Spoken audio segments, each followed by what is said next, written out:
Here we go.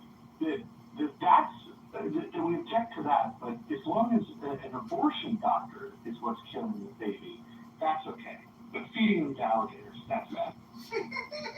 Well, I think, it's a woman's body and it's her decision, how she wants to do it. I was reading up and I take it more sensitive. I feel like the alligator is against their will, and so it's not the timing, and so they feel like that's genocide. They feel like that's the only reason why some of them were exported over here. Those that are So not what do you think what do you think stillborn black babies in the Americas? Do you think it's abortion doctors or alligators? They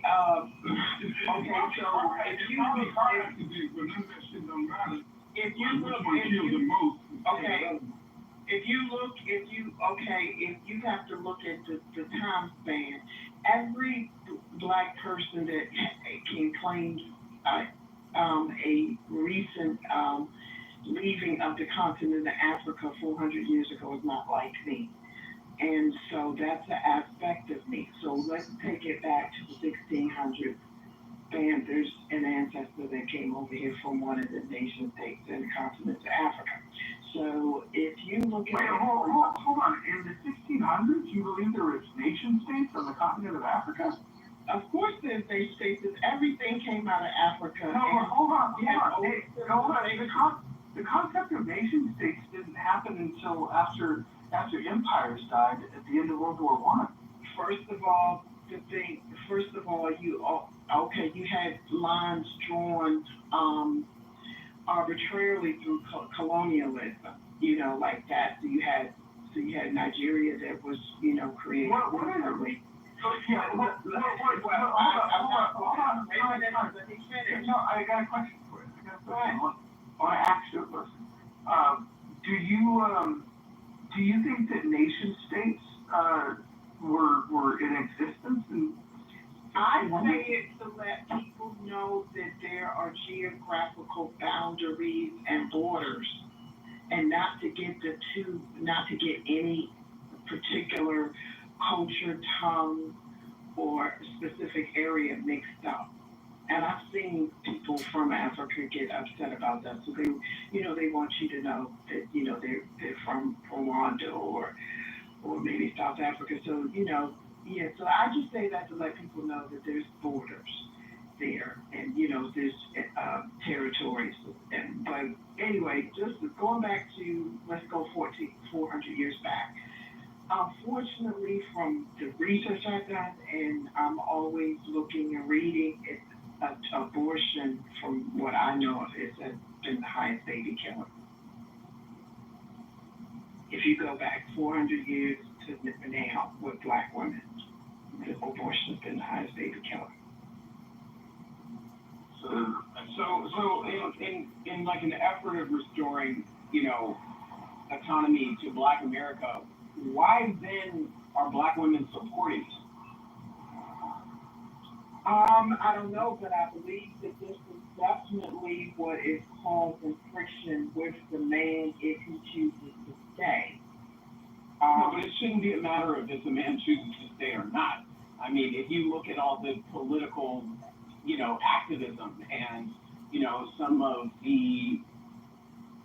of the statements that were made as far as, marching for George Floyd and the indignity behind, police violence and how it's going to, protect Black babies. But then if we look at the historical cause behind Black babies being killed in the Black womb, we see a certain practice that Black women, for some reason, that align with a certain type of democratic, a democratic following and liberals, you know what I mean, which our Black community is full of. Okay, why are they not the privilege is right in the neighborhood. So why then aren't Black women having a conversation in the bag? Why don't we say babies in the womb? You see what I'm saying? But the second Black men go into those spaces and they say something, it turns into, vitriol. I mean, it's just unacceptable. I don't care if I have a womb or not. It's unacceptable. Killing black children is unacceptable. Okay, so. Well, I got something else for you that is unacceptable.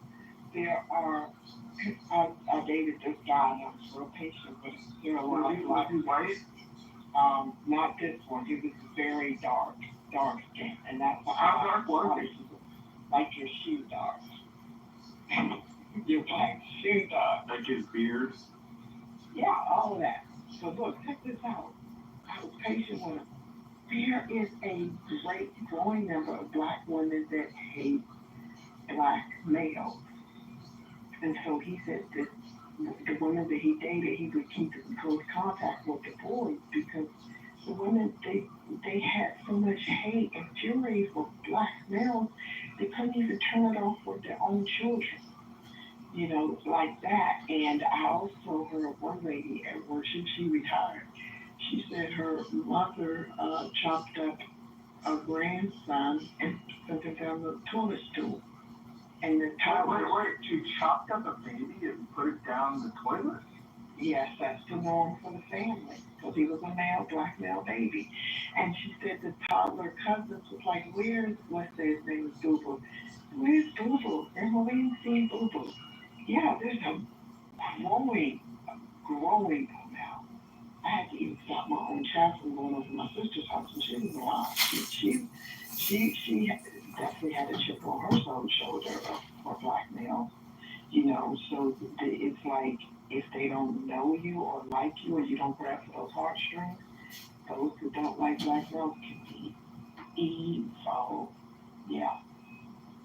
So I don't know. If there's 30 million in this country, I probably would be surprised if it was 25 million that hated black males.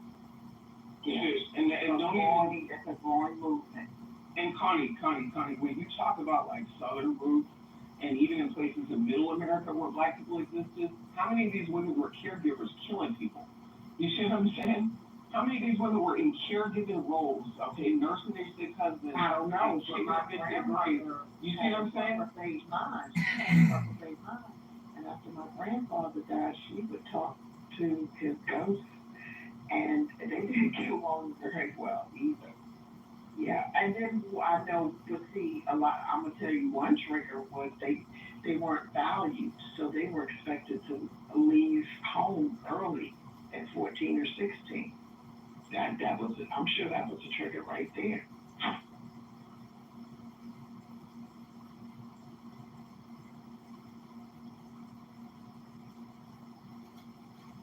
Well, when you have a poll up,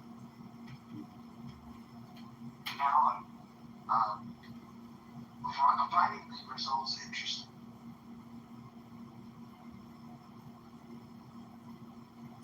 You know, people talk about the abortion debate a lot, and it's always about the woman's right to choose her woman's health. But I don't think a good analysis or perspective, shedding light on the perspective of the doctor's operations, the facilities, the nurses, the funding, the insurance payments, the profiteering, the conferences, the industry and itself. And the welfare that they receive preferential treatment from the government.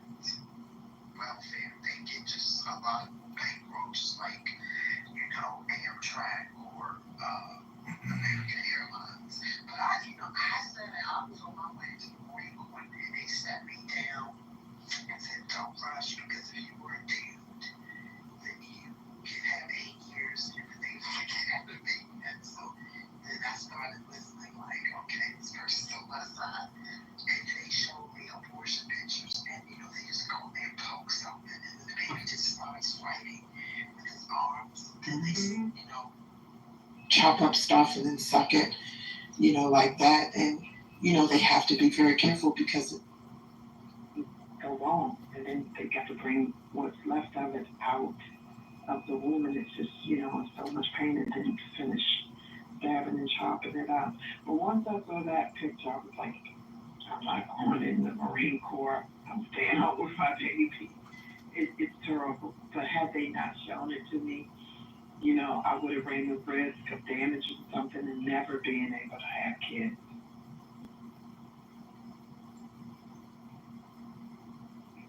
Can I ask why, Frank, Kristen, and Ann have not answered the survey question?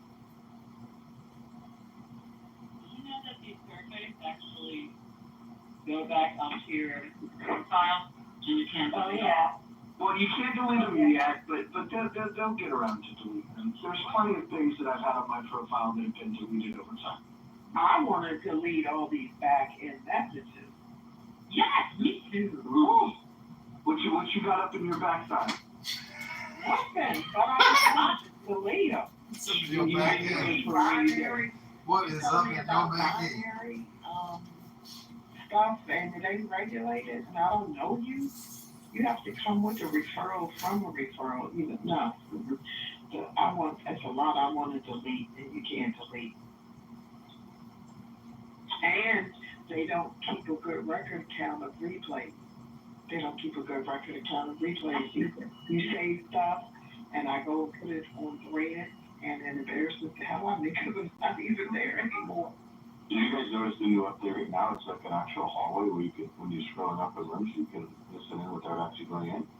I couldn't do it yesterday, though. I couldn't do it yesterday.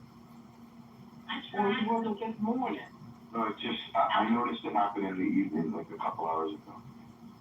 You have to be out of a room though, right? Yeah, you have to be out of a room, and then, and then you can just like, it's crazy. So I'm wondering if I guess if you're booted from them, you won't be able to see it.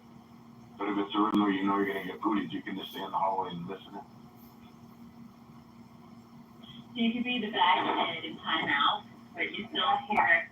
That's how they get it. And it's kind of like still being anonymous. It's weird. Yeah. But I wonder on the abortion topic if. Oh, but you actually get sucked into the room. I think after a minute, like you listen to it for a minute, then you get sucked into the room. Like it. I didn't see that. No, it actually months ago. It actually shows you, like, if somebody comes, if somebody listens from the hall, I could see that they lived in the room. Oh, so only the mod can. I just updated much better. Much better. Hey, who came on the group? No, He must have moved himself. I'd have done that. Oh, you know what I think happened? I think Akima left the room, he went anonymous, and then in another room, and then came back. No, I'll update my app. Oh. Yeah, I just updated it too. Much better now. I wonder what's going on this morning. So I wonder with abortion, I have a question, and I don't want to be selfish, do people believe a man's got no say? A lot of women do. That's why they be having problems in their relationship. He be mad about that shit. But I believe he had to say. I think I would act like I don't because I would be looking at the money that I possibly will or won't get. That was my follow-up about the money. So Yeah. the women that don't have to But I remember I told you I had that video they showed me, and to talk about how they take their time with men in the Naval Academy, like 8 years or more. And so I would not do abortion. I would not do it at all. I would not. But thanks to that video. That's one of my primary hang-ups about the abortion laws is I feel like they're very misandrous in that the financial liability is a decision to have to not to have falls solely with the woman, and the man doesn't have any say. Like, I feel like at least if you were going to make abortion legal, then he should have the opportunity to opt out and not be financially responsible if she has the opportunity to opt out. And I think he should be able to say something after 6 months too. I really think he should. I think he should. But I think everything works out. What do you think he should say after 6 months? First thing, I think he should have I'm kind of concerned right now. No, but I mean, we're not doing it. she can't opt out after No. No, someone would be trying to abort in 6 months. And that's the month that I start talking because I think I can carry it to term. But I would just be 30 years coming out of the the Marine Corps. But I would have been a doorknob because I was a little knucklehead. I probably still would have ended up pregnant again, like that. But I think a man should have some say so all the way. I understand it's not his body, but especially He doesn't right now. yeah, so he should have some type of legal to it. I think there needs to be, no, do they have, and forgive me if I'm out of date here, but do they have paternity tests at the birth? Yeah, but see, they're risky. They're risky. And they will let you do it if you're like my last child, I had him at 38. So they will let you do it for like Down syndrome. But, I just never liked needles. I've always been a terrible patient. They come back for your follow-up. Hold on. I got a PSA. Did you know that if you have sex standing up, you are slightly less likely to get pregnant? It's so stupid. I'm standing up. Another reason for the wall. Well, I'm just telling you. It's not why you're always on your head, okay? It says that fewer sperm will remain pooled near the cervix, which, in theory, lowers the odds.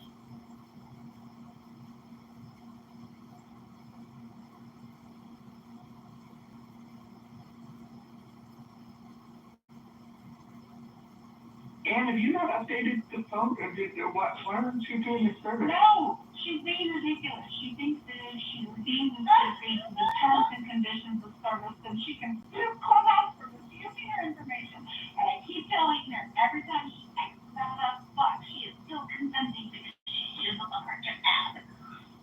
She might as well enjoy the perk.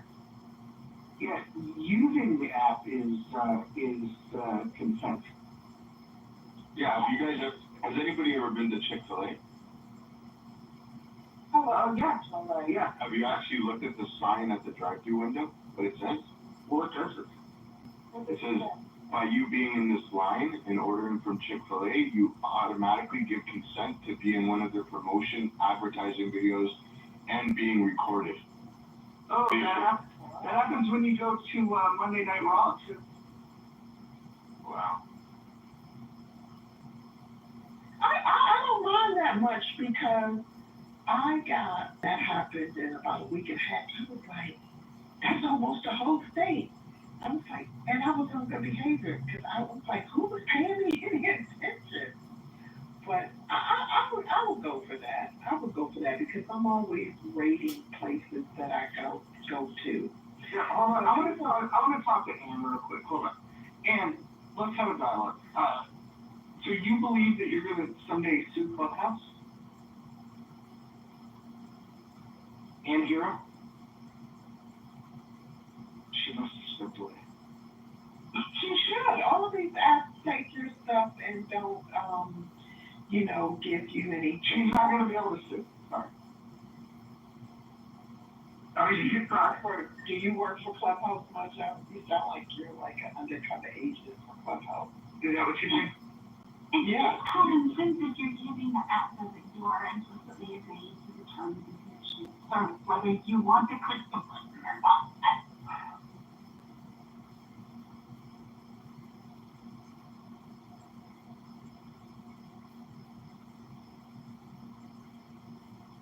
Yeah, I don't think No, I don't. Hold on. I don't think I would make a good Clubhouse employee. I've twice I've led revolts. Once to fan base, once to chatter. I've had an account completely deleted, and I've had this one suspended just very recently. I just don't think I would make a very good ambassador. I'm not a great brand ambassador for Clubhouse. So you're loyal to yourself, and that makes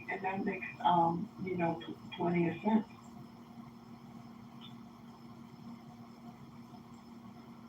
So they said Chatter was created by Nelson and Pena. They don't just say that; they know that.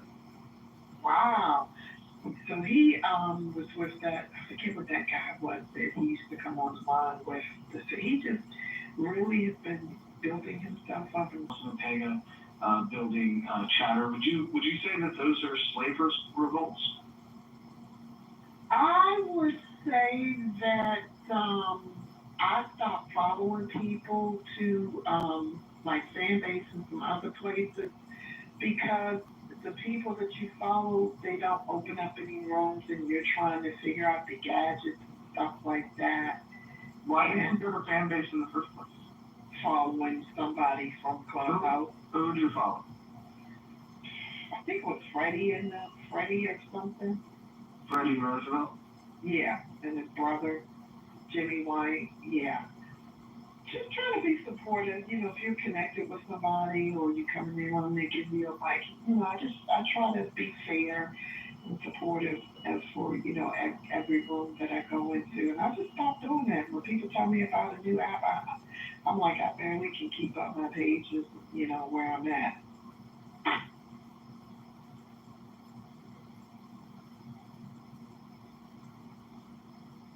Is Ann back? Is Ann with us? Yeah.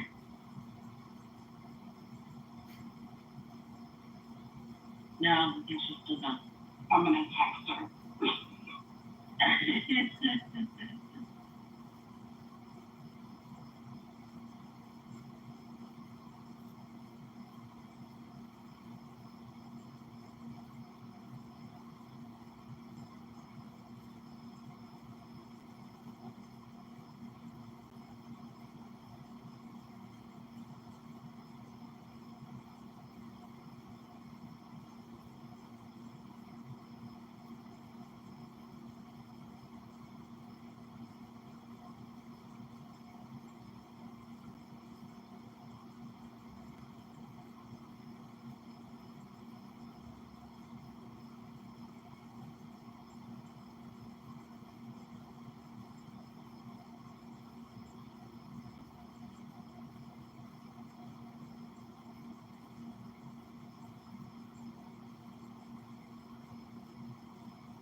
Kristen, you need to come off mute because I'm not open.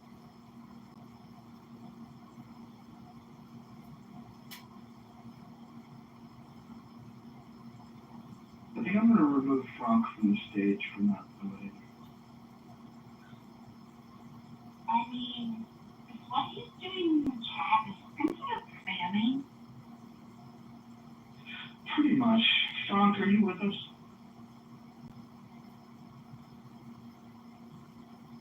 Frank, are you with us? And his stories on repeat. Frank, I want you to speak. Can you unmute yourself?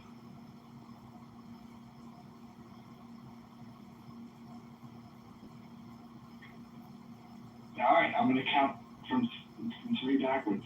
Oh, you're counting. 3, 2, George Michael. 1.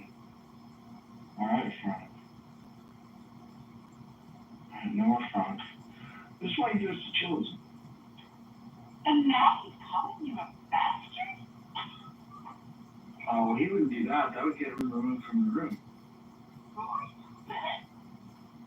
Well, he said it kind of. I don't even know what he's saying. He said Mojo is doing this stuff. I didn't quite say it, but. Yeah, he didn't quite get there. Yeah. You know what? I'm going to bring him back up just so he can clarify what he meant. Let's see. We'll give him a second That could chance. be indicative of the fact that he doesn't speak English. No. He speaks perfect English. We've had him do full concerts. He can sing all of Michael's songs. Yeah. He's I will be your preacher, teacher, did anything. Can you sing? Frank, can you do a George Michael tune for us? Can you do the Father whatever one? Frank, this is not gonna go well for you. your last chance. Do George Michael needs to stay? Extra iPod hours? Okay, Frank. You asked for it. Back to the duty. Dum, dum, dum. I want to take a moment, since we're not talking much here, to give Tawny some flowers. I had a conversation with my son. I live in Atlanta. My son goes to a very, very mixed school, about 50-50 black-white. And ever since my son was a little tiny kid, an infant in fact, he loved black women. If a black woman in public approached him when he was an infant in the stroller, he just lit up like the sunshine. Like he just asked, there was no question that he preferred black women. And as we get older, it hasn't changed. And he's 18 now, he just graduated high school. And we went to the most mixed school in Atlanta that's among the good suburbs. Most of them are, the high performing suburbs are almost always overwhelmingly white on purpose in order to try to maintain those standards. But I put him in a school called Sprayberry, which is a top 10 school in the state, but it's by far the most diverse school, and we did it on purpose. And he has dated one black woman in high school that was a pretty cool person. But ultimately, he had a conversation with me recently, and I'm getting to some more of this. And he said that, Dad, you know, it kind of sucks because my experience in high school of wanting to date black women is that he's a very quiet, soft-spoken, kind person. Very, very, very easygoing, extremely easygoing. And he's intimidated and overwhelmed by black women. He told me that, you know, the ones that find attractive are overbearing and reactive and loud, and he said obnoxious, and it frustrates me because I want somebody that's calmer. I want somebody that, you know, that looks the way I want her to look, but I also want that calm energy. And he had a conversation with me about this, and it was very recent. And I said, you know, you'll find her, just keep looking. And I'm sitting in this room and I'm listening to Connie, and she's like smart and kind and soft spoken and non-reactive and so engaging and so just easy to listen to. That, like, I mean, first of all, if you're 25 years younger, I totally want to get with my son. He's very good at it. But I'm also a former Marine, so you keep talking about the Marine Corps, and I'm not sure you ever made it in there, but I still respect the fact that you obviously support and appreciate the Marine Corps. But I wanted to say that you are the absolute best example of a black woman that I would want my son to find. Personally, I followed you. I want to see where you kind of hang out. I hang out on a lot of mixed spaces in here, and I hang out on a lot of primary black spaces in here. And I don't talk much because I end up getting kicked off the stage just because I'm white when I start talking sometimes, and that sucks because I think to find a more reasonable room. They're very closed-minded.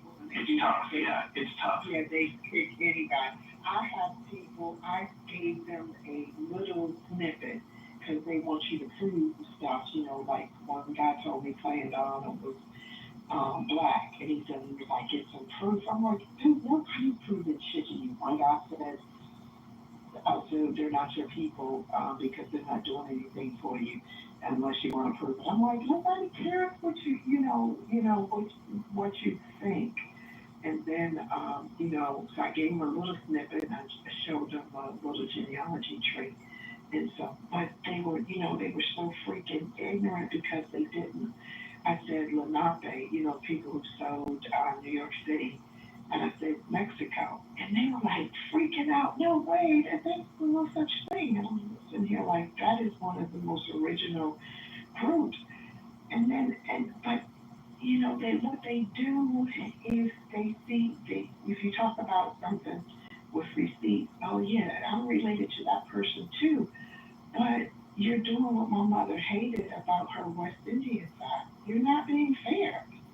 Because you're sitting back and, you're giving people the green bean and you're censoring others when they talk. And then you're saying, well, okay, well, you might be Native American or but we're Indian or like that. And, you know, they try to discredit you. And I'm like, these are signs of a pretender. But right now, I do have a white boyfriend. It doesn't surprise me because for the white guys that like black girls, you know, most of the black women nowadays, it's a tough personality. You know what I mean? It's a tough personality. There's a lot of energy there, and I've been sitting in some rooms recently, actually, very recently. Oh, you have to watch. You do have to watch the white privilege because it's like riding on an airplane. Now my job is like riding on an alligator, but it is. Through the world. It is. And trying to on the airplane. They try to support my son and remind him that, you know, not everybody is the same, right? Like you're going to find somebody that has the combination of what you're looking for, and you don't need to compromise and date a white girl. You don't have to do that. Don't bother. You know what I mean? Like, that's not it. You know, my mom, she never had political conversations. She never told us we was better than anybody. You know, she said everybody's created, you know, before God, in the image of God, and she always said, you know, go after your heart. But she did say, now if you're gonna deal with your dad's side, maybe that would be better to date, you know, a white guy. But she did say that, and then, you know, I had really nice hair, and she would just straighten it even more, and I felt so bad for her because I was like, she's in a world and she's just trying to be quiet and fit in. You know, I was like, how you can't get into these trainers? And I felt so bad for her. There's a guy here named Sig. He's a military guy, really, really good human being, great father, really smart guy. And he owns these black women. What's that? No, he hates ghetto black women. He hates ghetto black women, and he comes on, he hosts rooms where he talks about, like, I want my black women to step up. Like, I love black women, but I love the good black women, and there's too many obnoxious black women. So he's been hosting a lot of rooms lately on this topic, basically. And I've been sitting through these rooms, and 99% of the time, black women come on and they lose their shit on him, and he's like, you're just proving my point, you know? And instead of, like, you'd be a perfect person if you can stumble in those rooms and just be yourself, and he's going to fall in love with you, and he's going to give you all the props you deserve, because the reality is you're exactly what he's talking about is out there, and he just encourages people, like, he thinks it's easier to find a good woman if she's white. He's married to a white woman, but he's not anti-black woman. He's not. He's the opposite Tatum. Yeah, and he's a good guy. But you would be an awesome. I mean, he would probably mod you, but he'd be an awesome person because you're not grandiose. You don't showcase. Like you're honest and authentic, and he is too. And I don't know. The whole thing. There's just a lot of overlap. It's just really refreshing to listen to you talk because I've been having all of these influences of that thought in my head between my son and Sig's rooms and this and that lately. And I'm like, oh, here's proof that, you know, that's wrong. Like there's awesome examples out there. So anyway, that's your flowers. Thank you for being here, and I appreciate you. And you're welcome. You're welcome. I met you. You know how to finesse people. You're a good moderator because, you know, you have me talking about things that I usually just don't talk about. I don't say it. But I've always been frank. So I think like if a person asks, you know, I'll answer. But I do ad-lib a little more with you. I got 2 pints in there. If you remember, Mojo's been trolling you a little bit in a fun way, though, not a mean way. And you are unbreakable. You've become the chat a little bit. It's just funny because that adds more credence to your incredible authenticity. But I think it's funny that you can break Mojo's efforts to be a sarcastic asshole, and you can totally break him. Are you single, Mike? I've been married 27 years. Okay, never mind. I just thought it would be really cute if maybe you and Connie just, you know, exchange numbers. Oh, dude, I would totally if I was single. But I didn't want to go there. I don't want to be creepy. I'd rather hook up with my son, but he's too young. All that's creepy, but it's been really sweet. Thank you, because I'm trying to be honest without being creepy, because I don't want to sound creepy. Well, thank you. It's like walking a tightrope. It's like walking a tightrope. So thank you. I think it's really sweet that you give so much consideration to what you want for him to find for himself. Like, I just Oh, absolutely. I mean, my wife and I have noticed since day one. We giggled and joked about it for a little bit. And I wondered if, you know what I mean? And then here he is, and yes, we were right. It's not an if, it's a definite. We couldn't be happier for. So how did we you just wanted to be happy. Well, hold on. So how did you know? Like, was he drinking like purple Kool-Aid when he was a kid? I should ask. Listen, imagine he's in a stroller, and white women, everybody comes up because my wife's Asian, I have twins, boy, girl, and so we have them in a double stroller. So we got a lot of attention, right? White, tall, 6'3" white guy with a little short, beautiful Asian woman and his mixed twins. So we got a lot of attention. Whenever white people would come up, he'd look at them like, who the hell are you? Like, you know what I mean? He was the guy that was like a little standoff. My daughter's like, hey, like human being, just woo. My son was like, I don't know about this one, right? But then a black woman would come up, because we're in Atlanta, that happened quite a bit as well. He'd be like, oh my God, look at them. And he would just light up. I mean, practically like stick his arms out and want to just give her a big hug every time. This was when he was like an infant. And it went up to like the age of 3, age of 5, always, same thing. Same thing. We just knew it. It was crazy. And then the first girl he dated in high school was black. And it's like, oh, there you go. You know what I mean? It just, I don't know. Like, it's just funny. It's funny how, like, we didn't put that in him. He just, like, it's in him. Like, God put it in him. I just think it's cute. And I support it. And thankfully he's not gay. Because that I would have struggled with more, to be honest with you. This I don't struggle with. But is it me, or has everyone noticed that little white baby boys are just adorable and attracted to whatever floats their boat? Because whenever I go past a little white baby boy, you know, he sparks up, you know, like that. And I said to myself, Does he? That's cute. yeah, and I said to myself, well, he's innocent now. I said, but wait till the world poisons him. We'll see if he can stand the test. Well, yeah, and that's a good point. And to be honest with you, you know, nobody in this house has ever poisoned my son, and I've gone my way actually to make sure he was in mixed environments as much as possible. And to be honest, what he feels about when he was talking about black women, it's just factual. Like it's just he's just overwhelmed by it, and it's a real thing. And I don't want to tell him like, oh, what you're saying is crazy. That's not true. All people are, you know, equal. Like the reality is that there is a I mean, I don't even know how to phrase it. You know, there is that stereotypical vision of a black woman being loud and obnoxious, but his experience in high school is that it was pretty incredible, pretty consistent. I mean, it was pretty obnoxious for him, and even his girlfriend, you know, she's sweet and all, but she was overly dramatic, and when she hung out with her black friend, she came back acting a slightly different person than when she hung out with my son for long periods of time without joining her black friends on the side. It would change. It would like code switch, even with her. And I think he just wants a genuine. Can you give me an example? Like, give me a quote. I'll give you an example. No, I'm asking Mike. What do you mean? What do you mean, Mojo? You said that the code switching. Give me an example. Like, give me an impersonation of the code switching. No, it's not a code switch like that. That's He said cosplay. Yeah. You'll want to hear this. Around It's kind of like, hi, Mr. Mike, how are you? And then It's kind of like. So I'll give you one example. So we got a new dog. Our dog passed away. We got a new one, and they're golden doodles. Both of them were. The other one was more golden retriever, less poodle. This one is like way more poodle, less golden retriever. So this one has really curly hair, soft and really curly. And so my son at one point was like was petting the dog and was like, oh my God, this one's crazy. Our new dog has hair like you. And she laughed about it around us.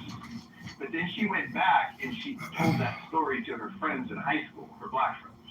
And they convinced her that that was completely inappropriate and that he's racist for saying it. And then she came back and started being an asshole about what he said. And he's like, I didn't mean it like that. I mean, I love you. I care about you. Like, they've been together well over a year at this point. And she just couldn't, in the end of things, she couldn't get over it. That was one of the things she couldn't get over. She switched. And eventually, that's when they broke up. He's like, dude, you're just so overly dramatic about things and just stop. but there was a fundamental change between the way she acted genuinely in the moment versus what her friends convinced her after the fact that he was. Is that kind of like when Will Smith laughed at the joke that Chris Rock said, and then after his wife, Yes, that he exactly.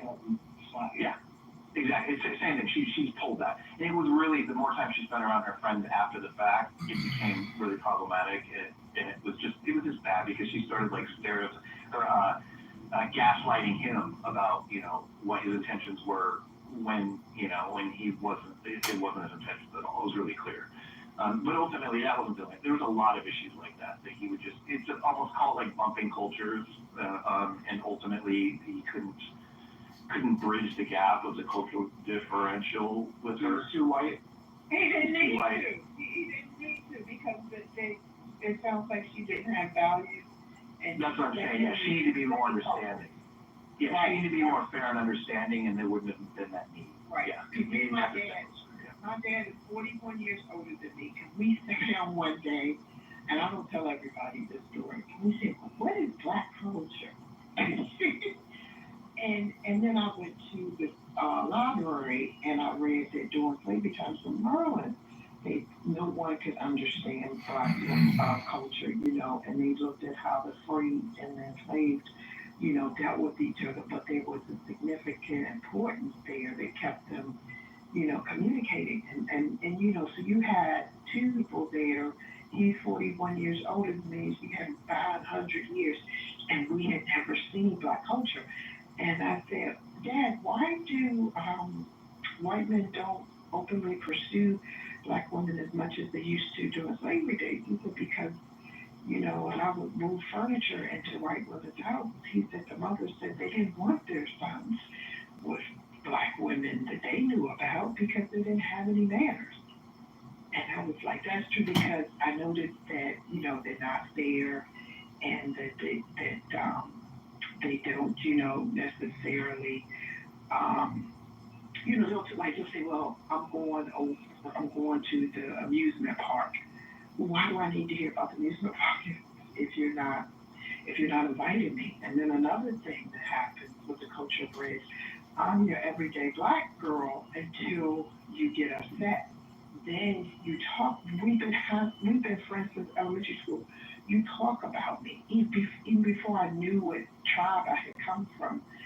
That's what I think, Celia, because she's Indian. And I'm sitting like, what nation? Because I was really young, like 18 or 20 something. So I understand what your son went through, because I get it too. They need the numbers, but at the same time, I'm on the outside. I'm not your stereotypical Black girl at all. And they'll tell me about it when they get angry or just need to, crash out. Yeah, I know. I did a photo essay of for African American Month many years ago, and I had some people that I photographed portraits, and we had some interviews going on, and some of what the conversation got into was code switching. And one of the people that I was photographing, this person, Frank, keeps saying I'm racist, what a dickhead. First I was photographing was from England, but she's Black, and she had quite, a lot to say about like what her experience has been like moving to America from England, being Black, and having what sounds like a white girl English accent, and how she has to code switch sometimes, and then she described me what that means in the culture, and how it's just so common, and how it's difficult because she wants to be authentic in all moments, but she feels like she can't be sometimes, and how it's a burden.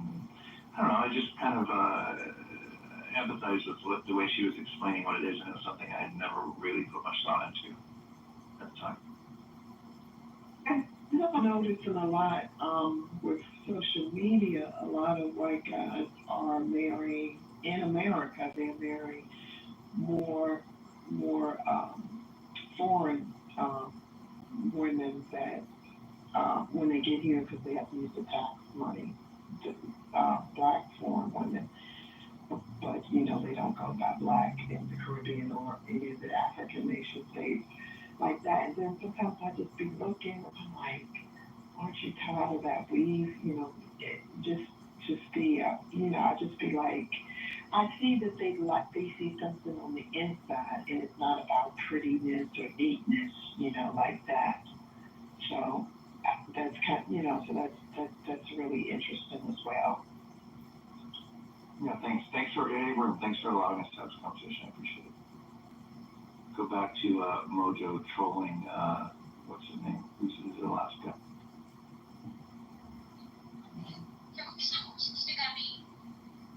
You know, I'm headed out.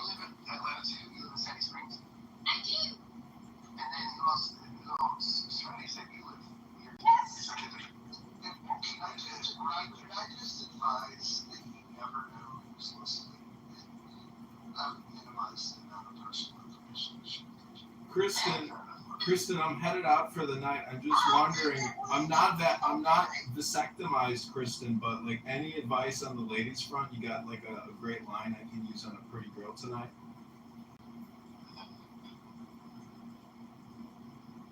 Just maybe should I just be like, by the FYI, I'm not vasectomized. Maybe that'll be my pickup line.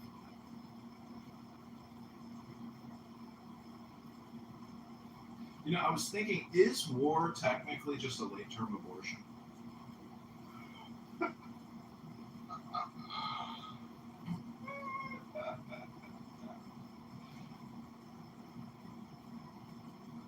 Where's Ann? Where's Ann here? Alice. Oh, there she is. Oh, she's back. Ann, can you walk through your theory about if you don't update, you get to sue them somewhere? Wait, what? If you don't update the app, you get to sue Clubhouse and some clubs. Can you walk us through that theory? No, I'm just saying that I didn't opt in and accept the terms and conditions. So if they ever use my voice for years and like my voice say things that I never said, publish it or something, then yeah, and I'm down for it. Who told you that you're going to be able to make any kind of? Did you read the terms of service? The updated one? Do you know that might be on the app that you are agreeing to terms of service? For the new terms of service, you have to agree or no thanks. No, you don't. Yes, there's a. I can screenshot it. You should understand that use of the app is implicit consent. You guys, and I'm sure there's been an argument.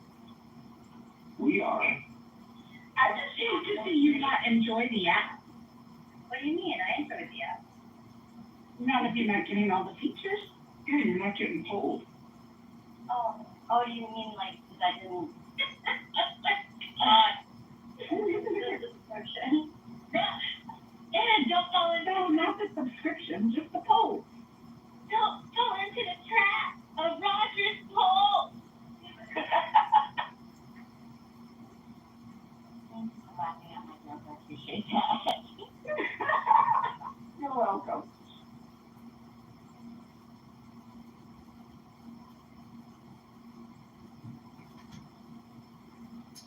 Is the vaccine, the COVID-19 vaccines, are those technically just early-term abortions as opposed to late-term abortions? Or preemptive abortions, I think is what the eugenicists call it. Mm-hmm.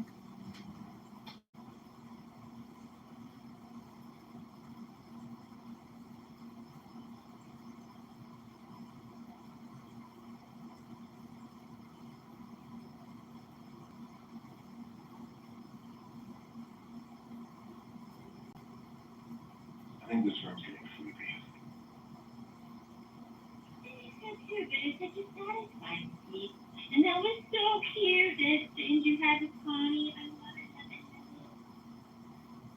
it. It is, the energy in here is really calm. Very unusual. Mike, what Asian is your wife? She's in American-born Chinese, full Chinese woman. Oh, okay. Who I met in India. I've noticed that,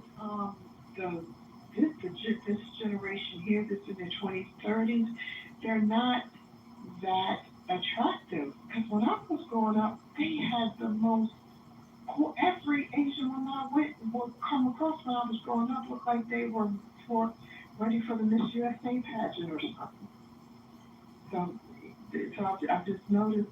Well, they turn into little short, stereotypical old Asian women, like overnight. Like they go, like they stay the same, and then like you wake up one morning and you're like, holy shit, and she looks like something in a Disney movie, you know what I mean? She looks like her mother. Looks like her mother, but she turns into not like white people where it takes time. It kind of just happens overnight. So she looks like she's 20 until she's like 60, and then she looks like she's 60 that day. Yeah. So they're not the black don't crack type people. Well, they are until they're like in their 60s. Right. You'll see a 58. Really old. Oh, but you'll see like a 58-year-old like Filipino or Chinese, and you'd be like, how old are you? 30? And she's like, I'm 58. I drink it. You're like, wait, Right. what? But they just, I mean, my wife is absolutely fucking beautiful, and she still is. Probably prettier than she was when she was 20. Well, you know, I think she's an exception. the synagogues, that's who if they're not bringing another woman that looks like them, they usually bring an Asian girl. At the synagogue. I got myself built. Yeah, my son is half Filipino. Filipinos are pretty because they look like they're half white, half Asian by default. Yeah, they look at Spanish with them. Yeah, a little bit like that, yeah. I think the prettiest Asians are Koreans, to be honest with you. I think they're the prettiest Asians. I don't like the round steak. Oh, You don't like it? Or you do? I don't. I like a square jaw, like a very chiseled square jaw on a woman for some reason, and Koreans have a lot of that going on. Japanese have more of a pointy jaw, but Koreans have square jaws. So that round face thing you're identifying, for me, is probably a good thing if it's not cherubic round, but it's like chiseled round. They just are the least well behaved. Which ones? Koreans. Oh, are they? I've never really been around many Koreans. I wouldn't call any Asian subservient. I would say they're not polite. Asian women are subservient in public, just not in private. I don't think that's a sensible way to interpret their behavior. They're courteous.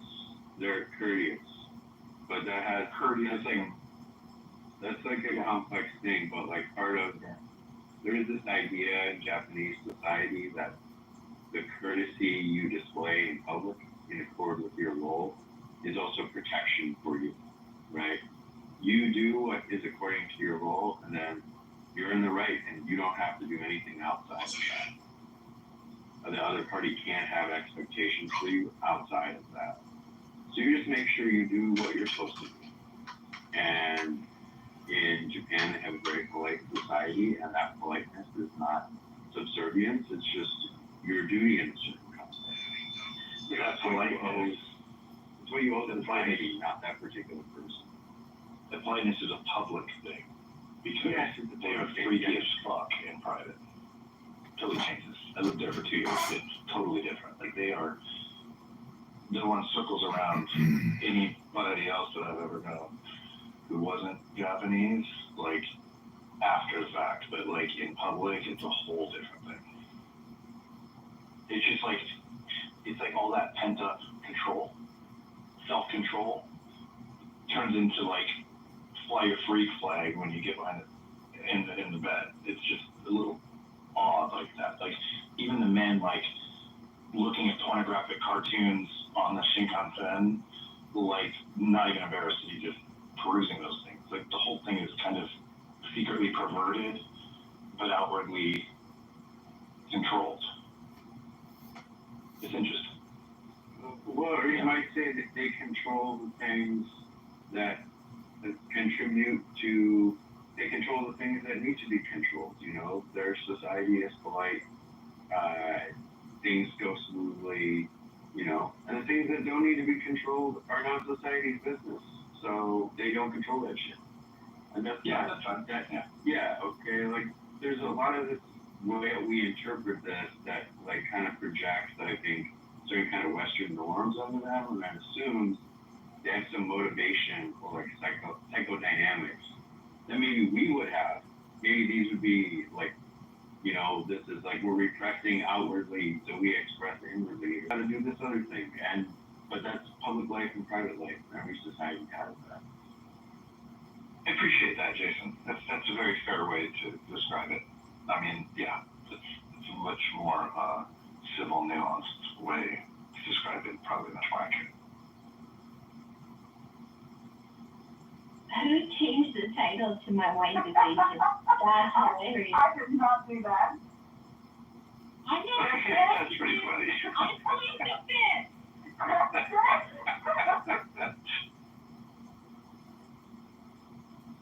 That's I mean, funny shit. I think you're throwing shade at someone, but I don't see the one who I thought you'd be targeting. No shade. No, it's no shade. It's like inside joke, not shade.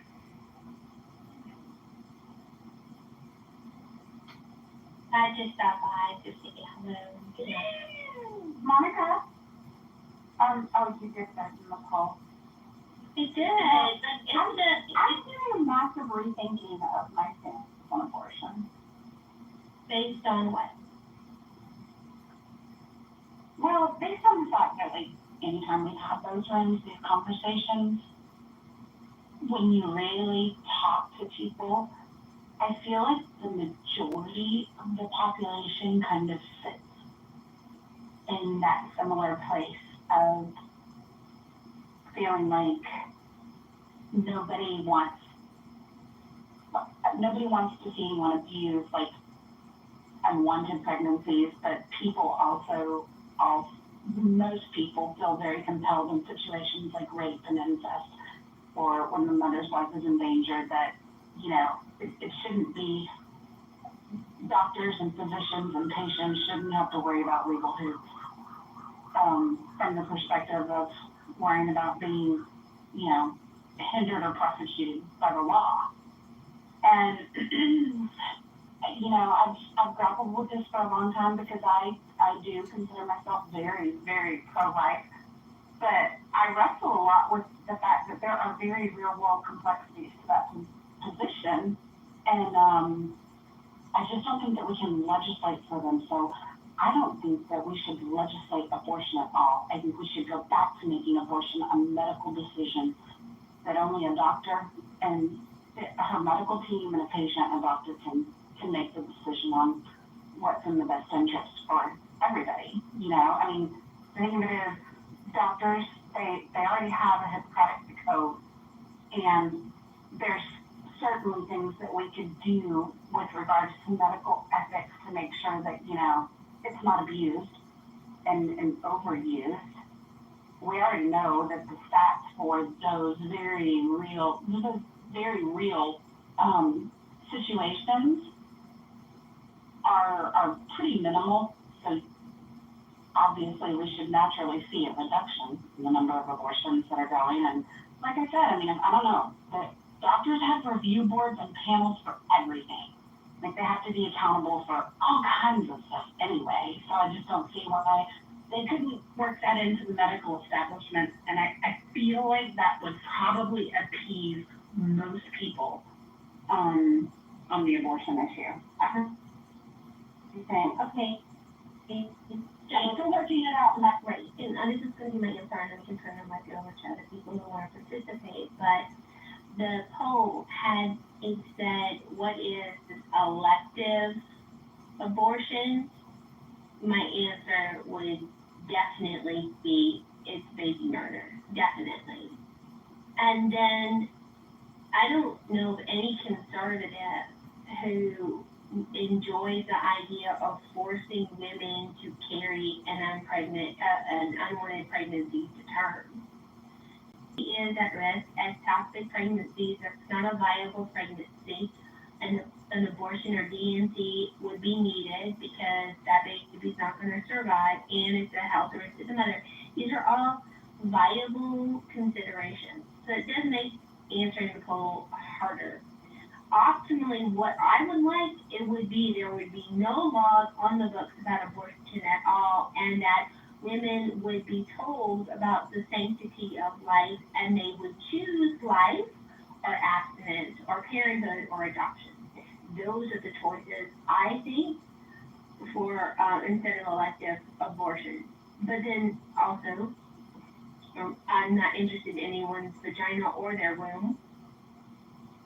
So I see where you're coming from. I see the dilemma. Like black genocide is not a bad answer to this when you look at the proportion of abortions that happen to black women. And then also political football. Mike is not wrong.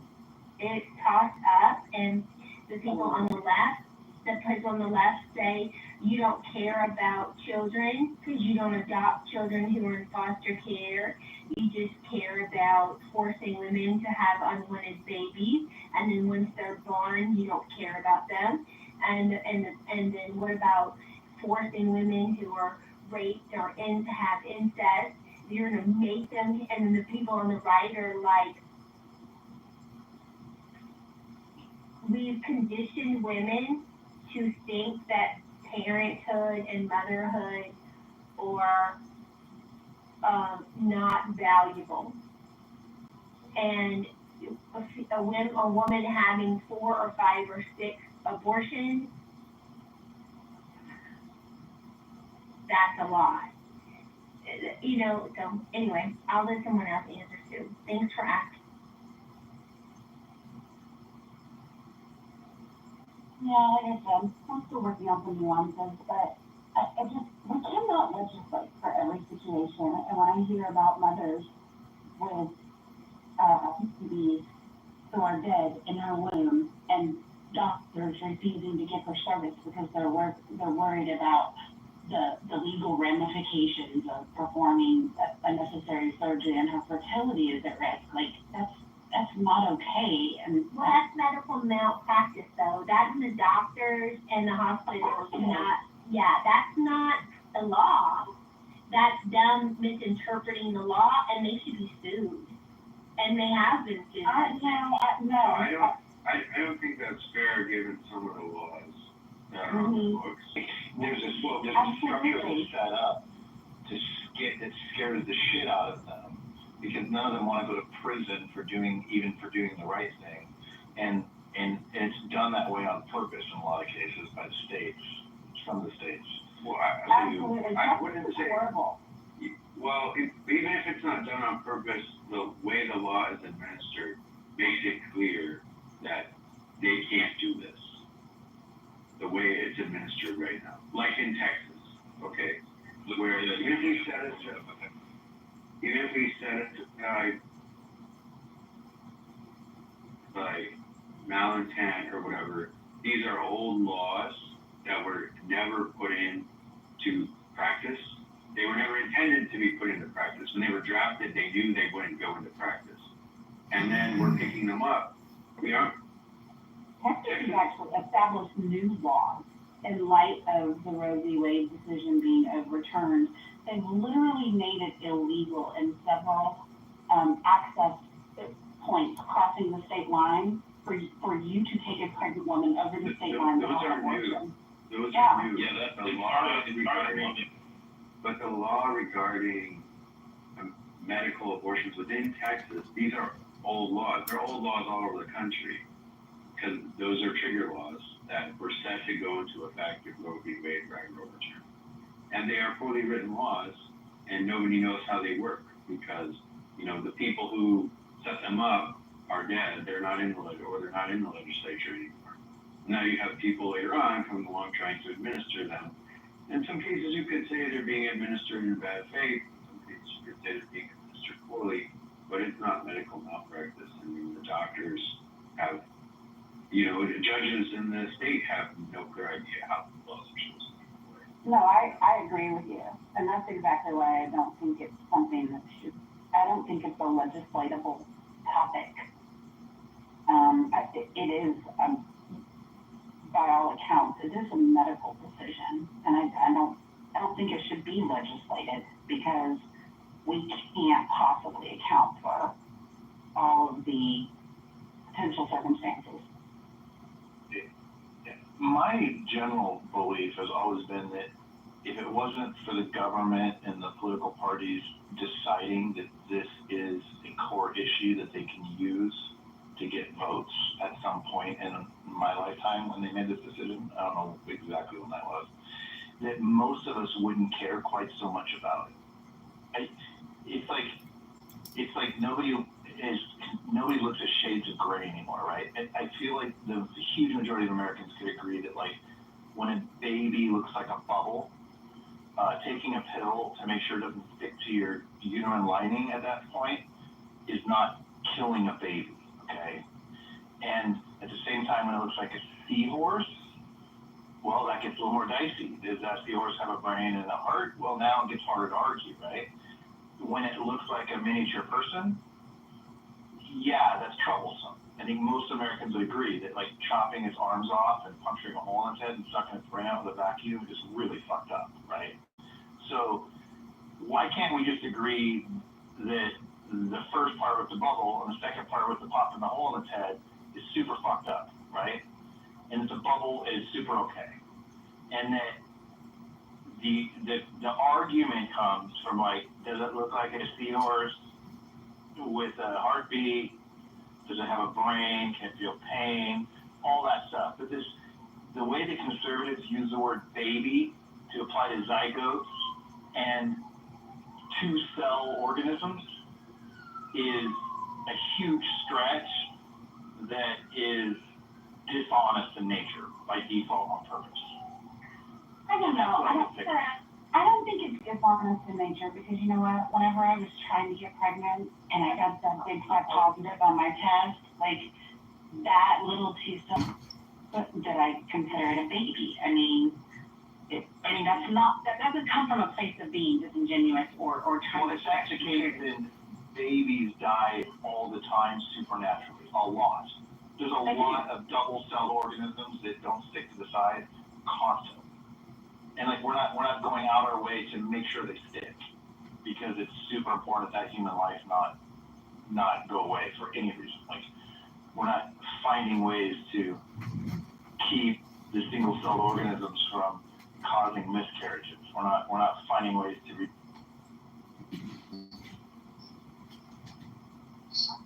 right? And like, I agree. I know what you're saying. Like, we went to in vitro, I have twins, and we went to in vitro, and obviously when we found out that we had two, 8 cell organisms in there, I had a picture of the photo of both of them side by side, and I was like, oh, my kids, right? I knew they weren't my kids yet. I called them my kids. It's like my future kids is what we should say, but even then, they're gonna stick around and they're gonna make it. I didn't know whether they would or not, so I don't think that like the make certain verbiage because we're hopeful and excited is the same as like actually terrifying that thing's big. Mike, do you know what the price is per abortion to taxpayers?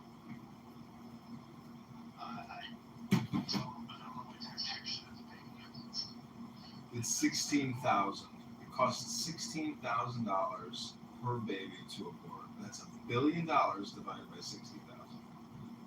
Yeah, I don't think taxpayers should pay for abortions. I would like to go back to something exactly what you said about not being able to legislate.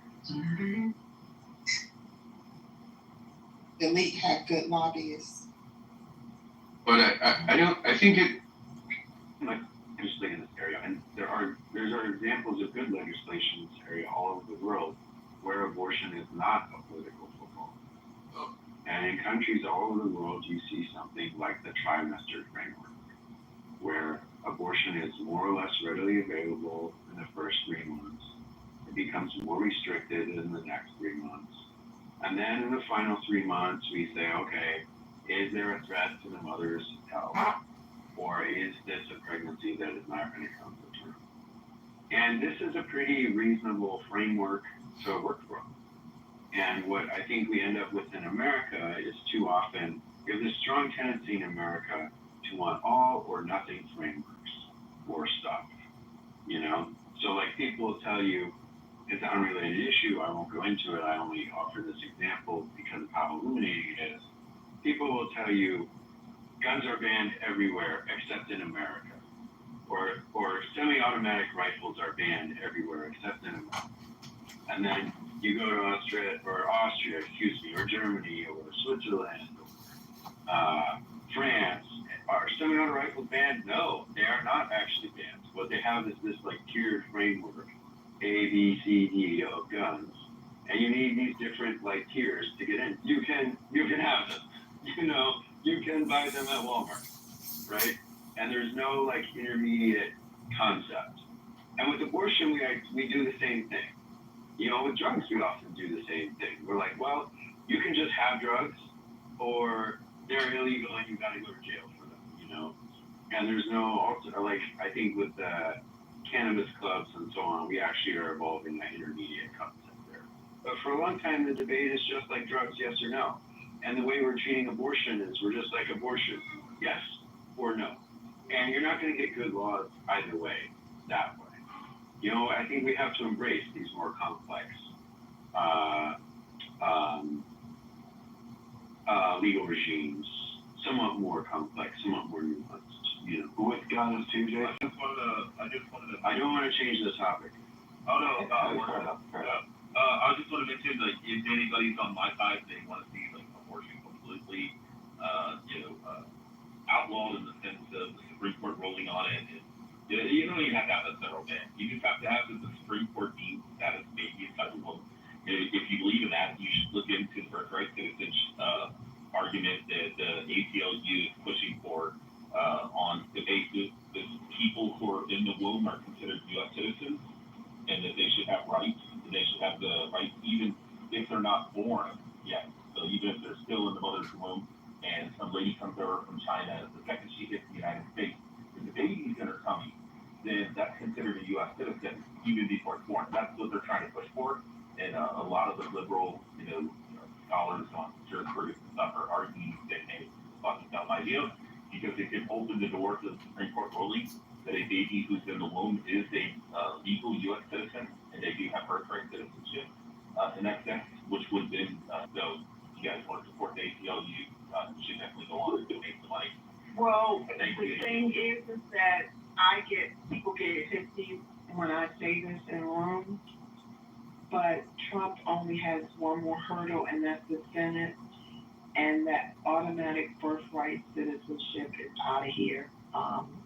You will be introducing yourself as a person who didn't finalize your citizenship status. I even had a girl ping me into a room to tell me to get the fuck out of here, you old ass.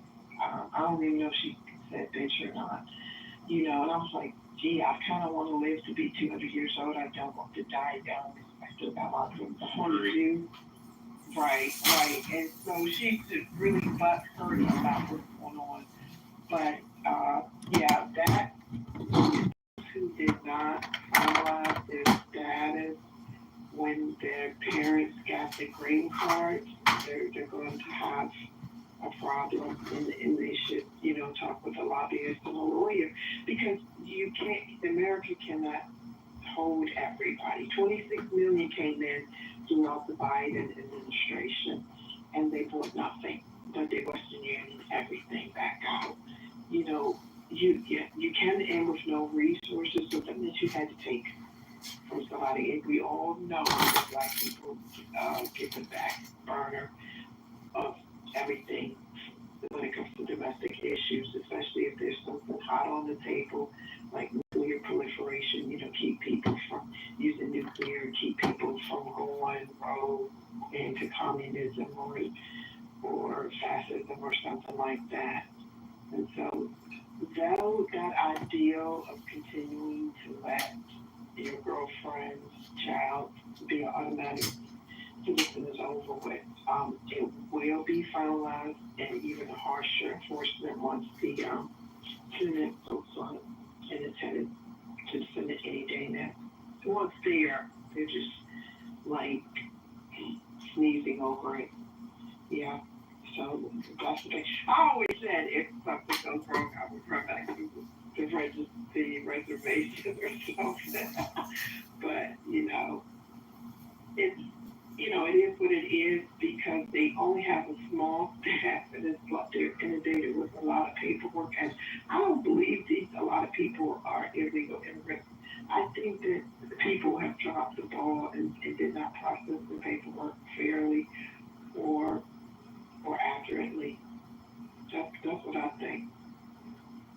Reg, I have a question.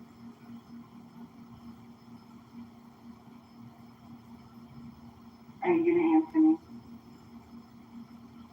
For who? For Reg. Who's with Messi? Messi.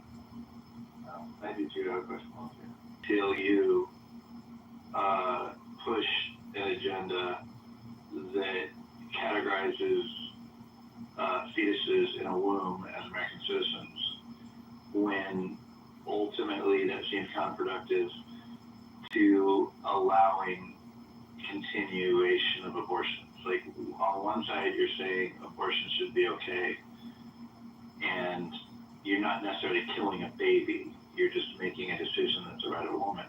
And the other side, you're saying this thing's an American citizen before it's born, which means it's a baby that would likely have rights at that point based on that decision to make it a citizen. And it seems like that would lend to more pro-life focus. Does that make sense? Like, it seems the two things are opposite, or that they're trying to make something happen that would cause a lot of problems with their other stance of pro-choice. Am I missing something? Does that make sense? Like, I would expect the ACLU to argue they're not babies and they're not citizens, so they're born, and that way they continue pushing for abortions. But then that makes arguing for birthright citizenship hard, right? Right, citizenship. Well, that doesn't change much if the birthright citizenship remains when the birth takes place. No? Like, why would they even want to extend birthright citizenship? They maybe don't have to, but this is what he's saying is one of their techniques. Right. And it has implications. That's why. But okay, but the lawyers work one case at a time. And the lawyers working on this case are like, maybe this idea will work, And then maybe someone else will come in and say, no, you can't do that because of this implication. But it's not like it's just one big, it's a bunch of different lawyers, right? And they are all doing different shit. So I think what he's saying makes sense. I don't think it has the actual implications he's talking about. But serendipity, I really was hoping to hear your pushback basically on because I'm saying we can legislate it. There are proven legal regimes for this. There are proven strategies. Then what would be so bad about adopting one of those? Well, again, like I said, I just feel like there's going to be circumstances and situations that are going to, when you draw very hard, rigid lines, you're always going to have something that's going to test the boundaries of the hard, rigid lines. Even if you do the trimester, first trimester, second trimester, third trimester, there's always going to be a situation that's going to come up, that's going to be outside of the confines of those very specified outlines within the trimester, which is why I think essentially, takes a lot out of it. These let them be medical decisions because honestly, in every situation, the doctor and the patient, medical team, however you want to frame it, are the ones that are in the best position to hopefully make the right choice for all the parties involved, I don't know. Like I said, it's just something I've been bantering around in my head because I agree. I do take the position that I personally believe that life begins at conception. But I really struggle with the fact that I have empathy for the women that either are victims of violence or the women who probably desperately want those babies, but you know, carrying that baby to term is a huge jeopardy to herself.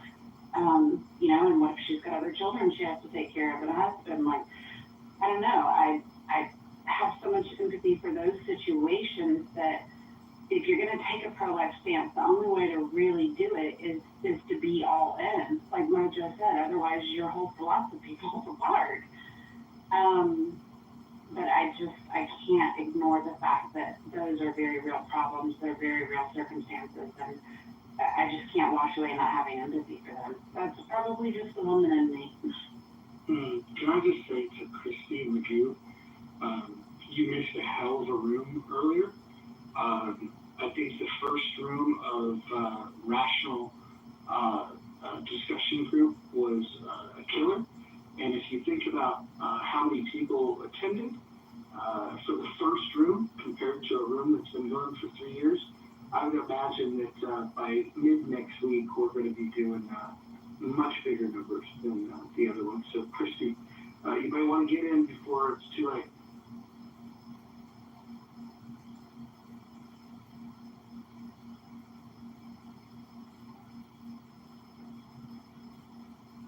Also, do you guys remember the room we did the other day with the title, What's Worse, the Vaccine or the Disease?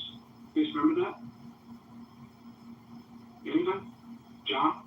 Trinity? Nobody remembers. Nobody's at the... The title the other day? Yeah, you remember that? I don't know, but I saw it today. Yeah, so we did that. Exact same title.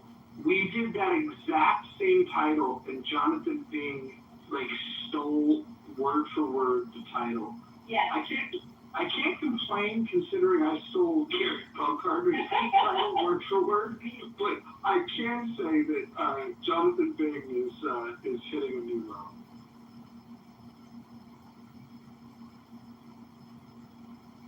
Chrissy, how was Gary's room? I'm guessing it was boring. Our room was action packed.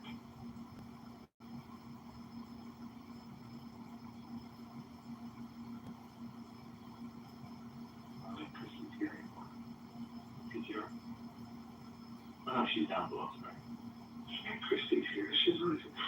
Christy said it was informative. That is what that room is never.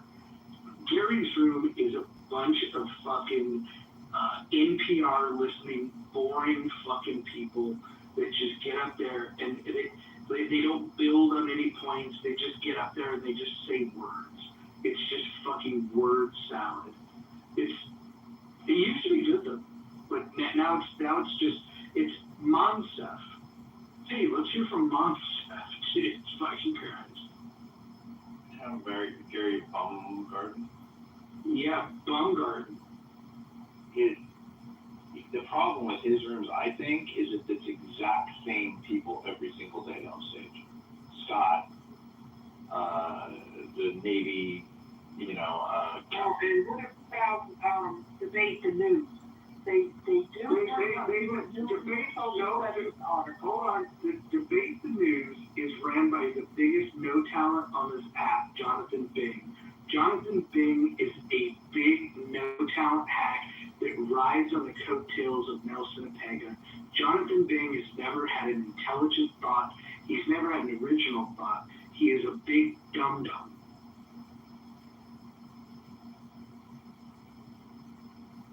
Is that you just about him too funny? So we feel about that, right? Well, when I go in there, they don't like let anybody talk. And they'll read off something that happened, and they want to know what you think, but then they move along very quickly. They don't want to know what you think. It's the worst censorship I've ever seen in my 16 years of living.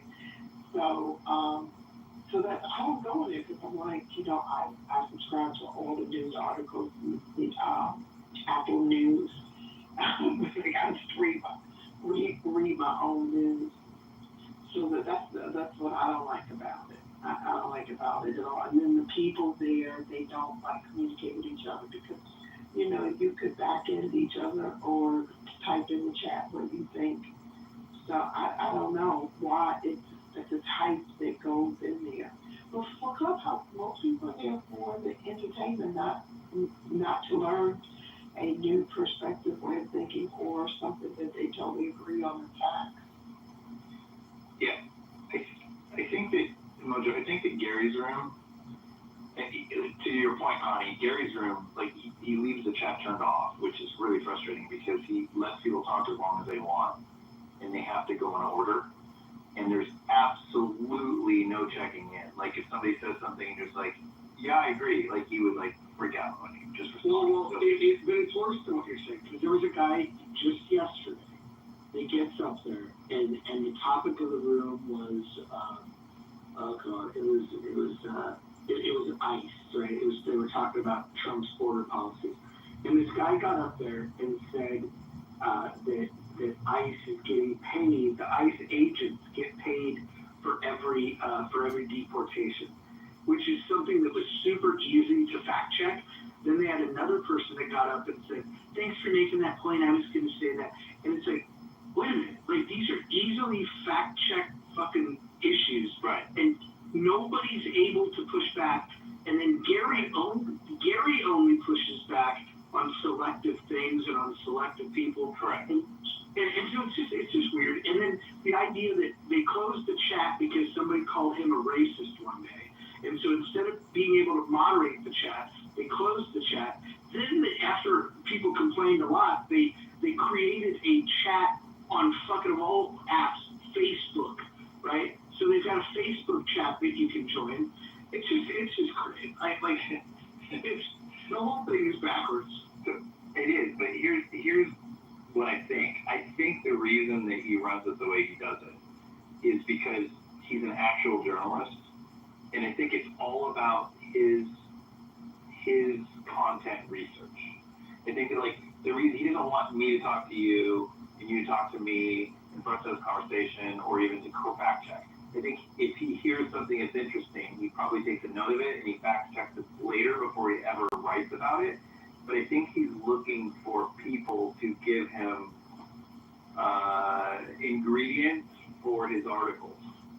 I think it's his way of, like, picking the brains of other people so that he can probably use some of what's being said in whatever he's going to write later. And from that perspective, that's why he's holding those rooms. He explains why he's okay with him talking for 5 minutes one at a time. Well, what he could do, though, is he could take the boringest people that have shit to say, like the David Garcias and the fucking the Mountain Crest of the world, and just don't bring them up. There's some people that are just not well informed, and they don't have interesting shit to say. Like he's not going to get anything good from something, like from most of those people. And then the people that he could get something good from, like somebody like Anson, he'll like argue with Anson and then fucking dismiss him and put him down. It's like, dude, that's not true.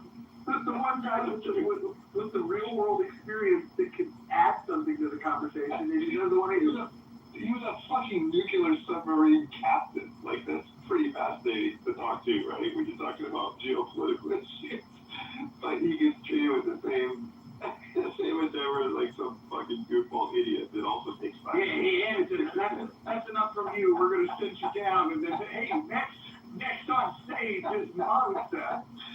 And you're right about people saying stupid shit, and you can't say, that's not true, because he's like, stop talking. Have you ever been there when Victoria loses her shit? You know Victoria, she's super hyper-liberal, right? You know, well, hold on. Victoria's coming here and claims that she's briefed 3 separate presidents in the Situation Room. Oh, she really has? Oh, that's hysterical. That's her claim. She'll sit in his room and someone will say something and she'll just be losing her shit, right? Because she's so hyper-liberal and that room is generally very conservative. And she'll be losing her shit and she'll want so bad to argue, and then she'll like chime in, just something simple like, that's not true. And he'd be like, stop, I'm going to send you down if you do it one more time. And she cannot resist herself. She's like, that's not true. And she'll be like, that's fine, I'm kicking you out. And he'll kick her out, and she'll leave. But I don't think I've ever heard her actually, like, she'll be like 6 in line. She's never made it to 6 in line. She has such little self-control that she literally can't sit on stage long enough to get her. The other part of that room that's fucking just horrible is when Scott Jones thinks that he's doing a good old and can't hear well, so he probably thinks it's fucking funny. So it's so cringy, and it's not fun that you're in the middle of like. But do you guys remember when we brought up some issues about tourism? The guy hurried up and left. He said what he had to say, he left. I was like, oh, I have to what we're working with now. You know, Mike, I picture when Gary hears Scott doing the Donald Trump impersonation, he's probably laughing on the other end and having memories of Rich Little being on Johnny Carson and thinking that Scott's the second coming of Rich Little. Yo, John, you there? He called me just a minute ago and I ignored the call, so I'll see if he's still there. The one thing I'll say about Gary is he's very, very consistent. The guy freaking runs that damn room off, down to the second at 5 p.m. every fucking weekday. Dude, you know what was crazy? Is we did the counter programming over here. We created a house called the Rational Discussion Group. We start at the same time that he starts his room, and we use the same title that he used. But somebody pointed out to me that because he's so on time, he opens the room 5 minutes early. So starting on Monday, we're gonna start 10 minutes early. Yeah, he does. He does it exactly 5 minutes. So you can do 6 minutes and still beat him because he will be consistently exactly 5 minutes, down to the fucking second. And he won't start talking until the top of the hour. Like once that, he'll watch that second hand and he'll immediately start. There is something refreshing about that part of it. Like, but he said it's because of his broadcasting days because he was in broadcasting as well, and he says it's ingrained in him. He can't not do it, which I find it refreshing too, actually. Yeah, that part's cool. Because you count. I mean, if you do like being the other thing though is like he's trying to get a serious conversation, and then he's got Scott Jones. I can only imagine what Scott is saying. Scott's probably been in his back channel begging him. You gotta put me in, Gary. You gotta put me in. I do. All right, Gary. That's a pretty good term. I do impersonations, Gary. You do an impersonation of Scott doing an impersonation of other people. Scott's an interesting guy. I wish Scott would come in here. We should. I think Scott would agree with me that his impersonation is terrible. He would. And honestly, I get tired of hearing from him sometimes, but it's what it is. Remember when Meryl was the co-host? Yeah, she would fight with Gary all the time. All the time. She still shows up sometimes, but she doesn't get on it anymore. She spoke yesterday, and it was pretty funny. Scott had made some mention about dildos and sodomy laws. Had nothing to do with the topic. And then when Meryl gets up there, she built on the point that Scott made. And then when I got up there, I was just like, hey, what's going on? How come nobody's on topic? You got Meryl over here talking about dildos and sodomy? And it's hilarious. He's the perfect person to like do that with too. Because it'll hurt his feelings so bad that he'll beat himself up for being a bad moderator. Well, when I criticized the chat, he's like, this is part of the other thing. He goes, well, if you don't like how I run the room, you could go start your own room. And then, so today we did just that. So we're counter programming. What excites me about the counter programming, it wasn't even my idea. It was Anson's idea. Anson's the one that came to me in my back channel and said, yeah, I just can't do that in the room anymore. I wish there was a space. And then I said, well, why don't you do it? And he goes, maybe I will. And then I go, okay, it's done. So then I created the house. And then Anson became tired of being in that room. Oh, he won't do it. Yeah. And today we had I guarantee our conversation was better than the one they had because we had people we had Anson talking about the topic, and over there you've got okay, now let's hear from Monsef. I mean, there's no way Monsef is going to break down these issues more than Anson. Well, and if you allow a little follow-up and a little bit of back and forth right there, that automatically makes the room less awkward. his room is really awkward. And The only difference that we had in our title is we have the title word for word, but then I added with chat. So, like, he used to not even allow like thumbs up and stuff too. He finally opened that up, but it used to be you couldn't even do that. So you'd have to sit there and listen for an hour to wait your turn, and you couldn't even like say good job to somebody that was. I like going in there and doing the thumbs down to people like Victoria before she's even speaking.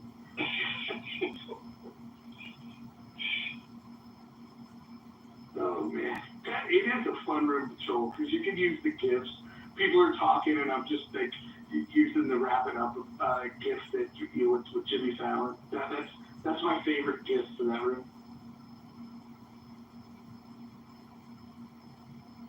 Christy likes that room though. I don't know what it is with Christy and old white men. She likes sitting in rooms listening to, oh, they sound so professional, these old white fellas. She probably likes those old white guys on the Muppets too that sat up in the fucking balcony. Do you like the biggest old white guy here, Steve? Does she like him? Listen to Steve. You mean Steve Appel or Steve? Yeah, Steve Appel. Steve Appel. He's so loud sometimes. I like Steve Appel. I don't dislike him. He's just so fucking loud sometimes. Just the way he has his mic set up, he'll just like bust into somebody. That's the God mic. I had a chance to meet up with Steve Appel when I was in LA, and Dr. Jordan and I went over and crashed his pad, and it was cool, man. We're chilling with Steve and his dog, and he's got like classic rock and roll going on in the back, like 50s rock, 60s rock, and we're just chatting. It was cool. Steve and Dr. Jordan are both 100% exactly what you would expect them to be like. Does Steve have like a mic set up, like a DJ hanging down in front of a mic thing in his house? Is that what he talks into? I don't know. I didn't see it set up, to be honest. We chilled in the living room. I picture him like acting like a DJ, like full on DJ when he's on Clubhouse. I like Steve. He's fun. Yeah, I've always liked him.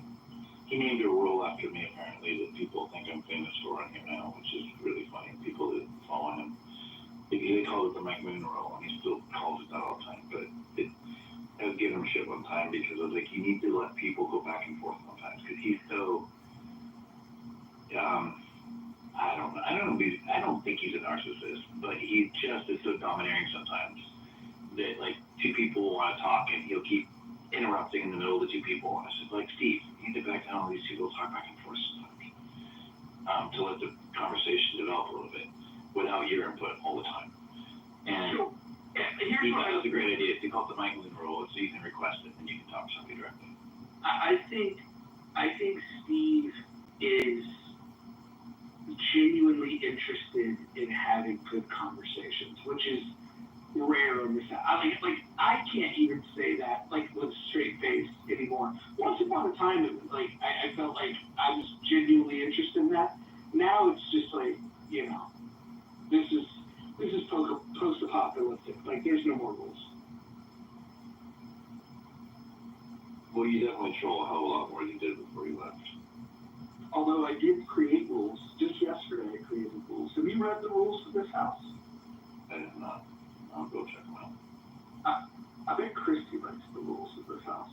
Christy seems like someone that appreciates rules. But you've got a good speaking voice. Have you ever thought of taping what you do for a podcast? Why would I have to do that? It streams on YouTube 24/7. Oh, I didn't know that. Okay. Oh, yeah. What you just said, there's dozens of people listening to that right now on YouTube. Oh my fucking God. Oh my God.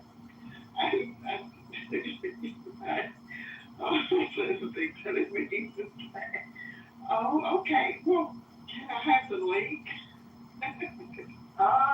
Matthew, can you get her a link and put it in the chat for where we stream this? Whatever happened to the Liberty folks, the two of them? You mean Connie and Jim? Yeah, whatever happened to them? certain things going on, and Jimmy's been busy with work, but more importantly, like, the liberty movement just died because when the Libertarian Party decided to essentially endorse Donald Trump, well, not officially because they couldn't with their bylaws, but all of the people that were influential were personally endorsing. Christy, the reason why it's English only is because if I don't do that, you have people typing in the chat in a language that I can't moderate. And so I then don't know if they're insulting someone, doxing somebody. They could be doing something really problematic, and I just wouldn't even know it. Plus, you're just super racist. And there's that. But you can't call me homophobic, not with this photo of mine.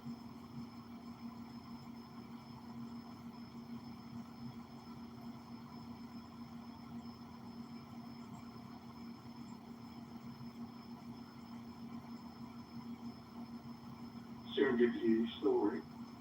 Mm-hmm. I was gonna make a joke earlier, and at the moment passed. I won't say it now, but like, it was a throwback. It was a callback to a different room about one.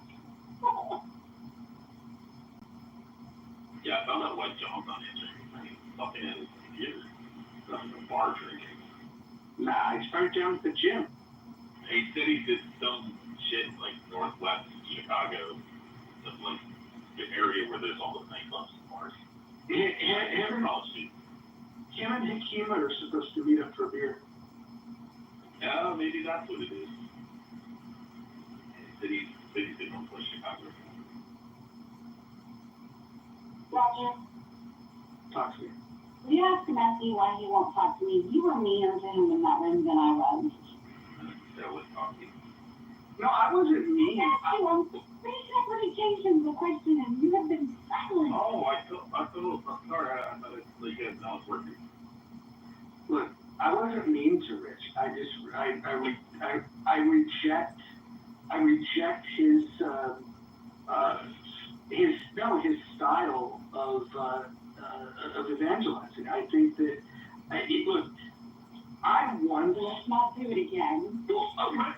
He is. He's doing the Nathan thing. He's like building. No, let's not do it again because No, hold on. I wanted to make this very clear because Rich and I used to have problems on the app, and I've come back, and I actually like Rich, but when people say Rich can be problematic, I understand where that comes from. He's not a bad guy. He's just stubborn. But this is an issue where I genuinely think like that it's not going to have the impact that he thinks it's going to have. Because if somebody already believes what he believes, then he doesn't need to say it, right? All he's got to do is point them to the scripture, right? But if they don't believe what he believes, then you have to have a starting point. Like, unless what you're hoping to do is just make somebody feel terrible about themselves. Because if they did believe what you believe, and they still didn't want to retreat from their sin, and you're telling them that, you're just going to make them feel bad. And I don't, and like, your answer to that would probably be something like, well, if they save their soul, I don't care if they feel bad. But if you're... Oh, no, I could explain real quick. Sure, but if you wanted to help them, why wouldn't you just give them a baby step? Give them a baby step. So if it's somebody that's genuinely interested in knowing about God, and it's just like 5 or 6 people that I've talked to that have changed to Christ, you know, it's not my work at all. I mean, anything, just like telling them what the scripture is, and he's a good man of God that is. I know you're loving, and I brought up the Bible a couple times, and he was just like, yeah, I'm an atheist, I don't really believe all that stuff. And I was like, oh, okay. And I just kind of left it alone. I was like, that's cool, man. I'm like, you know, but I usually don't try to argue with atheists or people that want to like be contentious against Christianity. So I'll tell them what the facts are, and if they want to accept it, it's on them. You know, if they don't, it's their choice. But one day we were standing around, and he's like, hey, Dad, he's like, I got a question about the Bible. And I was like, oh, okay. So I started talking to him, and he's like, yeah, he's like, I started dating this girl, and she like, you know, wants to go to church on Sunday, and I was sitting in church, and I heard these like things that I didn't understand, and I like broke it down, and I was bringing up verses to the Bible Hub, like trying to break down what the meaning of the scriptures are, you know, things that people think are like contentious scriptures. And then like a week later, he came up to me, he's like, hey man, he's like, I just want to let you know, he's like, I verses and that it made sense.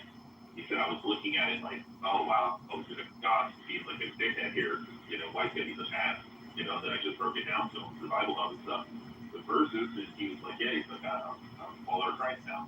And I just thought that was so cool, man, you know, and it was just like he was open to hear.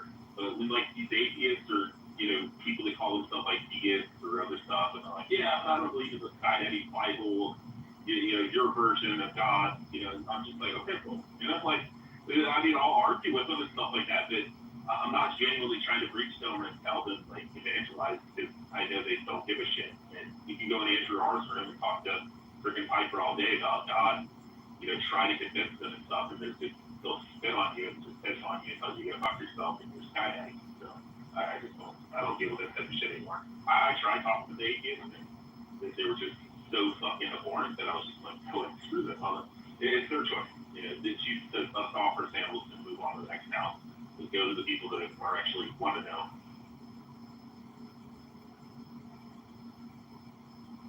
I'm just glad talking. I like Rich too, and I think he's messy, but I like him. And I was trying to get my feelings hurt. My problem is creativity. I'm not full conscious. That's why I like you. Yeah, somebody comes at me. My dad's the same way. Yeah, I have that Peter, you know, like Peter, you know, cape up from the Bible. You know, like somebody comes at me, I'm pulling out my sword to cut their ear off. You know, and I know I shouldn't, but at the same time, it's like if you're gonna come up and be like, oh, you're a faggot, Peter's a great one. Yeah. But you know what you could do? You could be just a teeny little bit nicer to Monica. Okay, look, here's the thing. This is the last thing I'm going to say on this. I don't have any hatred for Monica.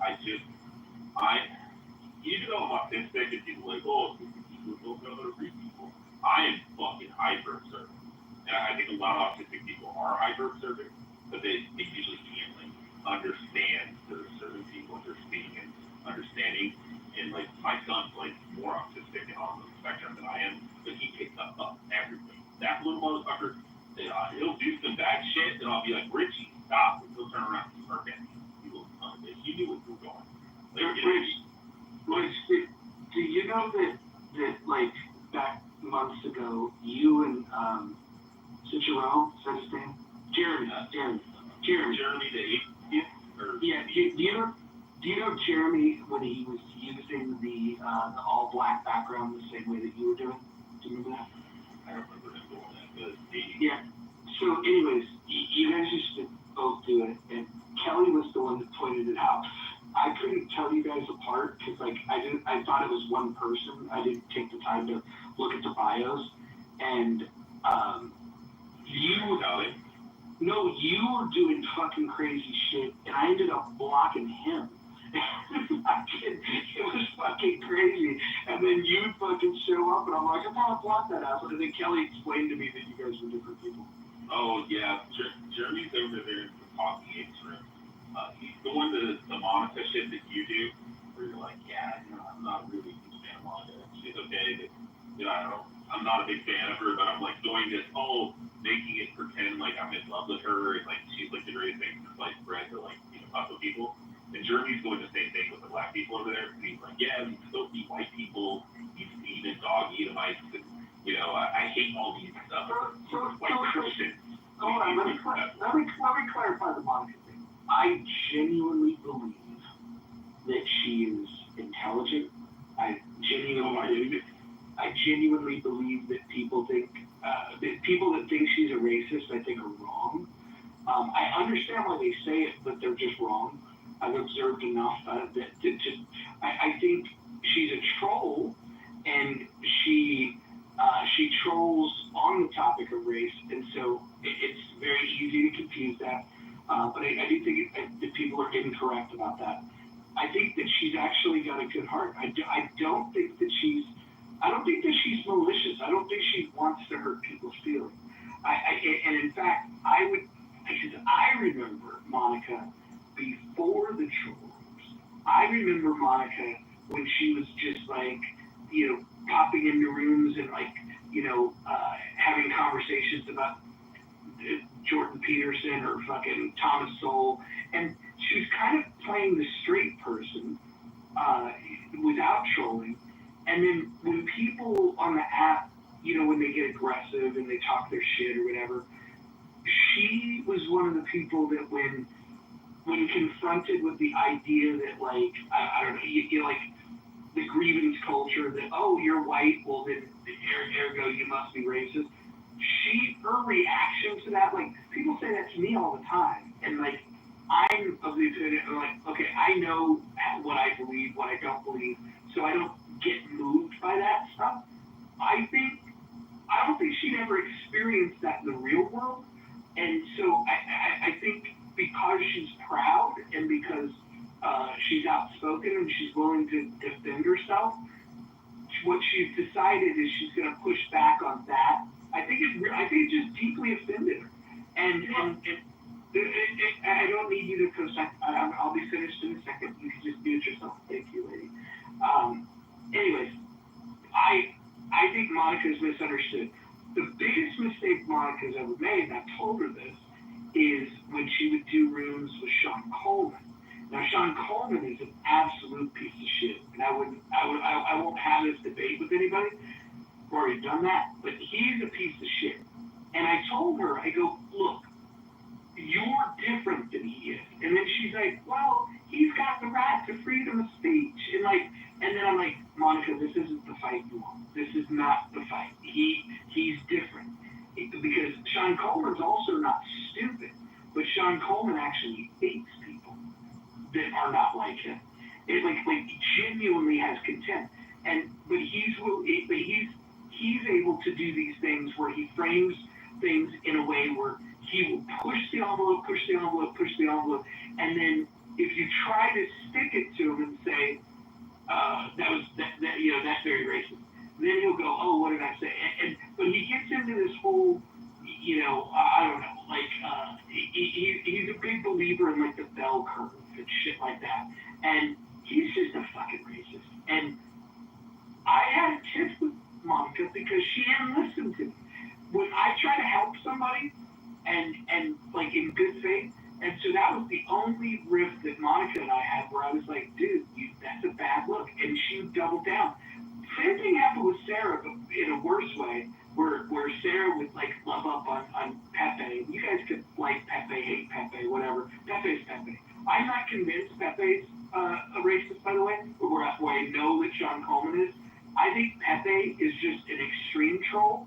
The thing is, it doesn't matter if he is a racist or not. He's so comfortable in letting the whole world believe that he's a racist that he might as well be a racist. And so it doesn't matter. Whether it's in his heart, well, I don't know. But I do think that if you were to show me that Sean Coleman did something to harm people of color, wouldn't surprise me at all. If you showed me that Pepe did that would shock me. Like I think there's levels to this, and I don't think Monica's on those levels at all. Roger, here's the thing. I don't think she's like a classical Ku Klux Klan neo-Nazi racist, but I think she espouses a lot of racist fucking shit, tropes and stuff. I mean, like I was saying about the Discord, people will be like, Monica's not racist, and I'm like, she literally just fucking posted Nick Fuentes bullshit on Nick Fuentes' fucking Twitter account, or like people that are adjacent to him that are like neo-Nazis, and she'll post these things about talking about like, statistical numbers of like black people committing violence, and then you click on the Twitter and you're like, oh, this is a fucking neo-Nazi fucking Twitter. Like, why does she keep posting neo-Nazi shit? And then she'll put in the Discord, she'll be like, oh yeah, the fucking North American pavement apes, talking about black people, or she'll, sit there and do the mud shark shit, and that's why I would give her shit about mud sharks, because she constantly posts in the fucking Discord, oh, these fucking mud sharks, fucking fat white women and shit. And I think she has like a white superiority complex that she believes that like there's a hierarchy that whites are better than everybody else. She's gonna get away with it because someone said that she has a black boyfriend. She doesn't. So, She's positive. she's saying what she's saying, but she said it's not blanket. And as long as it's not blanket, everybody's not like me. I'm not gonna say anything. So the last thing I'll say about this real fast is the one thing that fucking will set me off more than anything is when I can pick up on somebody's two-face. If you're genuinely kind of like, yeah, I don't fucking like black people, or I don't like fucking Jews, I'm totally fine with that. Like, I believe freedom of speech. I hate when somebody comes in and they're like, oh, no, I'm not racist, but they're like North American pay apes and mud sharks and like posting fucking Nazi fucking shit in Discord. And I'm like, wait a minute, hey, like, did you guys see this fucking white fucking fat bitch who pretends to be nice is, you know, on here fucking. Dude. Okay, I shouldn't say that because I know you. Look, this is the issue, Rich. You to make your point, you want to make the most extreme argument. Like the fact that she's not even here, we probably shouldn't even be talking about her. Yeah, I agree. All I'm saying is that I think that people are wrong. I listen to people a lot, and I know you do too. And I've been on this app fucking like. There was a time when I was on this fucking app 20 hours a day. Believe it or not, 20 fucking hours a day. Like this was like crack for me in its prime. I listen to people, and I'm telling you, that is not a racist woman. She's a troll, and she's hilarious, and she's brilliant. I can say all these complimentary things, and I've told her I understand why people think that she's racist. But I know that she's not. I know that she's not. So you know Jinx, the scientist chick, that like cute black chick that married to the white guy and stuff. Jinx. The one that's a scientist and drives. Yeah, the scientist. Yeah. Drives by sticks on the homeless people. Like her, I called her out. I kept telling her about it, like this bitch is fucking two-faced, and they're like, no, she's not. She's really, really sweet. And then she got super pissed off because Nathan and them were fucking with her, and they never modded her up, and she's been in the room for like 6 months. And they were modding every other new chick that came in the room and saying, oh, Star is like the greatest fucking woman we've ever had here. And James finally crashed out. She's like, you know, I do all these game rooms and these like fun, you know, things and stuff, and try to do all this amazing stuff, and you never fucking modded me up, Nathan. And then she went from this sweet lady to sitting there saying, oh, Nathan, I think your fucking son has an extra fucking chromosome and is fucking retarded. Like, because his son in the background will start making like all kinds of noise and shit. You know, and he'll be like, he's autistic or something. Don't let me hear that. But yeah, she's like, why don't you go deal with your fucking 5-year-old son who can't even fucking know his ABCs? You know, he probably has a fucking extra chromosome, Nathan. And then everybody's like, oh my gosh, she's such a like terrible fucking person. I'm like, hey, I've been telling you guys that for 6 months now. They get down on Nathan. They said he owns a pineapple plantation, so he's polyamorous. They really give him shit. You know, but hold on. Mistake number one is people going into that room. That's mistake number one. I don't go in there anymore. They only ping me if I'm in someone else's room. But I haven't answered in months, so I don't think they ping me lately. For some reason, they have a nickname for me. They call me Blowjobs. I have no idea how I heard that. That's not good. Yeah, they call me Blowjobs. They want you to be like Nathan, because he's got a pineapple. They told me the history. Christy, we're talking about chillism. Yeah, they told me the history behind pineapple, because I hadn't thought about it. And they told me what it is. Oh, Christy, also to answer your question, not everybody, but I think Christy's here, is she? Yeah, of course, Christy. Yeah. Oh, okay, there she is, yeah. Neurodivergent, autism spectrum disorder, Asperger's, ADHD, and ODD, oppositional defiant disorder. So, yeah, I can't speak for everybody else. But there is a lot of fucking autistic people in this app. She said everybody on this fucking app is neurodivergent.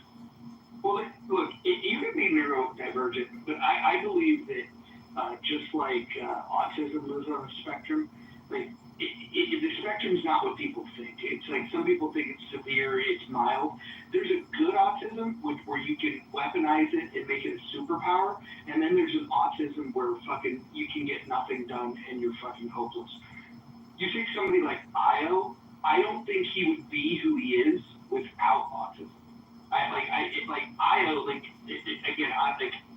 anytime people argue about the smartest people on this app, that guy, if we had to IQ test people, unless it's somebody I've just never seen on this app, I would put my money on highest IQ. Yeah, Ethan Muse, even IO concedes that Ethan Muse, and he's actually a theist, like he believes in God. But what's wild about him, and a lot of people say he's working as a theist, that he's a supposed Orthodox Christian and stuff like that, but he's probably one of the most brilliant people I've ever met. And he's so fucking beyond. Like, you couldn't bring him in, no offense, you couldn't bring him in here at chillism because just nobody would be able to track the conversation. It takes the Andrew R type rooms with a lot of guys that are fucking hyper intelligent, fucking autists, fucking retards. But when you get them around these guys that have like fucking 5 PhDs and shit, even them, they're fucking impressed. And like he's brought a lot of them from like atheist to like agnostic, or even from atheist to like at least being a deist or a theist. Like, I mean, it's wild. You know, I'll make a statement, and hopefully he's not listening, but I would imagine that John, future Congressman, is among the top 1% highest IQ in this app. Nobody wants to talk about that though, because they're still mad at him for. Yeah, I mean, he's a graduate of the Citadel. I mean, he served in the Army. He also worked for the Sexual Intelligence Agency. Then, I mean, now he's got like fucking mental health issues, and that's unfortunate. But he's trying to. You know, I told him all that. That's all right to say to us. Yeah, you don't have to all that. That's yeah. I don't know. That's see. No, I mean, he's admitted to it. That's what I'm saying. You're crossing the line. That's the 299 people that I have blocked. I think 297 of them I have. Totally. And listen, the fact that he's on these stages like every day now, there's nobody on this app that he trolled harder than me. Not a single person. He's created YouTube channels in my name. He created multiple accounts in my name, houses in my name. It's like I said, there's nobody that he's trolled harder. I get messages from him every single day. I can't believe you're saying that was Who's that from, JB?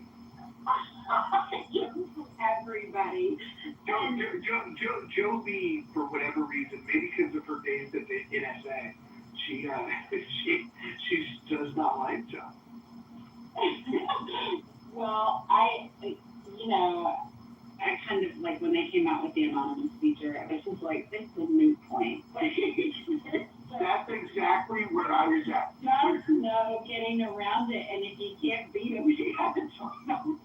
That is exactly what I said. When I realized, like, somebody said, hey, John's streaming the room, and I was like, oh, okay. And I'm like trying to guess who it might be, and I used to be really good at figuring it out. And then it's like, and then the anonymous feature, like, I couldn't do it. And then it's like, so if I can't do anything about it, why would I even worry about it? Like you should not worry about the things you can't control. Exactly. And the only reason I started mass blocking him really ticked me off. He got removed. Somebody removed him from one of Ann and Monica's rooms sometime. Because, that's what everybody did. And then he came in with another account, and he pretended to be this black guy. And look at his face, and he's like, oh, he's not treating white women. He carried on this whole time. It took about 15 minutes before anybody picked up on the fact that it was actually him. I was like, when I told Roger, I was like, hey, we should get John in here, he's running for Congress, all that shit. I called him and I was like, listen, John, like, you gotta like fucking chill out. You can't come in here and crash out and oh no, and all this, like fucking it's all a fucking psyop and a mind fuck and all this stuff. I'm like, you just gotta like chill out, dude. And he's like, okay, I'll try my best. And then now he's been in here for like how many weeks, but he's like totally normal. But he's still really good. I'll give him props. I wouldn't say totally normal. My favorite room was earlier today when Anson and Moose have lost houses and John's crashing out and fucking Anson trying to be patient because he doesn't want to kill the vibe of the room, so he let him go longer than he wanted to, and then he's just like, Okay, we gotta move on, you're off topic. The only time that you could get John back in the day to like get serious and like stop trolling and messing around and just being silly and shit was whenever it came up to Israel Gaza shit. He would like drop the whole fucking facade, the charade, and he'd be like, all right, listen here, you fucking Palestinian piece of shit. And he would just go off. And we're like, oh wow, this is like normal John, this is amazing. But yeah, he's one of the sweetest guys on here. Well, there were two things that won me over. The first was the acceptance that I couldn't do anything. The app, they created these rules where, I've had these conversations with them privately as well as publicly on the app. Like, hey, I don't put on replays. People, will open up more when they're not being recorded, and like you're violating their privacy and their desire to not be recorded. And so, like, I had a problem with it because I was going out of my way to make sure that this was a room that didn't have replay. So once Clubhouse made that a moot point, it's like, oh, okay, well, I can't be mad at that. So then once I accepted that, I started looking at some of the stuff he was doing. People started sending me shit, and I was looking at what he was putting on YouTube with the mirrors room. And I'm telling you, I think there's a legit possibility that if a security agency, whether in this country or somewhere else, were to listen to a mirrors room, I think like arrests would be made. And like, I don't want to overstate this, but I think that there's a world in which the streaming of audio on Clubhouse onto YouTube, he may end up, as much as people might not like the tactics, he may end up becoming the hero of this story. MTK, you're on the spectrum too, right, bro? Shit, probably. Like slightly. You got a touch of the tisms, right? I've been thinking about it lately, and I think it seems likely. It's a little bit of the three things, which is like maybe a little bit of autism. I'm not so sure about that. But definitely ADHD and a little bit of a flavor of OCD too. That's pretty much it for me though. But yeah, a mix of all those. That's sort of but to me, for me, they're like definitely a superpower to the point where it just helps me they actually help me think through things as clear as possible. I'm very OCD about sort of logical consistency and things like that. So yeah, I definitely use it to my advantage. Do you guys remember Tommy? Serendipity, you gotta remember Tommy. Yes, I do. So that would be an example of bad autism, where it's just like the record skips and it's on the worst song.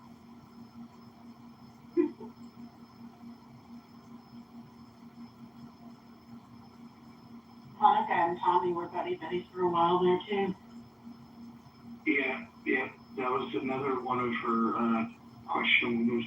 But again, she doesn't like it when you tell her who she shouldn't listen business, and she will dig 10 toes deep.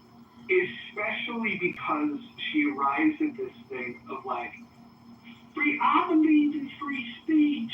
Like, and so if you challenge her on her association, that's what she digs in. And she will, when she gets dug in, then she'll ignore the obvious red flags of why it should be a problem. Tommy, when houses were first created, we had this concept called a lobby, where you had no moderation tools. You couldn't mute people, you couldn't move people, you couldn't remove them from the room, you couldn't do anything. And he pops in there and he realized, like, oh, they can't do anything, right? And so he just goes on this anti-Semitic rant. It was crazy. It was like it was almost scary, like how he was going. And he was going after Abby, and I was frustrated because it was in my house, but it was in the lobby, so I couldn't do anything. And thankfully, the one good thing that Joe Armenia has ever done is he came in the room. That room blew the fuck up.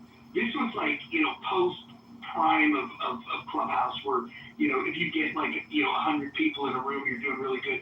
There was like over 1,000 2,000 people in the fucking room, and Joe Armenia, they showed up just to see, hey, what's going on, and it was like the only lobby that ever really blew up, and this ruined the concept of it. I think they rethought it when they realized, like, oh shit, what if somebody's crashing out hard like this? So Tommy got clipped in real time in front of everybody, like mid sentence, and so and he's never been on the app to my knowledge since then. So I think they got a nice little device level block, and so he's been gone, but he was a dickhead. My biggest frustration with her was over Ollie Alexander. Ollie Alexander's another one. I remember Ashlyn, who nice but naive girl. No, she didn't hate her. She's a naive girl. She wants to believe the best in people, and somebody that was charismatic and was captivating the space that she was in showed her attention, and he won her over. And like, and so I mean, like he uses those same skills to groom little boys, but he won over her, and he won over Jazzy. Probably some other people, but really got them like knee deep in his shit. And that was kind of sad because Ashlyn was, I genuinely think she's a nice person, but she was very easily led. And she's super nice, right? I'm not saying that. Yeah, she's so naive. I should say I hate listening to her talk because she never makes any fucking point. She doesn't really know what she's talking about. She just kind of buys into all the shit like you're saying, the naivete. And she just buys it hook, line, and sinker, just runs with it, and it just rambles on for like fucking, and people let her ramble for like 30 minutes. And I'm like, God, she got to shut up so somebody can like Rich, I don't know if you want to share, but like, your oldest kid, how old? About 7. Okay, so when your kids become like teenagers or beyond that, like, there's a possibility, I hope not, and when you were around, maybe not, it could be that the kid would be naive. What I saw with Ashlyn was like, this is somebody's daughter. You know what I mean? And I felt like there was no real helping her because she was so naive that she was gonna fall for everybody's bullshit. And like you could try to give her advice, but she's the kind of person that if somebody said, hey, want some candy, come get in the van, she would have been in the van. She would have took the candy. And that was what fucking scared me for her, was like she was in all the spaces with the worst fucking people. And then what happens? She leaves the app and like literally followed the worst people. Like into her personal life, like deeply involved with some of the worst people. And I don't think she's right on here now. Is she really? Yeah, she's been JP for him all the time, and he's let her talk for like 30 minutes. So just get up. She's like, can I say something? And then she just It like makes no point. Oh wait, are you sure? Are you talking about Ashlyn or Ashlyn? Ashlyn, the black lady who's special, different lady. No, Ashlyn is the white girl from Texas. Oh no, okay. Do you know who Ashlyn is? She's the guy that she has all the fucking Special Olympics. I don't know what she's got. Oh, you're talking about Ashton. Which one? The black Ashton. Oh my God, that lady. Oh yeah, she's so fucking dumb. You know it's funny. Ashton's also nice, but I can take maybe 35 seconds of her. Yeah, and they just let her go. When any state she's on, they make her a mod or something. They just let her. She's like, I'd like to say something. Ashton does, and she'll just sit there for like 30 minutes and ramble on. And everybody's in the chat like, half the people are like, oh wow, we love Ashton, and then the other half are like, somebody shut her the fuck up. Like everything she's saying is just fucking wrong. But yeah, she's indoctrinated as shit. She's like far lefty. Like I said, I'm 20 seconds in listening to her, and I leave her. She's somebody that when I had the old profile, I had blocked at one point because I didn't have the heart to be mean to her. but I couldn't put up with it, so I just blocked it. Yeah, I can't really be mean to Republicans because I got 4 college degrees and a PhD, and I got 7, medals in the Special Olympics, and blah blah blah. She can start talking on, God, I can't do it.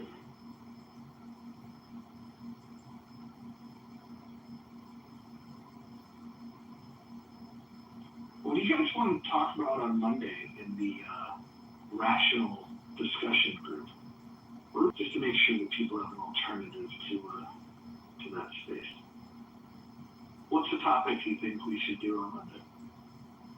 No action. What do you guys want to talk about? What's something spicy? Have John live stream of yours, or talk about that stuff. What is spicy? I don't know how to frame it in a title, but I do think this Epstein thing is very weird. The observation that I have is the cognitive dissonance where Democrats will look at the Epstein thing and go, yeah, we need to get into the files because we need to show that Donald Trump, he was on the Epstein list. And then Republicans are just like, we don't really care that Donald Trump knew Epstein, but man, that fucking Bill Clinton was sure good friends with him. And like, if both of them want to weaponize the Epstein list for their political enemies, but nobody wants to accept that their political heroes are also them. And so it's like, it's pretty funny when you see the dueling photographs of like, you have, the Democrats will show Trump with Epstein, and then it'll be, the photo of Clinton with Epstein. It's like, why can't we just say that they're all a bunch of fucking weirdos? I don't get why we can't say that. Well, let me ask you a question. Like, if anything does come out of Trump being on that stage, you think it's like Trump, like, being all weird, like, the rest of them that were probably into, like, fucking 13-year-olds and shit, or do you think maybe they got a girl that's, like, 17 and a half, and they're like, yeah, she's 20, Trump, or 19, and they can't fuck her, and then they're, like, holding it against them and shit. Like, I want to get this. Here's the thing, right? I just can't picture Trump with, like, a 13-year-old girl. Like, yeah, 13-year-old. Here's the thing. Clearly, whatever's happened on that island, it was designed to be like fantasy island for the rich and famous, right? Like whatever you wanted, this is the place that you could go and you'd be away from everybody and you could do what you want to do. I don't think that means that everybody was diddling kids.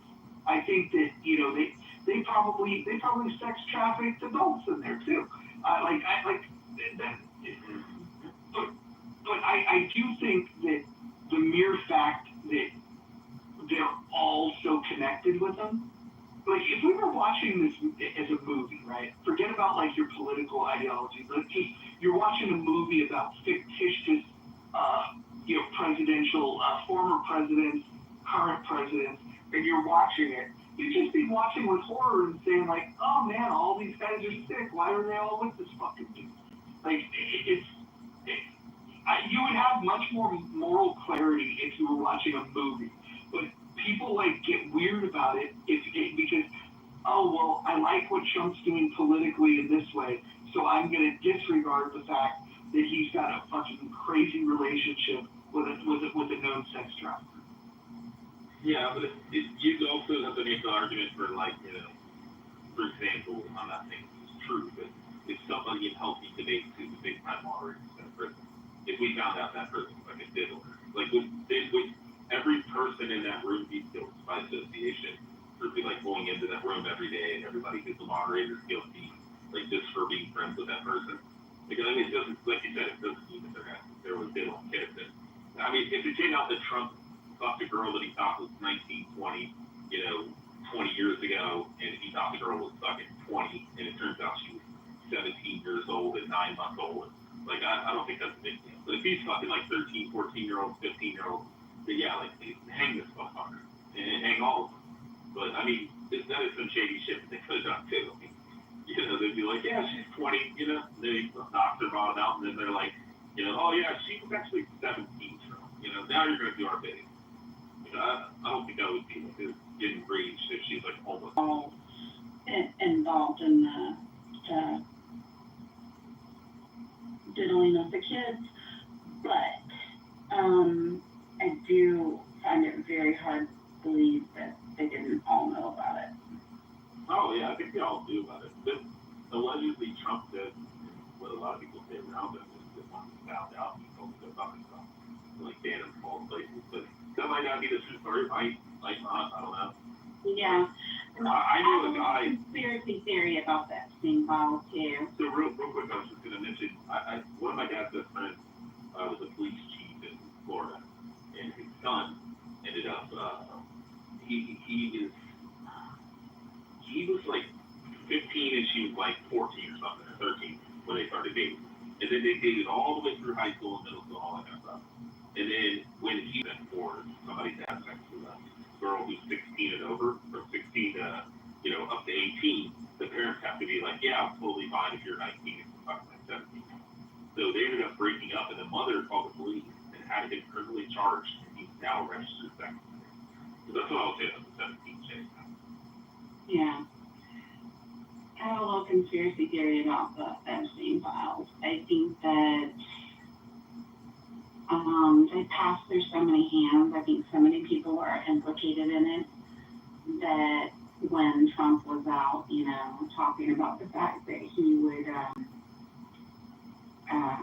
declassify them and share them, I think that they wanted to ensure mutual destruction if he released it on all of them. And I think there's a good likelihood that they potentially maybe embellished some of the information in there that included him. Because I don't know. I don't get child pedo vibes from him. I don't really care for him on a lot of personal levels, but I just don't get the child pedo vibes. Trump also kind of contradicted himself. The story about Mar-a-Lago kicking out Jeffrey Epstein because they got reports from, one of the residents there that he was being a little weird from one of the younger kids. He came out relatively recent, I want to say it was in the past week or two, recounting that story, but it was different. He mentioned that it was because Ghislaine was stealing staff from, I guess, his massage area within Mar-a-Lago, and it happened twice, and I think one of the individuals that was apparently taken from the Mar-a-Lago staff was Virginia Coupre, the girl that came out later on. So could have been one or the other, could have been a compilation of the two things happened. Yeah, to your point, I think it could have been one of those entrapments where, maybe his staff hired somebody that was illegal, so it's not necessarily that it was anything sexual, but it could be that it was just kind of dubious hiring practices along with just the connection with this guy. Yeah, it's kind of like they talk about, the Polish workers and stuff, and he's like, listen, he's like, I own the fucking company who did the contract work on that building, but then the company who was a contractor who worked for us was the one who employed all the illegal Polish, immigrants or whatever, the undocumented Polish immigrants and stuff, and then they ended up getting sued, and because he was the one building the building, he was financially responsible, and then he fought it in court. So it's like, just because you hire a contractor and they have a bunch of fucking illegals working for you, yeah, you are technically liable for it, but, it's not like Trump was sitting there going, yeah, we're going to a bunch of fucking illegal Polacks, Yeah, and I think he's also worried about, I think the bigger angle is just, the public opinion, and then, what that will mean for his power going forward.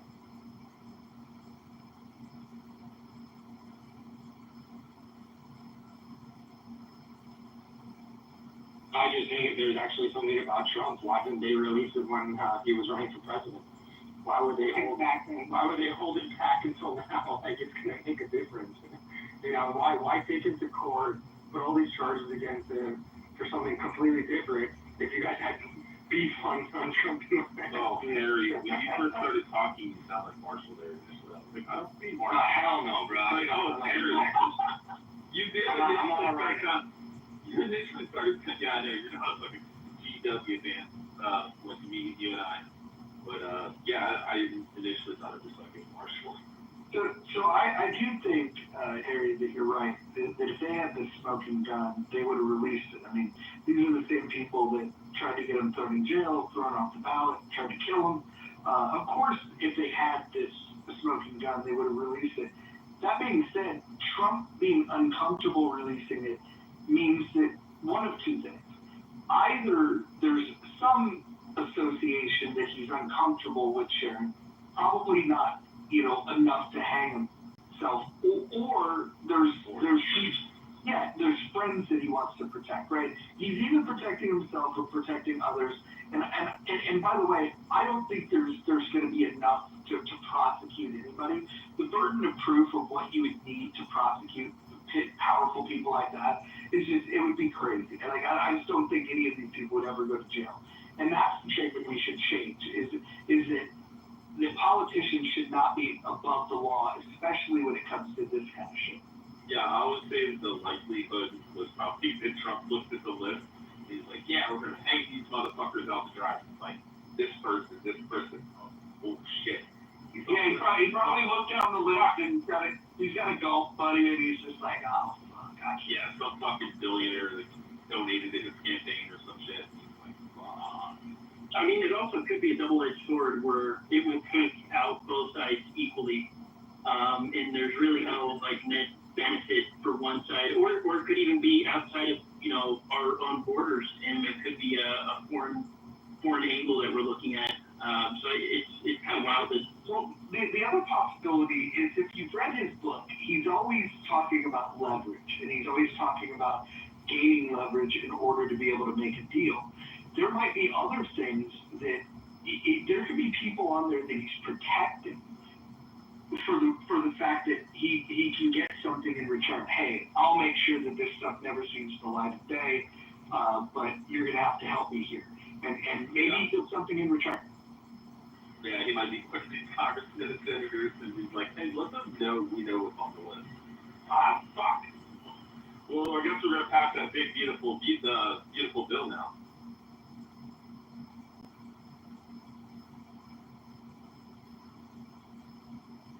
All we know is that part of the royal family was on that list or was had ties to the island. Like you said earlier, Bill Clinton, other high-ranking people as well. People in Congress and Senate that, like you said, probably doesn't want to hang him out to dry. And I think honestly, I think he looks at it as the best interest for the country, because if he was to put some of these people out to hang him out to dry, it could cause, who knows? I mean, it could cause turmoil here, on both sides. We also have to take into consideration the handlers who are fucking control like able to fucking kill whoever the fuck they want. How good is the Secret Service if you hang Bill Clinton on the fucking dry? Like, Donald Trump might end up on a park bench with clean fucking socks, shooting himself. Actually, I don't even think that's the worst of his worries. Like at the level that you are, that Trump's at, they've tried to kill him. He's a fucking 80-year-old man. I think the thing that he's got to worry about is that if he really fucks around, like they could go after his kids, like that. I think that's the leverage that they would have over him, because and by the way, he talks a good game, like he's tough and he's going to deal with all this shit. We will find out how tough he is when we figure out what he's going to do dealing with Putin. The put up or shut up moment for Trump in all of his presidency is going to be the way that he deals with Putin. And it might not be pleasing to everybody, including me, but if he fucking bends over for Putin, that will be his legacy. He's got an opportunity to look him in the eye and do some real fucking American shit. And I'm hoping he does. But Daniel, thanks for coming up. You disagreed with some things in the chat. Wanted to hear from what you guys say. Hey, it's pretty often that when I come into your rooms, I'll be in opposition or get booted or whatever. I appreciate the opportunity to say. Hold on. Who would boot you? Occasionally in this room, I've not been walking. So anyway, it's okay, we're here in the present. I guess the question I'm... You're in the muck. Everybody's welcome in the muck. Thank you, man. I want to ask you, like, what would constitute him standing up to him the way that you would consider satisfactory if you could say that?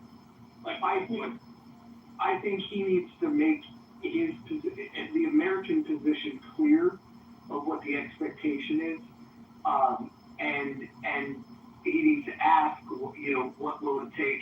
Where's the off ramp? Act. Stop. He needs to determine where the off ramp is for Putin. This thing can't continue forever, and Putin has to go home and have a victory at home. He's got to be able to have a parade and say, "Look what I did! I'm so great." And I don't know what that looks like. If it means taking all of Ukraine, that's an unacceptable thing. And I think that what Trump has to do is draw a clear fucking line in the sand, and let Putin know that we're not gonna fucking let him as a tyrant just take over another sovereign nation. I think that's the line in the sand that he has to make, but there may be a concession, and there may be a concession that Zelensky is ready to make. But there's got to be a line in the sand that he tells Putin not to fucking cross, and he's got to be willing, if Putin crosses it, to escalate to whatever extent that means. Okay, so, obviously, national sovereignty has to be respected in some way with a little give and take. So, like, you'd be okay with a little bit of Crimea, let's say, and everybody go home. Something like that. I think at this point, even if they were to take take back the breakaway provinces that have Russian loyalists, but there'd have to be some crazy security assurances. There would have to be some things, because here's what has to happen. In order for this thing to end, Zelensky needs to be able to, actually Zelensky will leave, but whoever comes to power has to be okay with whatever the deal was from the Ukraine side.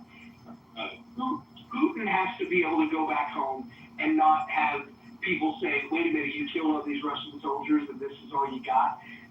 So everyone's got to get their fucking be able to save face. Like the Japanese are famous for this, right? They could surrender, but they had to save face, and so they got to. What Trump needs to do is figure out what does that look like, where Zelensky can look like he put up a good fight, and wow, Ukrainians should be proud for we stood up to the Russians, and Putin's got to get a similar victory, and then Trump has to be able to have his victory lap at least with his support. They all have to get that, and if you don't have that, then you have no deal. But Trump has to be careful to not give up something that encourages future tyrants. Has anybody, in all the time you've been on Clubhouse from Ukraine, ever been in any of your rooms, by any chance? Oh yeah, we used to have people in there all the time. When the SITREP room it ended after Piotr took his victory lap and made it sound like he was the creator of that room, which he wasn't. No, a lot of the people that were highly plugged in. In fact, the best information that came out of Ukraine, I don't know if you guys remember Denny. Denny was the guy that was piping in all that up to the minute information, and so Denny was the reason that room was good. And you had a couple other moderators that didn't have their head completely up their ass like Piotr. I'm sure you've got this impression. I work with Ukraine on a weekly basis. I discovered recently the way we have like ceasefire and peace, they have two words, but the way in which they're different says a lot. One is for the cessation of hostilities, another is when the invaders leave. They have to come up with a word in their culture when the invaders leave, because they've been invaded for so many hundreds of years. I guess you probably got the impression I certainly have is those people will never get up under any circumstances. No, you would have to completely take away their ability to fight. Yeah, I just don't see it in any circumstance at all that happening. So much so that there's massive set of funding that the European Union set aside, and they moved almost, but not all of it, almost all of it to Ukraine, to defend Ukraine when the United States slowed down. There is so much steel will out there that I don't think is being quite fully appreciated. Let me put it that way. I won't call it reported, but fully appreciated. I definitely think, Zelensky would leave if he thought that there was going to be a way to secure peace. I don't have a shred of doubt of that. I talk to people who talk to him frequently. The thing more, though, that I'm stricken by is when I've met people from there is this core of, they are going to fight to the last person to keep their land. I think they would compromise on Crimea at this point, though, if they had to, which would be very painful for them, but I think they would.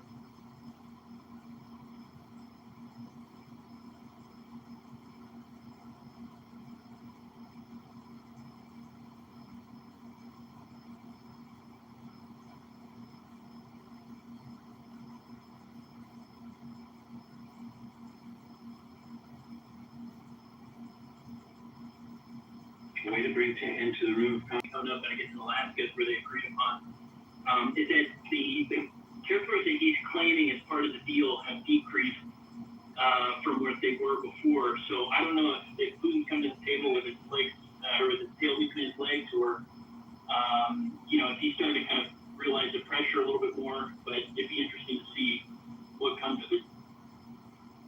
There is one other sticking point besides the territory, though, guys, which is whether they can make the deal requiring or not requiring Ukraine and NATO to never to be part of NATO. This is fundamental for Putin. And I highly doubt that they'll ever agree to that. I think they're at a reconcilable difference there.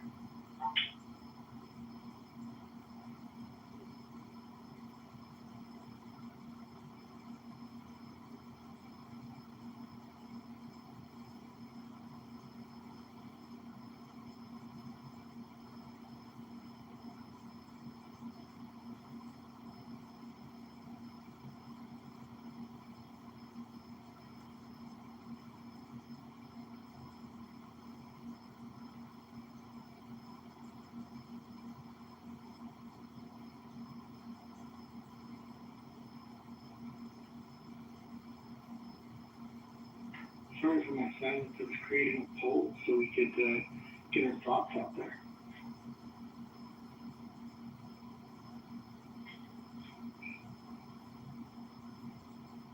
The poll is posted, though. Welcome back to the room. Yeah, thank you for that. I haven't pumped around, jumped around Clubhouse for a long time. Come back, and I don't know what that is. And with the messages, they got DMs and all, and then I look at all, and there's rules that I follow. What is that about? If you have houses that you follow, it's houses that you follow. Yeah. Some people can add you or invite you, and it'll show up, and you kind of have to click on it to like reject it and opt out, and then it won't show.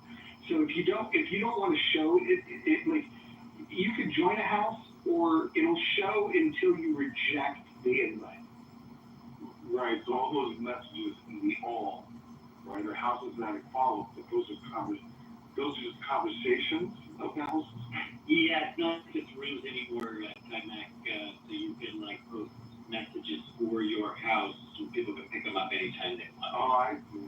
Group message. Like a newsletter. Yeah, an audio. Okay. But okay, so what do you think, Roger? Is much better? I like little things with you. I like some of these little things. Is it much better in comparison to the others?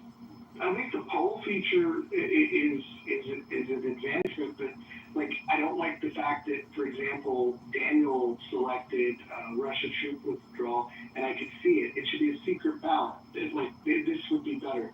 I also don't like that once we get to about 8 or 9 votes, the percentages will add up to 102%. rather than 100%. They don't even do math well.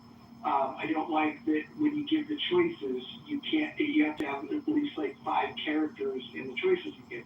So you can't even set up a simple yes/no poll. I also don't like that when you respond to the poll, the poll response will sit on your profile. I think there's a lot of people that would be responding to this, especially questions like, hey, what's your favorite sexual position? I think once people know that that's going to be on their profile, and for who knows how long, I think there's just a few tweaks that they need to make, but I think all in all, it's still a good feature. I'm glad they added it. Right. Everybody's brain stops when you say sexual. Everybody's thinking about the wall.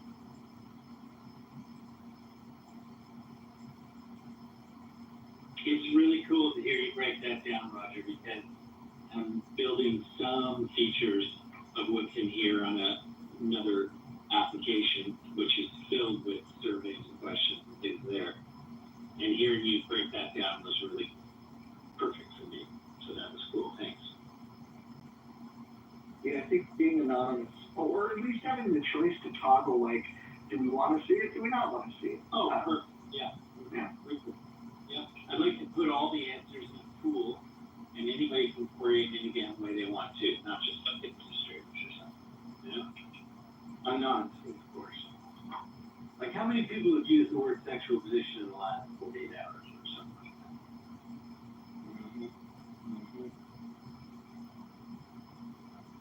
It's been used in this room quite a bit in the last 48 hours. There you go. They don't need the artificial intelligence when they have Roger. T-shirt.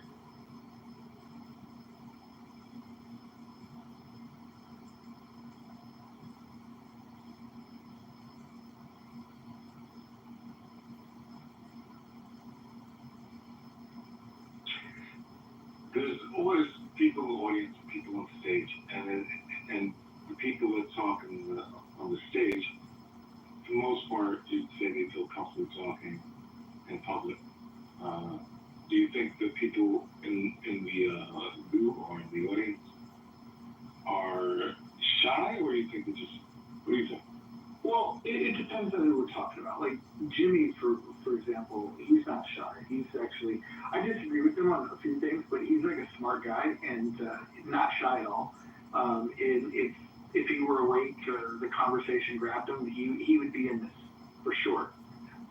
Christy, once upon a time, was not a chat warrior. Christy would get on stages, and I think Christy is one of the folks that, and I don't want to put words in her mouth, but I'm guessing that if she were in a room and felt felt comfortable enough, she will raise her hand when she has something to say. But one of the powers that Christy has is she doesn't get paid by the word. For some reason, some people think they're getting paid by the word here.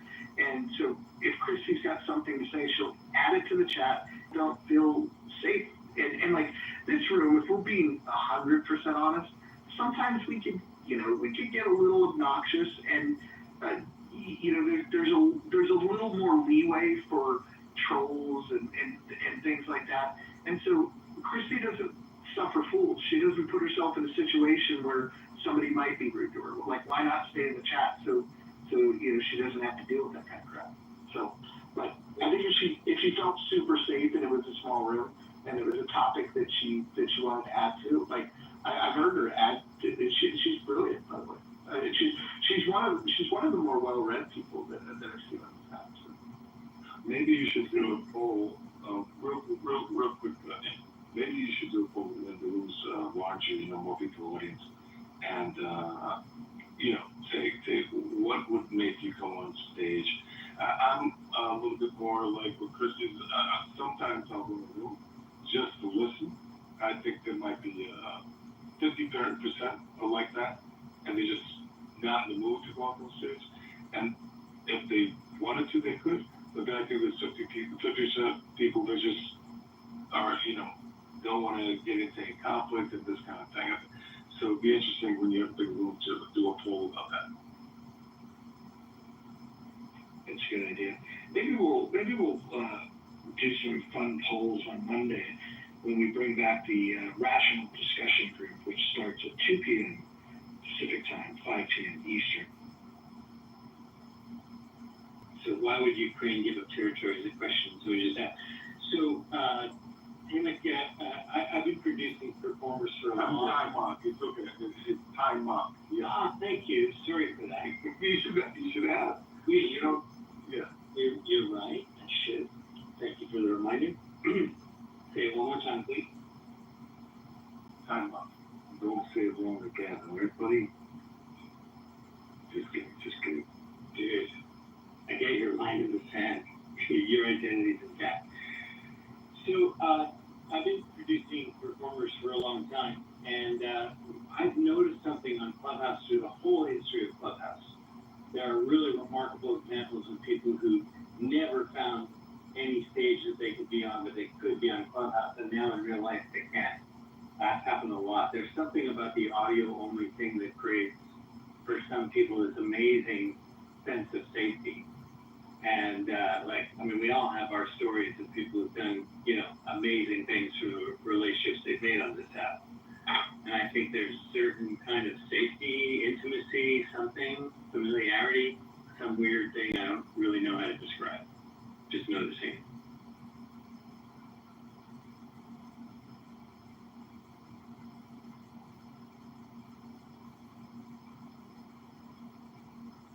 Abby's here. Let's bring Abby in. Abby I would love to know if Abby thinks it's a good idea to hire into the FBI people who were convicted for January 6 crimes and pardoned. I'd like to know if she thinks that's a good idea by any party. Well, hold on. But convicted of what on January 6th? There's all kinds of individual crimes that happened on January 6th. Which crimes are you concerned with? Any of them on January 6th would end up in the FBI and he would be appointed to. Any of them? So what if you were at a protest for the first time in your life and the crowd was moving forward and you follow the crowd and you find yourself now caught up on trespassing charges? Do you think that person should always have this scarlet letter? How about this? Rather than that hypothetical, how would we look at the real example of the person they did actually hire and actually put into those jobs, and let's compare it. You and I can look at it and see whether you think if that was done by the other party, you'd be considering that was okay. I think that's a good point, but that's also a deviation from your first question. Well, I want to ask the question. Right.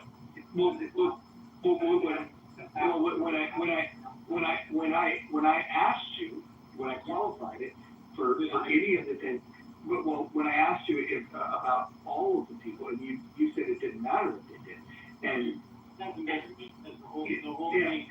There's some people that were arrested for January 6th that weren't even fucking there.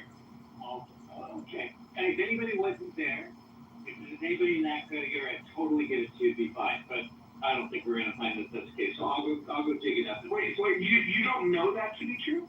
Oh no, I definitely know. I'm just getting you the actual reference. Hold on. Make sure the reference is from an unbiased source when you get the reference. Make sure the news outlet is not a biased news outlet. Sure.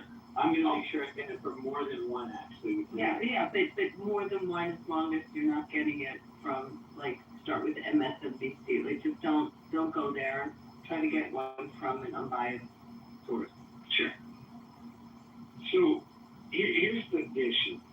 I have January 6th. I have no problem with arresting and charging people for committing crimes. If somebody commits a crime, arrest them. Take them into court.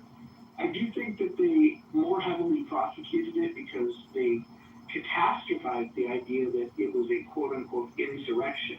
I think that anyone that uses that term is not a serious person, period, point blank, period. They're exaggerating the point.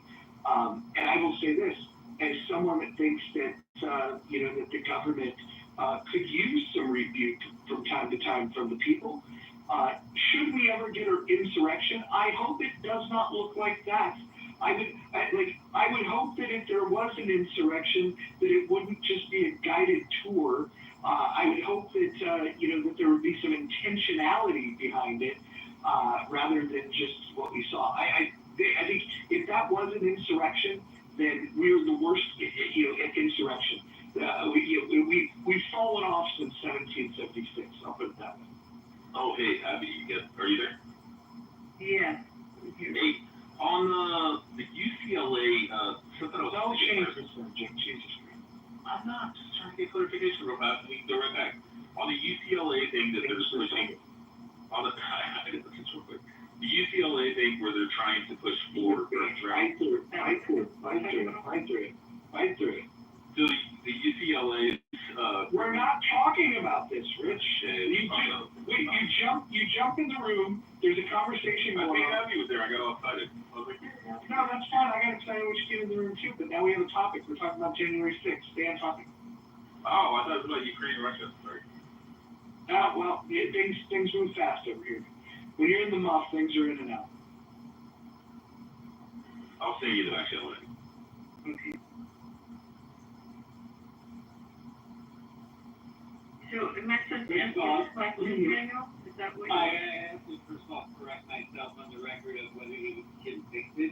He was not convicted. So let's be clear, I was wrong about that. He was due to be on trial apparently within a matter of days after Trump got elected.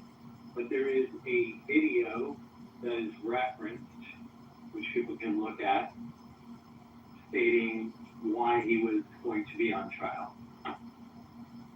Now, you have an innocent man? You're right, he's an innocent man. Correct.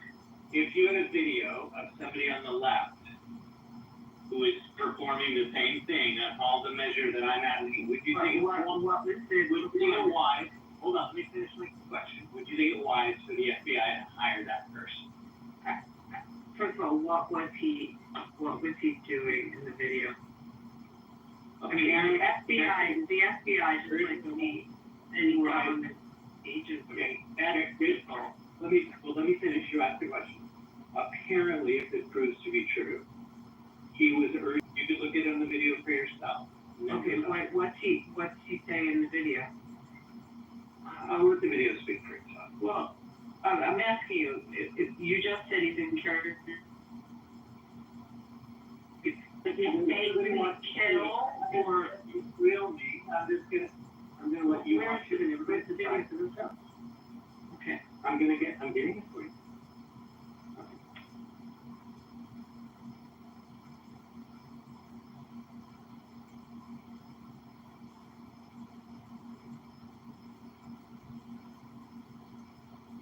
The person hasn't been convicted of anything. No, he is innocent in the eyes of the law. There's no doubt about that. I'm just not sure that you'd want somebody to put this on their resume, this video. I just put it in the chat. I don't know, we got a shit ton of people that the Biden administration hired that have like videos of some pretty outrageous protest moments. We also have a guy that's about to be elected as the fucking mayor of New York on video saying and doing some pretty outrageous things. Like really hateful, outrageous things, and he's going to end up as the next mayor in New York. So, pretty vulnerable to our population. I do, and I think one of the things you're referring to is by vote, and one is people you're hiring. That was my question. Is it a good idea? When you see that video, should that person be hired by the FBI? That's my question.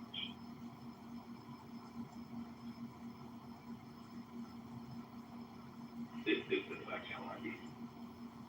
There's videos in the back channel I'm supposed to look at? Oh, no. My question. This is good. Yes, yes.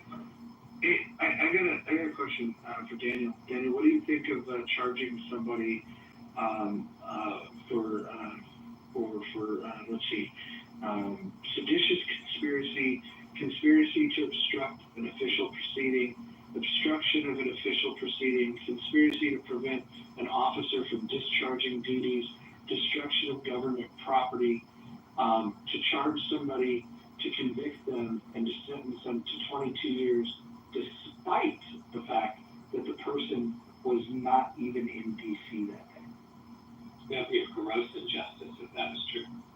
It is true. I will post it. Okay. Thank you. I play by the facts, Roger. You've heard me for a number of years. Yeah. The reason why this guy was caught up in so much trouble was because it was the leader of the Proud Boys, and the evidence that they have was he was just texting with people that were in attendance. He was yeah. Okay. In research Harvard. Yeah. Okay. So you believe that there was a gross injustice perpetrated on Enrico Tarrio? Massive, and that's not me defending him. I think the guy's a dipshit. But he was told that he couldn't go, and he abided by that. And the only thing that he was that the court trial showed was that he was communicating with people that were in his group, his friends group, right? And he was communicating with them via text.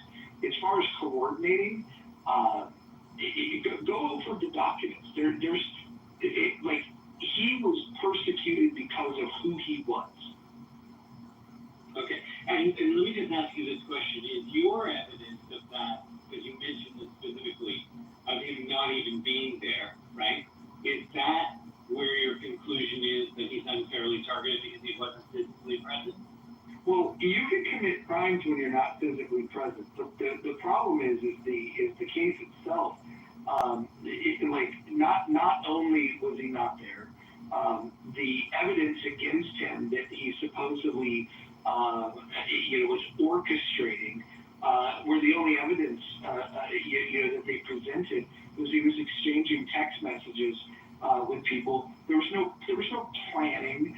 There's no evidence of that. And then by the way, when they convicted him, because again, I think that he was unfairly treated. They sentenced him to 22 years. Go look at the case. Go look at the facts of the case, and tell me if any human being should spend 22 years in prison for the facts of that case. Oh, I can imagine there'd be a whole bunch of lawyers who'd want to argue that for you, yeah, that he would deserve to be in that based on the evidence. And for you to say that there isn't any evidence, I mean, there were 12 jurors there clearly decided that there was, right, by the law. Like, when we say, oh, the guy I presented with the video is actually innocent under the law, he is innocent under the law. I was wrong. But in the case of Enrico Tarrio, he was charged, he was prosecuted, and found guilty. That's a fact.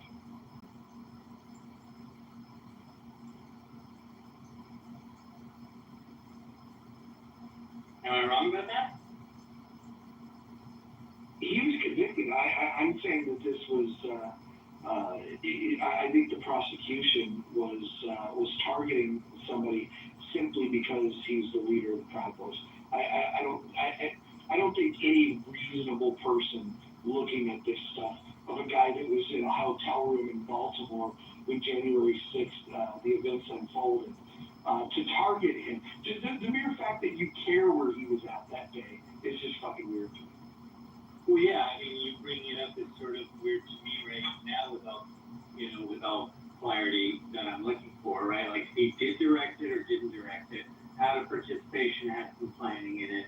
Like, that is evidence that's got to be presented to a jury. The jury could be hung, they could find him, not guilty, they could find him guilty, or he can appeal. There have been miscarriages of justice where evidence wasn't allowed that should have been allowed, or new evidence was found, or whatever, right? But there is a due process, right? And he was found guilty. Then you can say, okay, well, now that he's found guilty, compared to all the other sentences that could have been done for people on something similar, it's hard to find something similar, frankly. But if you do a comparison to that, was it actually a fair, meted out punishment? Those are, as far as I'm concerned, two different things.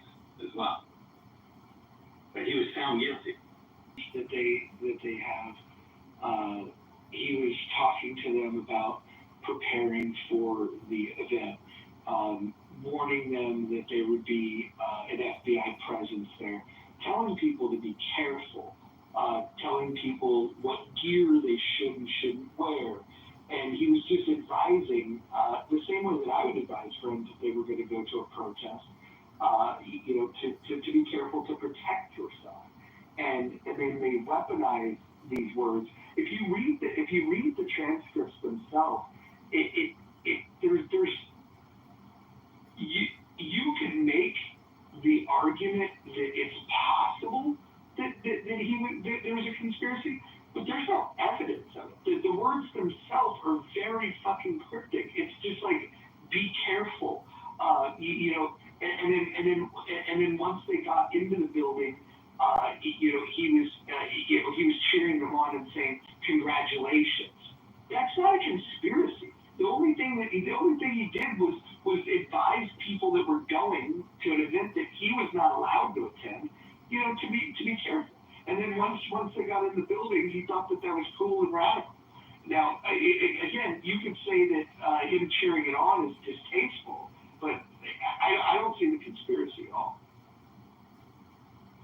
I've never thought of this until having this conversation with you tonight when you talk about the justice system, when people do being weaponized and targeting and so on. And it's absolutely true for the prosecution thing.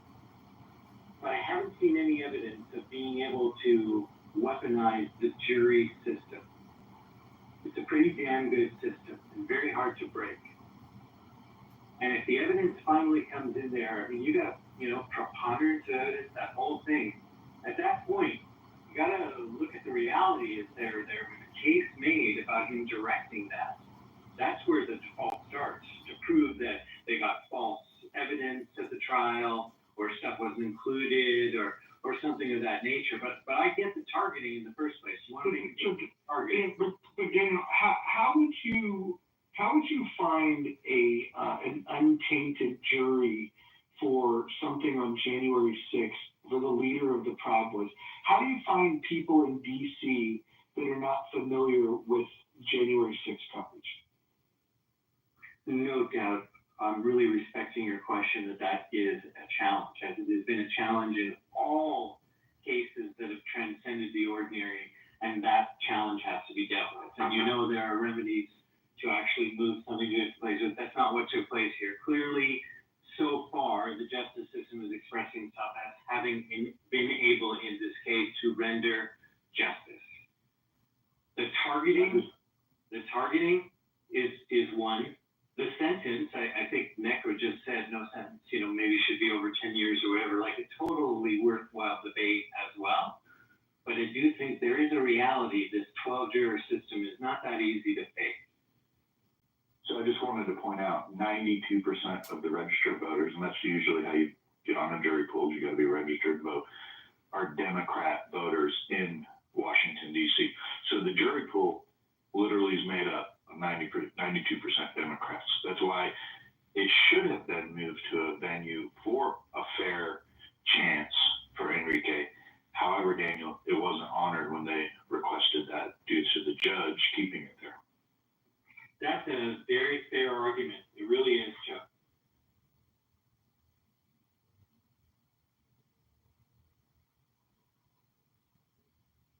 Do you think a Republican can get a fair shot in a jury pool that has 92% when it's such a highly politicized issue? I don't know for sure. I think it's a legitimate question, right? In any situation where you can do something with the conditions to make it fair, why wouldn't you? Like, it's in your long-term interest to do that. The one thing, take a broken system and build it. You don't tear it down more. Of all the systems in the world, I think, before all this shit happened, that you could rely on was the American system. I'm a Canadian saying that. Love America. Deeply love America. And I just think, there's a lot failing about it, but you can make it a lot better. And I just think you start with the stuff you probably can rely on. It's very hard to break elections. I don't care what people say. It's especially in America. Of all places in the world, it's very hard to break America's elections. To turn people against each other, that's actually really super easy. But the actual vote itself, no. Same thing with this. So the evidence that was presented that was the most compelling to the jury was a document that was sent to Tarrio, not from Tarrio. It was sent to him about a strategy to occupy crucial buildings. They wanted to occupy buildings, and occupying buildings, by the way, happens left wing, right wing. This is a strategy that protesters do, and it was a strategy document that he didn't write, and it was sent to him. And so the person that wrote the document was not charged, not convicted, clearly, if he wasn't charged. But because of who Tarrio was, he's responsible for this document that says that, that there was a strategy to occupy buildings. There was a strategy to occupy buildings in Seattle. Nobody was punished for that. There's been strategies to occupy buildings in the 1960s in California by the Black Panthers, right? Like the idea that there was a strategy to occupy these buildings, and he wasn't the one that strategized it. He was just sent the document.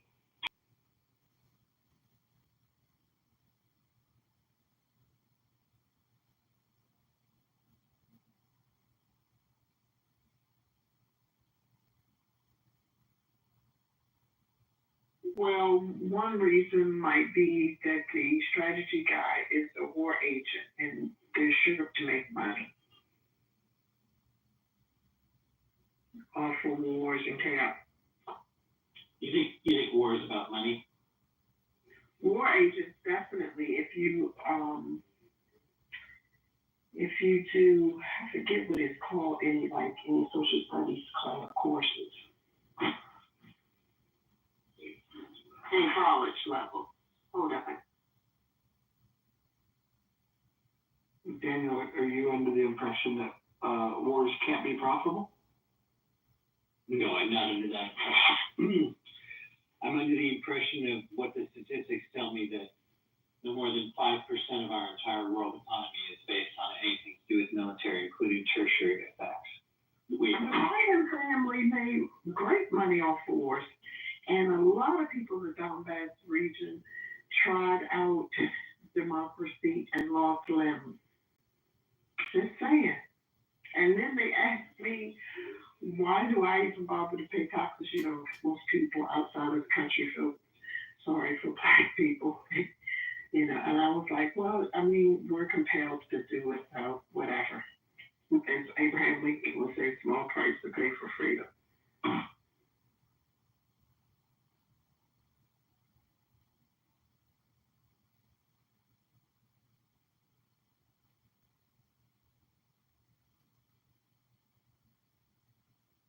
I don't remember what course that was, but war agents are people who that like blacks, what's it called, Blackstone or something like that. They make money off of war, and they make tons of it. Not just your contractors, but yeah, they make tons of they make tons of money off of war.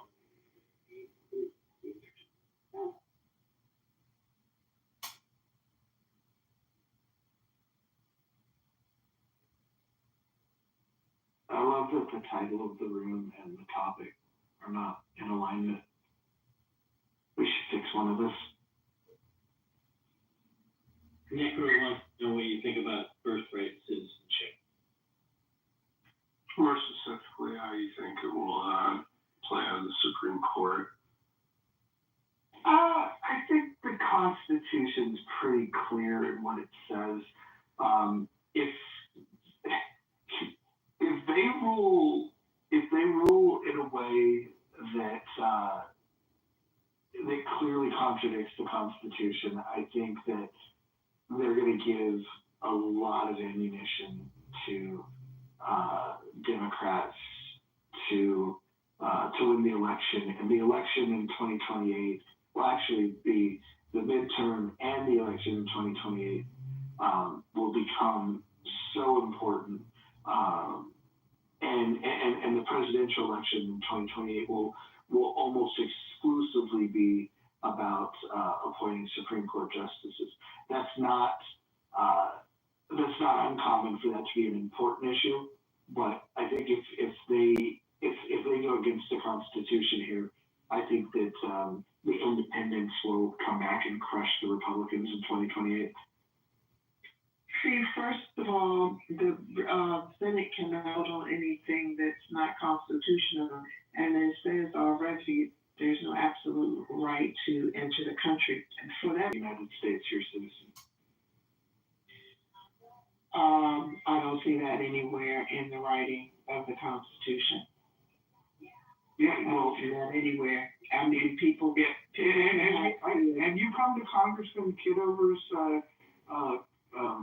rooms where he reads the Constitution aloud? No, because Congressman I'm not a constituent of his.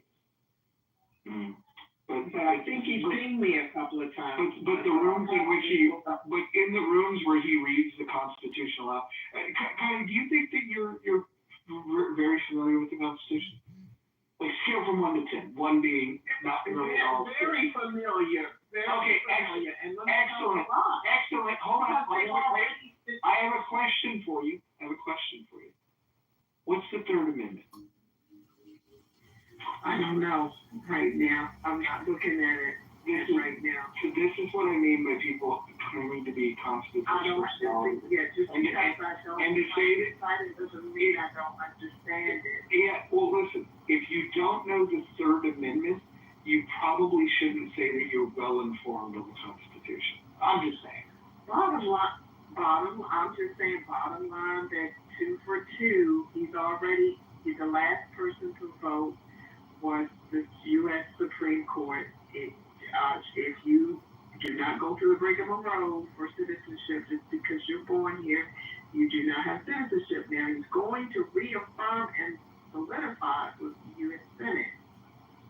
And no one's acting outside of Article 3 or Article 8 or any of that. They're following civil federal regulation rules.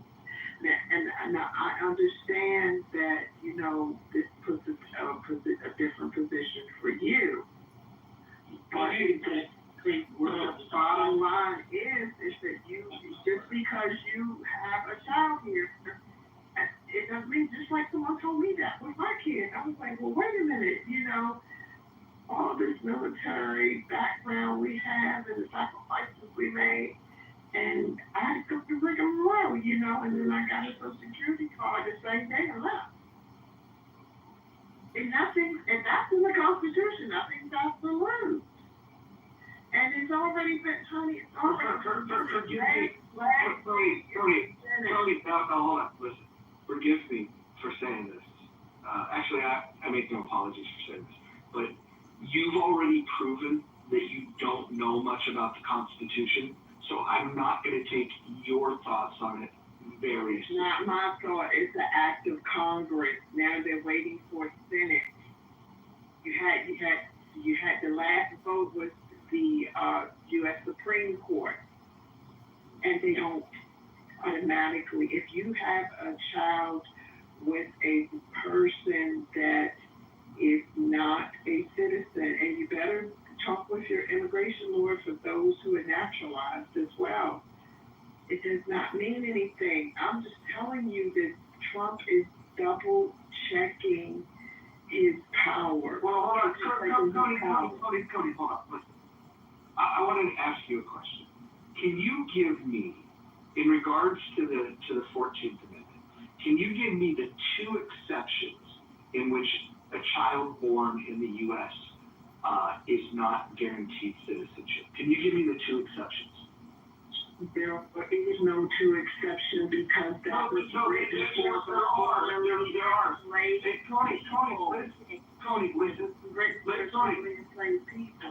Tony, listen. You're not. It's a month of July.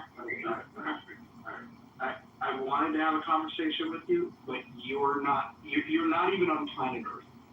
I'm asking you a question, and you're just saying words. You're not familiar with the Constitution. I asked you a basic question, what's the Third Amendment? You didn't know what that was. And then when I asked you about the issue that pertains to this, I asked you about the 14th Amendment. I asked you what the exceptions would be, and you didn't know what those were. In fact, you said that there are no exceptions. You don't know what the fuck you're talking about, and I think it's high time, that Clubhouse starts calling people out when they're saying shit that they don't. Like, look, if you don't know this topic, just shut the fuck up. There's no crime in learning. You know what you could have done? You could have said, you know what? I don't know the answer to this. Maybe I'll go Google it. Maybe I'll read a book. Can you point me to a reference where I can learn about this? There's so many things to look, right? I don't give a fuck at this point. At this point, it's the mere fact. I'm gonna block that dumb bitch. That's what I'm gonna do. Listen, I just can't deal with it anymore. People are so fucking stupid. Like, all you have to do, if you're asked a question that you don't know the answer to, there is no fucking. Yeah, I mean, literally, I asked her the same question about, and like, she went on to the same thing about, there are people who are not here, not legally, and like, it's irrelevant. Like, Hold on, Necro, hold on. I want to talk to Christy for a second. Christy says, LMAO, smiley face, yet people wonder why I don't bother getting on stage. Listen, if you're worried that I would go at you like that, then that would mean that you believe that if I asked you a question that you didn't know the answer to, that you would try to just make up an answer. Now, in that case, I would be in the right for pointing out that you don't know what you're talking about. I don't think you would do that, or I'm not sure of my answer to that. Maybe I need to do some more research. Can you give me a moment? I'll come back to you. There's so many ways that you could handle that honestly, and that woman chose to just talk. Like, she just decided to say words when she had no clue what was correct. Yeah, people are confronted when you address things in a direct way and get to the truth of things. So that's a little bit of a problem with people going to come up stage, because you don't let them get away with that kind of stuff. Well, here's the thing. I actually think she's a nice woman. I don't think she's a smart woman. And again, that might sound like I'm talking shit. All she had to do is just say, hey, this isn't my expertise. This isn't my area of expertise. Or that ain't gonna happen, bro. You know what else she could have done? She could have said, I believe this to be true, and if she would have said, I believe this to be true, I would have been much more gentle with her. But if you're going to be on the stage arguing with me about the Constitution, look, I haven't read every fucking book. Shit, I got books on the bookshelf I haven't read. I got books that I've bought that I've never even opened. But there are certain things that I fucking do read, and there are certain things that I'm knowledgeable about. Pro wrestling is probably the most knowledgeable, poker strategy, specifically for ring games, very knowledgeable about that. I could talk to you about films made in 1985, as you might be aware, time out. But I would never answer a question the way that she did, where if I was completely clueless on the topic, I'd just tap out. I'd be like, fuck, I don't know.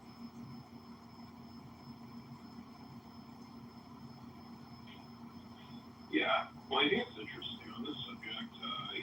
Abby actually sent me an article about, because believe it or not, I'm actually interested in what's the rationale, because a lot of people who have been critical of birthright citizenship have pointed to the clause of and subject to the jurisdiction thereof, and have suggested saying that illegal aliens are not subject to the jurisdiction thereof, therefore their children are not.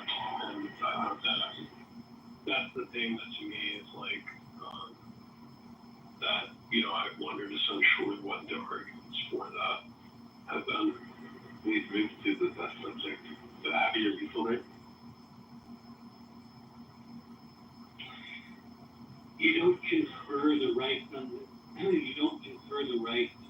on those who are born based on the status of their parents. That's the whole point of the 14th Amendment, right? Well, with exception. So if their parents were, if the child was born to enemy forces that are occupying the U.S. territory, then that would be an exception where you would say, no, of course, those are not citizens. The other example is children of foreign diplomats. If a foreign diplomat is here that's pregnant, they're here in official business, that child is not necessarily, that can be challenged. So, wait, first also, I think there was a challenge, or there was at some point a challenge on whether McCain could run for president because he wasn't born in America, but he was born under diplomatic status of America from his parents. So that's why.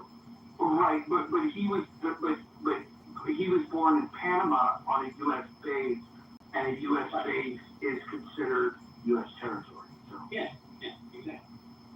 But it's interesting though. It's like I think also what would also be the other exception to children born would be born to Native Americans in their own territory, because technically they have their own laws and so therefore don't have the same jurisdiction. I think there's two conversations that could happen around birthright citizenship. There's what does the law say, and then there's the question of, now that we have this evolving threat, that I would call it that, of people coming across the border in very large numbers, at least they did when Biden was in office, where we should always rethink, like, hey, when this was written, what was the logic behind it? What has changed? Should we evolve? And then we have a process for evolving. The process isn't for the Supreme Court justices to change, to interpret it because of these evolved threats. The process would be for the Supreme Court to uphold what the Constitution says, and then kick it back to the legislature to say, hey, if you want to change this, we can understand that, but that's something that you'll have to do. And then the legislature can do it. And if you want to amend the Constitution, you need 2/3 of Congress and you need 3/4 of the states to ratify it. That's what I think it would take in order to do it. I do think that there's an argument to be made that we should rethink this idea. And just me saying that would be highly offensive to some people that would say, well, then you're not within the spirit of the, of the Constitution. It's like, well, you're correct, the way it's written today, but I do believe that you can amend it, and I know that we have a process for doing that. And I think it's a worthwhile discussion. But I think if the Supreme Court oversteps their bounds and rules, I think that they would be handing a gift to Democrats if they rule to ban birthright citizenship. Yeah, I mean, in general, I know that like it's something that divides America on the issue of birthright citizenship, because you have almost half of Americans who are against birthright citizenship in spite of what the 14th Amendment says. Is this your general idea, or are you like looking at any stats on that or any polling data on that? Yeah, so I can give you some polls that what you believe is that we're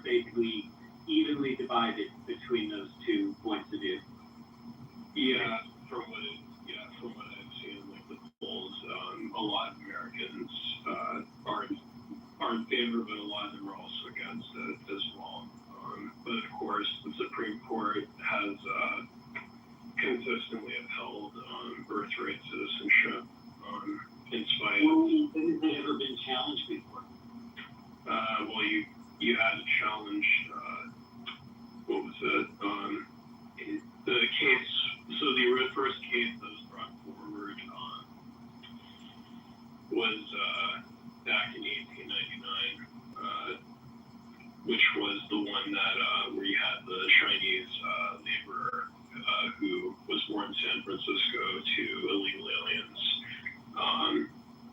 And so his parents were not citizens, but he was born in the United States. And so it was essentially the perfect case to bring to the Supreme Court for the 14th Amendment. And what the court ruled in that case was that. And that was Wong Kim Ark, if you guys are trying to play along now. Go ahead. Yeah, and so basically, what the Supreme Court ruled was that, the term illegal aliens born on U.S. soil children born to illegal aliens who are born on U.S. soil are American citizens, and okay. So yeah, I guess you could say that that's consistently in the sense, like, up until 1900, I wouldn't say that means anything right now. And I'm not so sure that I agree with you, Roger, that they would decide on the basis of what kind of gift they give to Democrats or not. I think that's the thing about the Supreme Court. Once they're there, they don't care. They know what their agenda is. I think you might have missed my point. If they go against the Constitution because of their own political whims, which I don't think they will, I think that what that will do is scare the hell out of a lot of independents, and it'll sway them back into the arms of Democrats. I definitely agree with that aspect, but I don't think they're going to be swayed by that. If they want to go in and do it, they're just going to do it. And I think that, they made an agenda known that they're playing out. So I would expect them to actually strip birthright citizenship and throw the whole thing into that chaos. Well, I don't think there's an example of the Supreme Court doing things that are in direct contravention of the Constitution. In fact, I think like the fact that the ruling with Roe v. Wade, I think that was constitutionally sound. And so you might not like the results of that. I don't think this Supreme Court is going to make this ruling. I do believe that in their personal life they probably have their preferences, but the judicial branch, in my opinion, at that level of Supreme Court, there's some district clerks that I have problems with, but at the Supreme Court, they do a pretty good job. I think there's very few mistakes, like massive mistakes. I think the passing of Roe v. Wade, I think the original ruling in Roe v. Wade was a problem, and I think Korematsu is probably the biggest failure that the Supreme Court's ever had. But I would say, 99 out of 100 times the Supreme Court gets it right in terms of constitutionality. I think you're, optimistic about that. I'm usually playing that role, but I think in this case maybe I'm preparing myself for that fact. But you are probably right, and I hope that you are right. I think it would be a disastrous effect to have that ruling if it did. So anyway, I hope you're right. It's interesting though. It's like it's one of the things I agree with Roger on the Supreme Court. In spite of how we feel about Congress, the judicial system is the only system I'd say I have more confidence in the government than any other branch. But overall, I like that you gave an example of Roe versus Wade, because to me it's like I don't think, regardless of which side you stand on, you can really argue that either of the Supreme Court overstepped their bounds. You can argue like Roe versus Wade that it was decided on weak grounding, which I guess it was, but given what most legal scholars, as far as I'm aware, understood it to be. But yeah, in general, it's like Roe versus Wade was something that, regardless of how you felt about the decision, it's kind of difficult to argue that the Supreme Court overstepped their bounds on either issue. Are you done, Echo? Essentially. Yeah, and so essentially, the way I see it is just that it's why to me, I agree with Biden thinking. I thought progressives like trying to pack the Supreme Court was one of the worst ways to, essentially to win voters because, essentially it was just going to be like another fight to continue to just scramble for the high grounds pretty much because, rightly has been pointed out is that if, Democrats pack the Supreme Court, Republicans are going to pack that when they take the power. Macro, can you look at the rules of the House around like making your shares brief and you've been growing on. Can I add on to the citizenship real quick? Look, I think where the wrinkle comes in is, and I do think the Constitution is very clear, the 14th Amendment. However, I can see the Supreme Court rule in favor of the Constitution, but when do you draw into the exception of the people that crossed the border was an invasion? Now, Trump declared it an invasion at the southern border when he took office on January 20th, but would that then apply to the people prior to January 20th, 2025, that came in, and that's when the bulk of them came in, or even before that, going back years.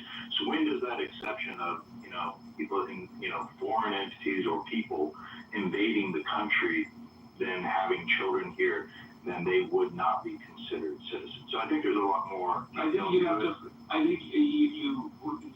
Trump declaring, his opinion about something is not law. It's very persuasive with a lot of people, but you would have to first determine that, that this is an occupying force. I don't think that it's as much as I find it distasteful that we had an administration that allowed the people to come here. If they all would have came in one day, we would have called that an invasion. But because they come over, a few here, a few there, 10 million over the course of that 4 years, it's a big fucking problem. And I think we should crack down on it. I think Trump's doing the right thing for addressing it. I think sometimes the way he addresses it, he's throwing red meat to the bigots that just don't want people here that's going to take their jobs. I do think there's some of that, but I think you're making a good point, Joe. If they can get a court to rule that this is an invasion,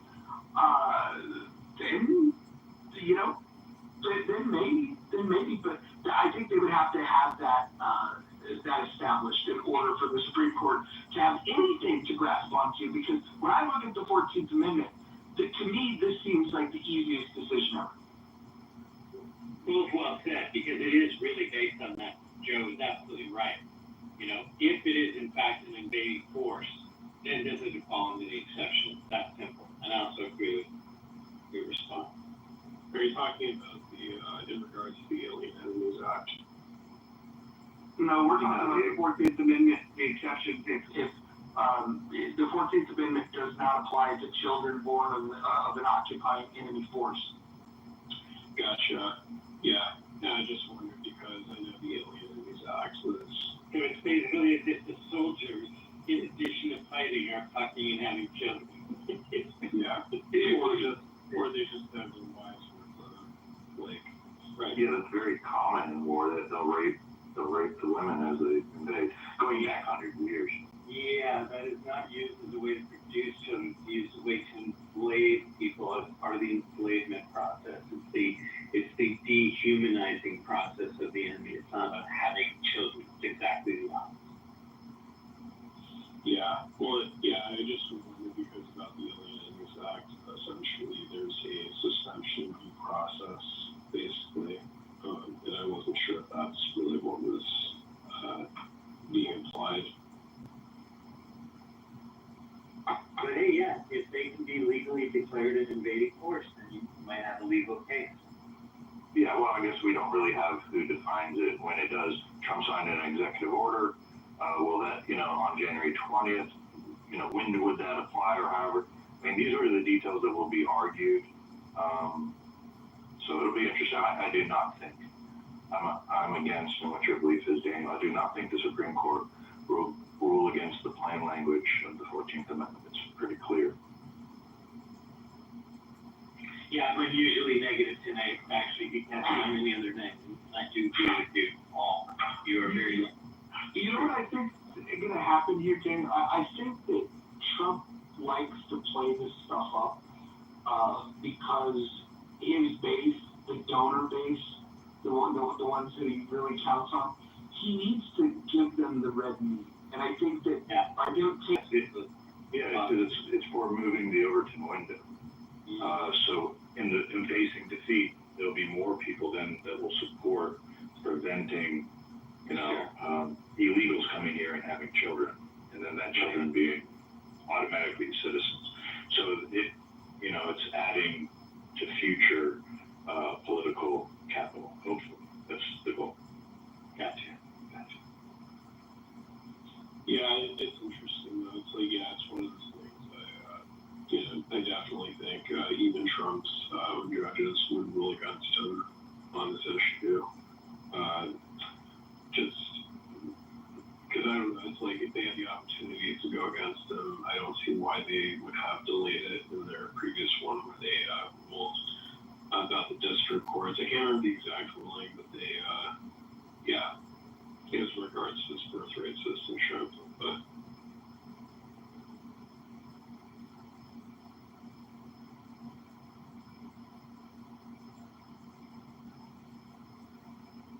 Well, we solved everything then.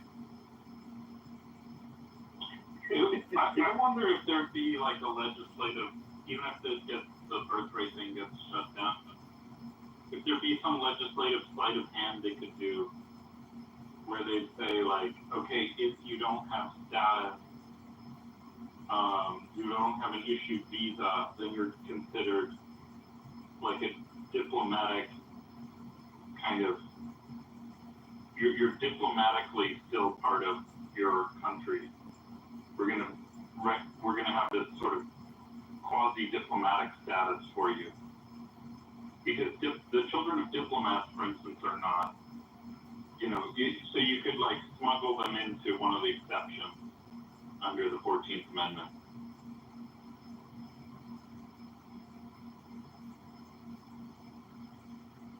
What does that mean?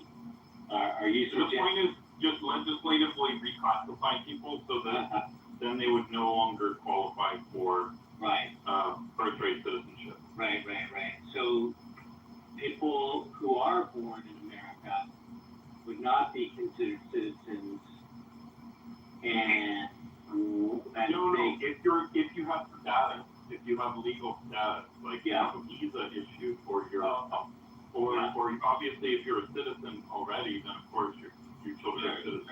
It's for the illegal. You would reclassify illegal people under one of the categories where already under the 14th Amendment their children don't. If somebody had a green card, somebody had a legit green card by what you're saying, then it would be American citizens. Yeah.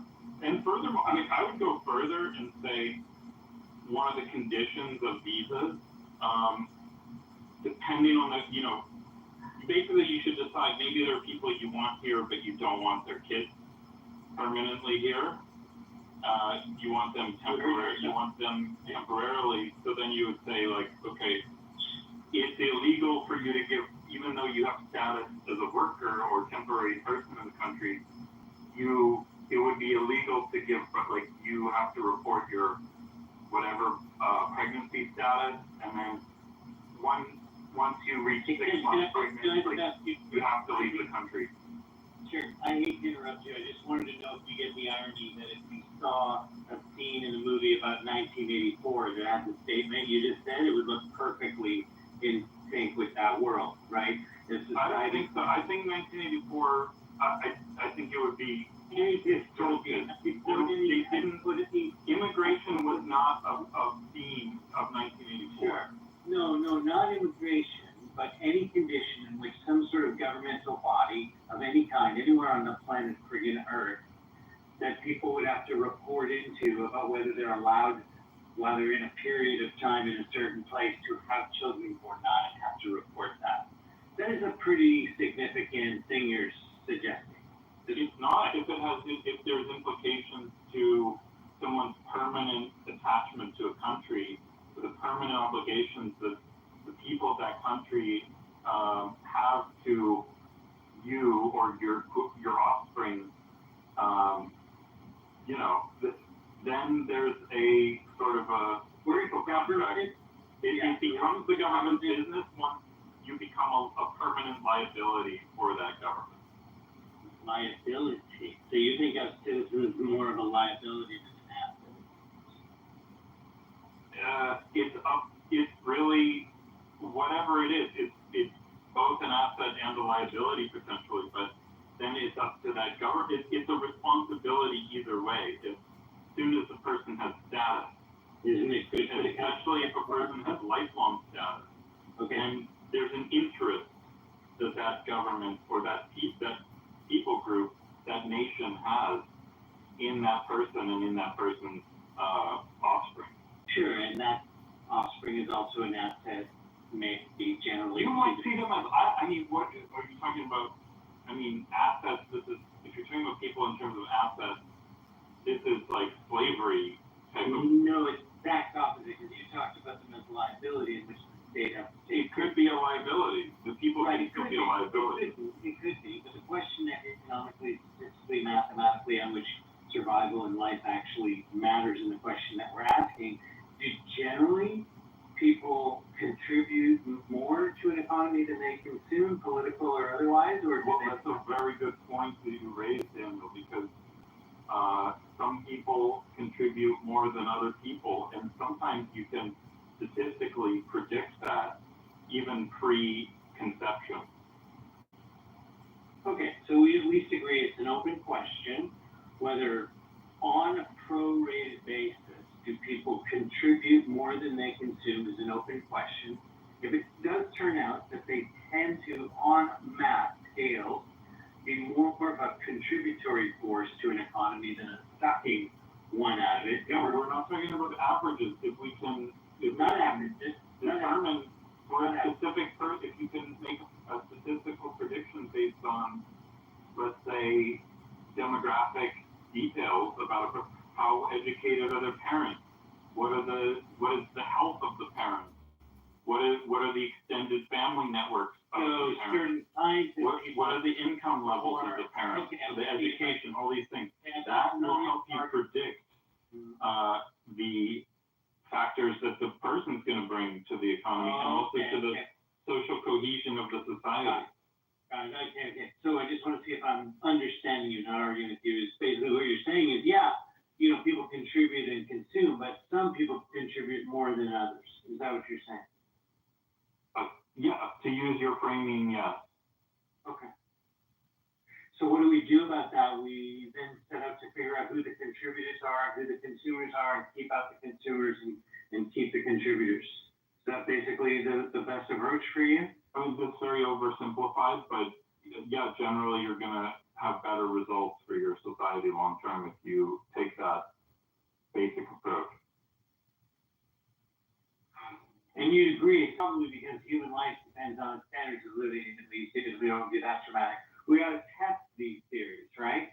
And I would ask. I think we can look at that. We have an incredible amount of data to be able to make these inferences already. We have a mountain.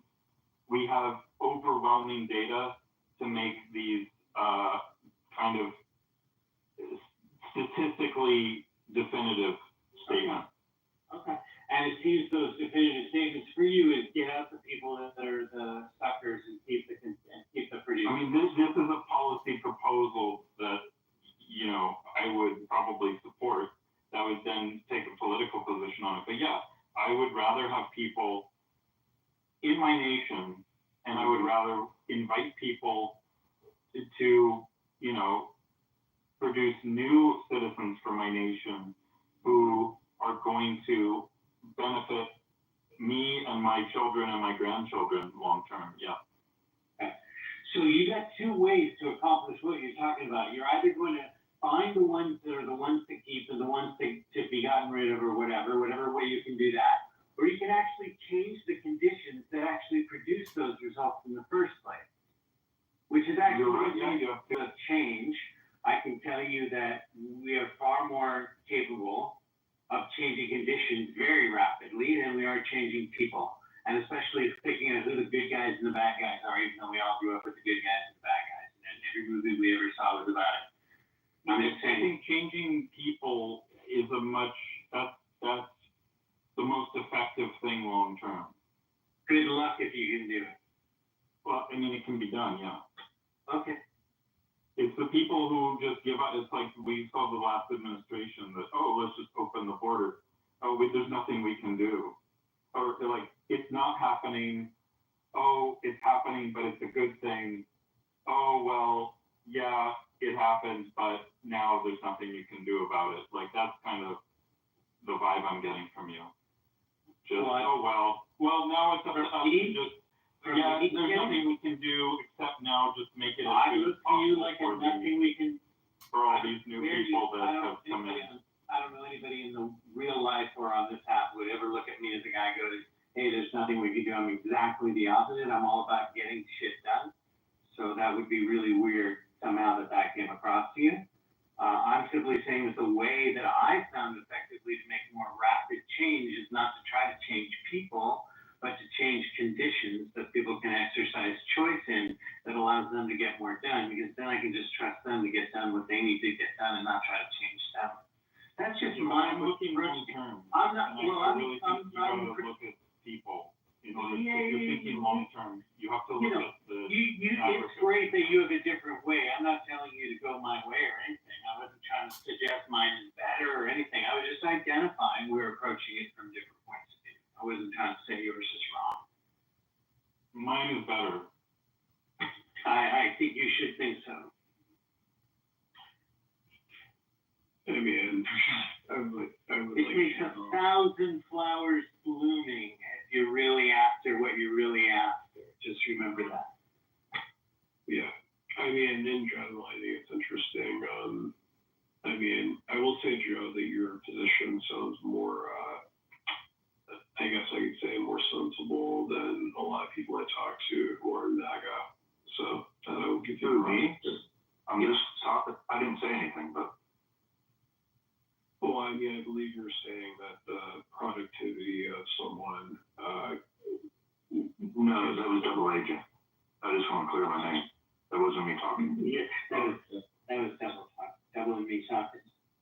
Okay. But go ahead and direct it at him. Just want to be clear with that. Yeah.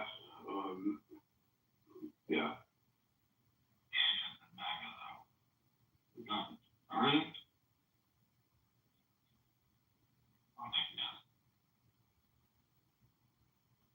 Yeah, excuse me if I'm trying to do two things at once, so I apologize. I don't want to steal double agent's glory for making a good point.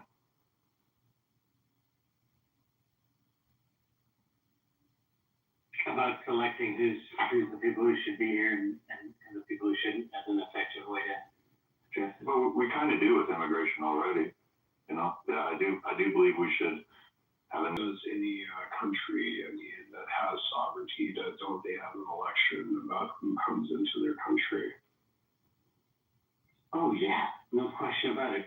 I live in Canada that's had an excellent immigration program, net positive for decades, and very merit-based. I mean, it mostly works. I'm sure we got lots of complaints about it, but mostly works. Yeah, but how's it been doing the last 5 years? It's been strained, very much so. Say more about being strained. Say more about strained. Well, the whole world is, I look at it from, a lens every day that I professionally look at by the way, from more of a global reckoning that's happening with migration on a scale just because of the size of the population of the planet, that's basically descending on us. And I think absolutely, just as I think Canada's mostly done a good job of, and I think America has failed to do, is create an immigration system that I believe recognizes that on a per capita basis, and I don't think you're ever going to be effective at deciding who is and who isn't, even though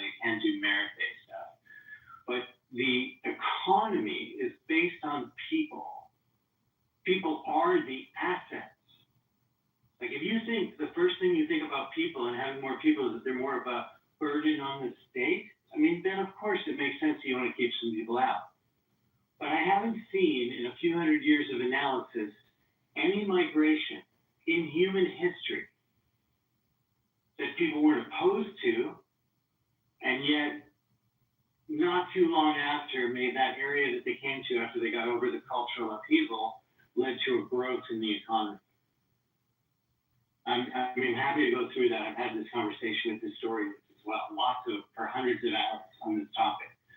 People en masse, yes, you can say certain categories, certain cultures, certain this, and all of this, gradation of who's a good person, who's not, who belongs, who doesn't. I think merit is great. Like, who adds value? Fantastic, right? What are they bringing with them? Certainly, you want to have an education system where you invite people to American universities. You want to make an immediate path to citizenship. They're learning in your country at their most formative time. They're developing relationships, especially in this kind of economy in the 21st century, right? Where they're building business. Where do you think the Googles and all that stuff came from? Like, America's innovation, not its military power, has been its secret sauce. And all that international stuff, as if it's like taken from this limited supply that was like invested and leveraged around the world for, some wrong things, some right things, whatever it is. America is like the world power by the economic currency, and it ought to still remain that as innovation. And when you create all these borders and walls to this point, you create people being afraid to come to the country. You ought to be pro people first, not just American people. America itself should just be pro people first. And then you start to figure out how to put the boundaries around that.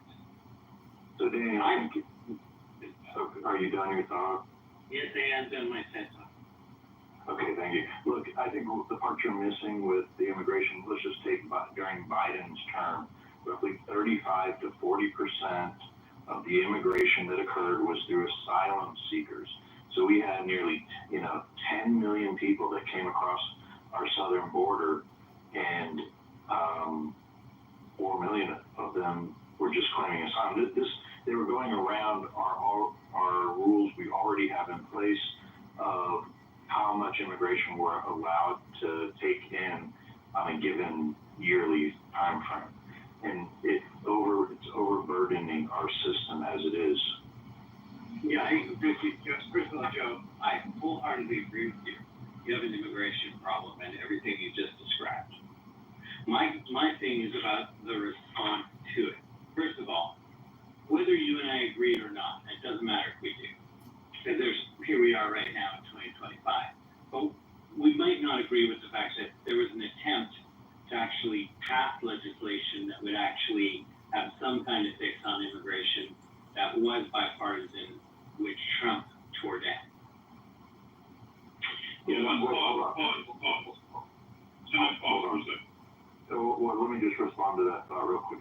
Look, Daniel, Trump's been able to successfully stop lowest numbers ever of border crossers occurring without any additional legislation. We would not disagree with that, but the legislation that was there would have fixed a problem that I believe you will see in a few months, that the way in which he's dealing with it without that piece of legislation is going to lead to a far less secure situation for the United States. Other than speaking generalities, can you explain how? Go ahead, Edward. Yeah. So Joe brought up this one. Was it 10 million people just during the Biden thing of applying for asylum? Roughly, it could have been more. I mean, these numbers are It's the real number. No, it's the real number. Let me build on that. Let me just build on that. So 10 million people, that's a quarter of the population of Canada, then requesting asylum in the U.S. And your response was, oh, well, the Democrats tried to pass a bill and it didn't go through. And that's actually not the, that's actually right. And let me just say quickly, Daniel, and I'm in Vancouver right now. I'm a Canadian citizen. Me too. What? And I immigrated, by the way. I immigrated legally to Canada. Thank you. So thank you. I'm happy to be here, and I'm grateful.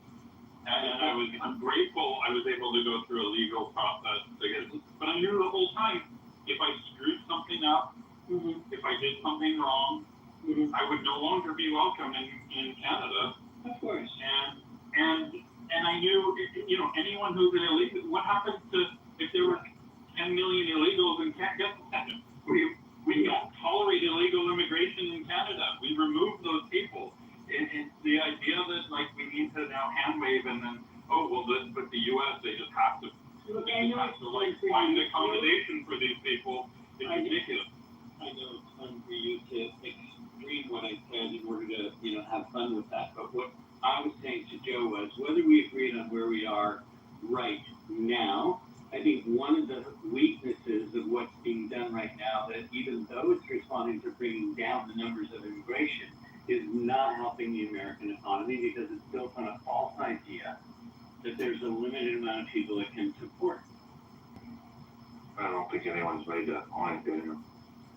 Immigration isn't immigration's not driving our GDP. Is the point you're making? Okay. We'll see, Joe. So, actually, will be before it's going to be. There's actually a surplus from people who are on visas. I think there's a surplus that was brought into government revenue. Yeah, but comparing it to businesses, this is what drives our GDP. Well, energy, tech, these things are driving our GDP. I'm sure you'd agree. It's not illegal immigration.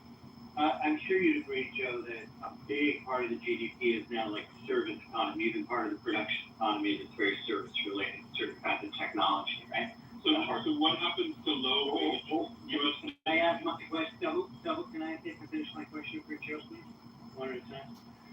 So most of America's GDP now is service related and IP related. Okay? That's the intelligence economy, basically.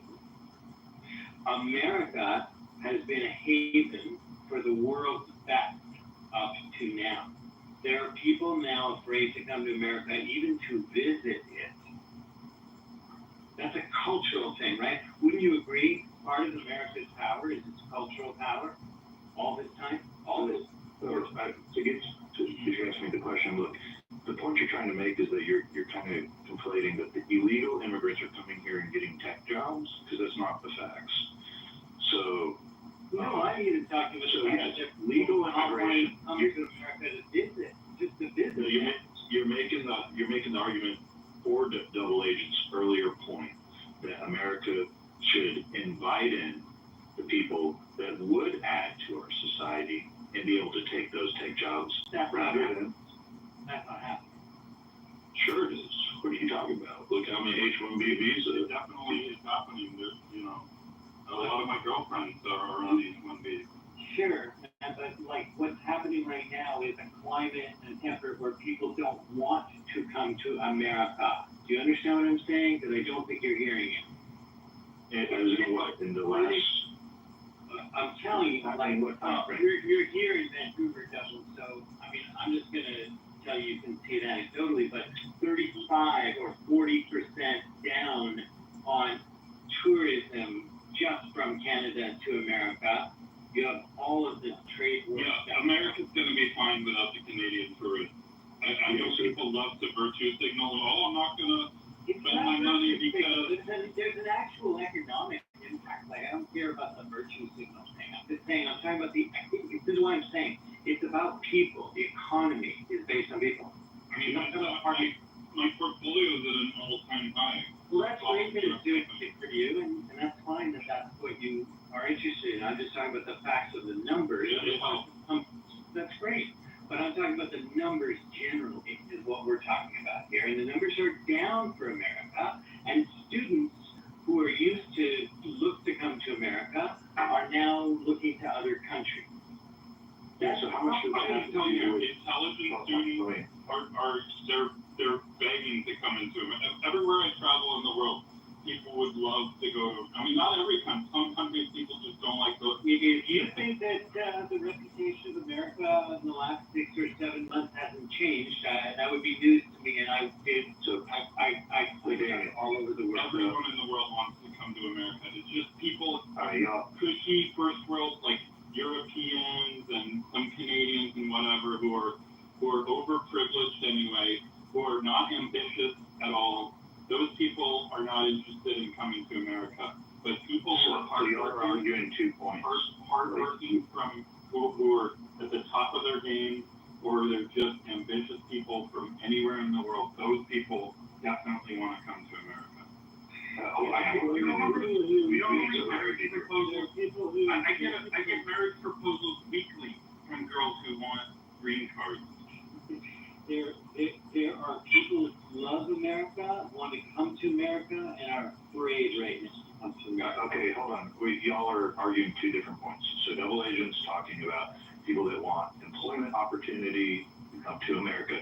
And Daniel, you're arguing tourism, people wanting to visit America. Not just tourism, I'm talking about tourism, students, businesses, right across the board, everything. The entire reputation right now of America is looking like a tyrannical beast. No, to be fair, if we just look at it like, it would probably be people of left-wing persuasion that don't want to come, or if you look for... Yeah, left-wing is easy for sure, but it's not only left-wing. I would totally agree with you. So now with tourism, it's not only left-wing. so how much do you think the downturn in tourism has to do with some of our cities here in lawless chaos occurring? May I ask you this? If what you're saying was central focus, let's take something more important economically than tourism itself, which is a massive sell-off going on in Arizona and in Florida. Canadian snowbirds, you know that term, like they spend 6 months of the year, right? Those guys are selling when they come down here. This is a drop in the bucket. Like you're staring at your own navel, thinking that Canada's impact on their boycott, the boycott of Canadians. I don't know what you're in the real impact. to keep setting me down. I'm just telling you, it's like so Canadians do this and they're just so. You asked me a question. You don't need to interrupt me. I know you're right about everything, but Joe asked me a question, right? So I'm just giving you indicators behind the not only tourism, people owning real estate that are selling off that real estate. I know people, in Europe who probably, because they come from academia, are probably left. Most academia in the world is left. And then, they're afraid to come and all of that. Students are afraid to come. I have conversations with people all over the world who have concern about coming to America, who are highly ambitious and actually doing big shit in the world. And are saying, maybe for a while I'll steer clear of it. I just don't think that's a good thing. All of India wants to come to the United States, all of China, all of Persia, anyone intelligent in the Middle East who isn't just some, prince or something. Anyone in North Africa or all across Africa, all of Africa wants to come to the United States. You name it, yeah. Norwegians, they're all millionaires by birth anyway. They're not so keen, and then they can feel good being like, oh, I'll never go to America. Look at Trump is so evil. When it was Obama, it was okay, but now it's Trump, so I'm never going. May I ask you one question, whether you're aware that some of those African countries presently now face a $15,000 deposit to be able to just come to the United States? Yeah, and that's probably generally a good thing. I mean, honestly, it's a lot, I have, some of those countries I think are really good places to bring, especially the elites from.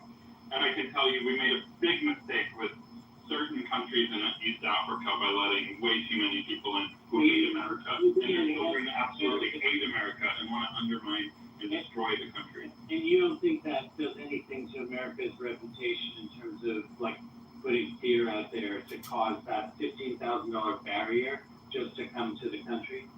It sounds like you want a higher rate of people. They're happy to pay it. They're happy to come up with the money. If they even get the opportunity to come, We've also got stricter immigration policies, travel bans, heightened enforcement created through fear. There's all kinds of problems under the Trump administration right now. Why people don't want to come to the U.S. It's not just one reason. And it's intentional. There are plenty of people. Anyone who's at the top of their game, they want to come. Anyone who actually wants to make money and isn't just like a peasant, like, yeah, they want to go to You're thinking of like aspiring entrepreneurs who want to work in the tech business or something. Silicon Valley. If you want to be a high-end surgeon, if you want to be, if you want to start a tech company, if you want to be a CEO of a Fortune 500 company, you're not going to move to Canada. You're not going to move to France.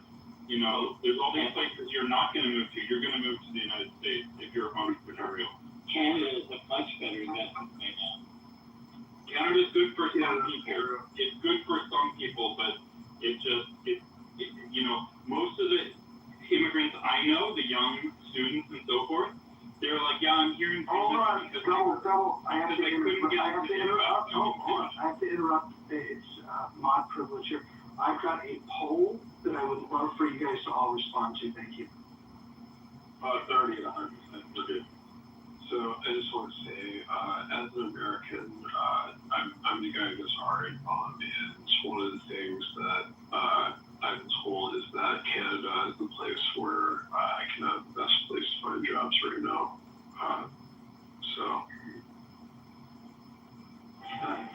What field are you in? I actually just want to say, like, I do business in multiple countries right now.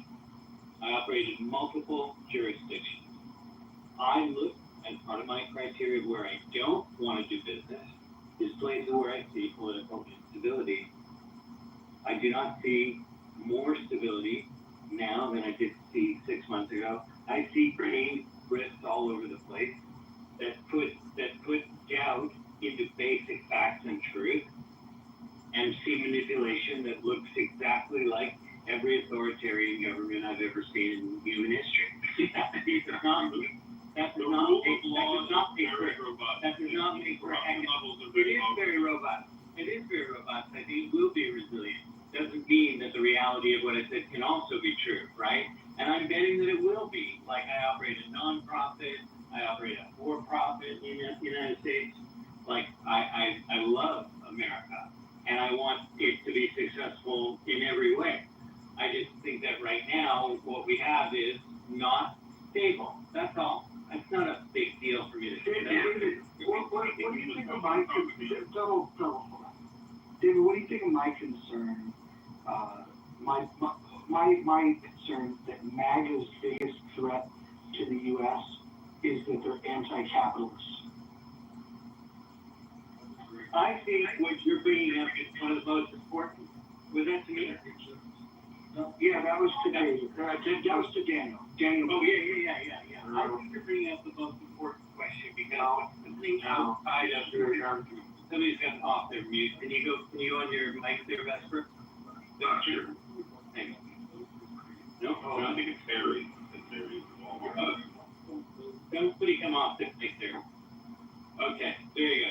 I think you're bringing up the most important question, because most of the solutions that are out there to implement are based out of entrepreneurial culture, not out of labor or government culture. And I really mean that. Like, an average, ordinary human being in 2025, I believe, has more realistic power to implement a good idea than a 1%er did of 20 years ago. That's after the turn of the century.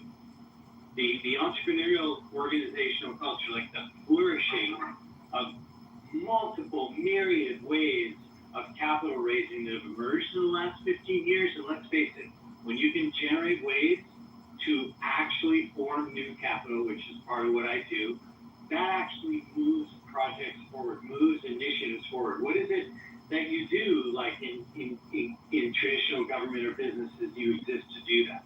You have, I don't know, like entire institution types that didn't exist 20 years ago. A decentralized, autonomous organization. It's not a nonprofit, it's not for-profit. People make decisions on it, but they don't own it. Like, who thinks of this shit? And it's like, I'm headed on a trip as it is for 10 days in Ghana with a whole like culture of thousands of young entrepreneurs in Ghana. Not all technologically aligned, some of them are, but all about just how do they make jobs for themselves. Not how do they look for jobs. There's a common thing. This doesn't mean they're not going to work for each other and all that kind of stuff, right? It's not like one size fits all. But there's this wave happening. I don't see it anywhere in the news. Let me tell you something you don't see in the news that tells me this. Okay. Last week, a group of countries and a project called TreeGen, which is led by a guy who is the Guinness World Book record holder, the most amount of trees planted by a single individual in 24 hours. His name is Jimmy Cohen. He's a wonder. And they set out to do 1 billion trees about a week ago on one day to get that record, and they failed. They only got 787 million in 24 hours. That was their failure. But more important than that is 29 plus million people were involved in that effort. All in one. Please hear this, Messi. In 24 hours, 29 million people participated in something, anything. Just understand. They created a forest desert. They eventually did find something. No. You're not hearing that. You're not hearing the news. No, you're not hearing the news. You're not hearing the news. Guys, hold on. No, everyone's gonna hold on because you guys are violating room rules. So now I'm gonna have to intervene and I'm gonna have to read the rules of the room to you guys. So the rules of the room are: number 1, no threats of violence; number 2, no doxing. So far, you guys have done pretty good. We've only had one person threaten anybody, and that was somebody in the chat that threatened me. I dealt with that. No doxing, we're doing pretty good. Staying on topic, we're doing okay. Keep your shares brief. I think you guys are doing a terrible job at number 4. Do not interrupt speakers, especially mods. I think you guys were doing a good job, but now you're getting a little sloppy with that. Mods may interject when appropriate. That's what I'm doing right now. The N-word is forbidden on stage and in chat. Don't spam the chat. You guys are doing well on those things. Do not bring drama here from other rooms. You guys are doing okay with that. And English only, please. And I get questions about, well, why do you say English only? That's racist. No, it's not. It's a language that has nothing to do with race. Very little to do. The reason English only is a rule here is because I only speak English, and so therefore I can't properly moderate what I don't understand that you're saying. And so we're all just going to use one common language. If you don't speak English, if you don't write in English, this is probably not the right room for you. Anyways, those are the rules of the road. I think the 2 rules that I need to point out to this group at this time is keeping your shares short and not interrupting. But let's go back to Daniel. With the spirit of all those rules in mind, let's get the conversation moving. Yeah, I'll keep it very brief. When in human history does anybody know of any army of 30 million people that did anything in 24 hours? That's my point. Those people are expressing something they have the capability to do, to organize, that they have never had before. We could argue whether that their time was used appropriately for those 24 hours, Messi, or not. That's fine. But I remember you getting on people are going to go to work tomorrow morning. You could say it's not used appropriately. Okay. Those people believe they did something together, not just going off to work. They believe they did something together. Well, that's all it is. Sure, okay. If you think that's all that is, but I think actually that's what capital is made from, is agreement. And it's what people believe in their values and what they share together and identify together that actually makes power in the world. Oh, Roger, can I just moderate this definitely that? Yeah, go ahead. What's up? Abdallah is Hollywood supporter. I think that's any questions for him. No, that would take us off topic. But thank you. That would take us off topic. But if we swing around there, look, if we're going to get off topic, I'd be more interested in Vesper, who in his bio says utilitarian Gnostic atheist. I would have to imagine that this is the motherlode of stupidity, but I don't want to change the subject. That's not changing. Yeah, Daniel, I would just say this 34 million people ruined the fucking environment. It's terrible what they did. They should repent.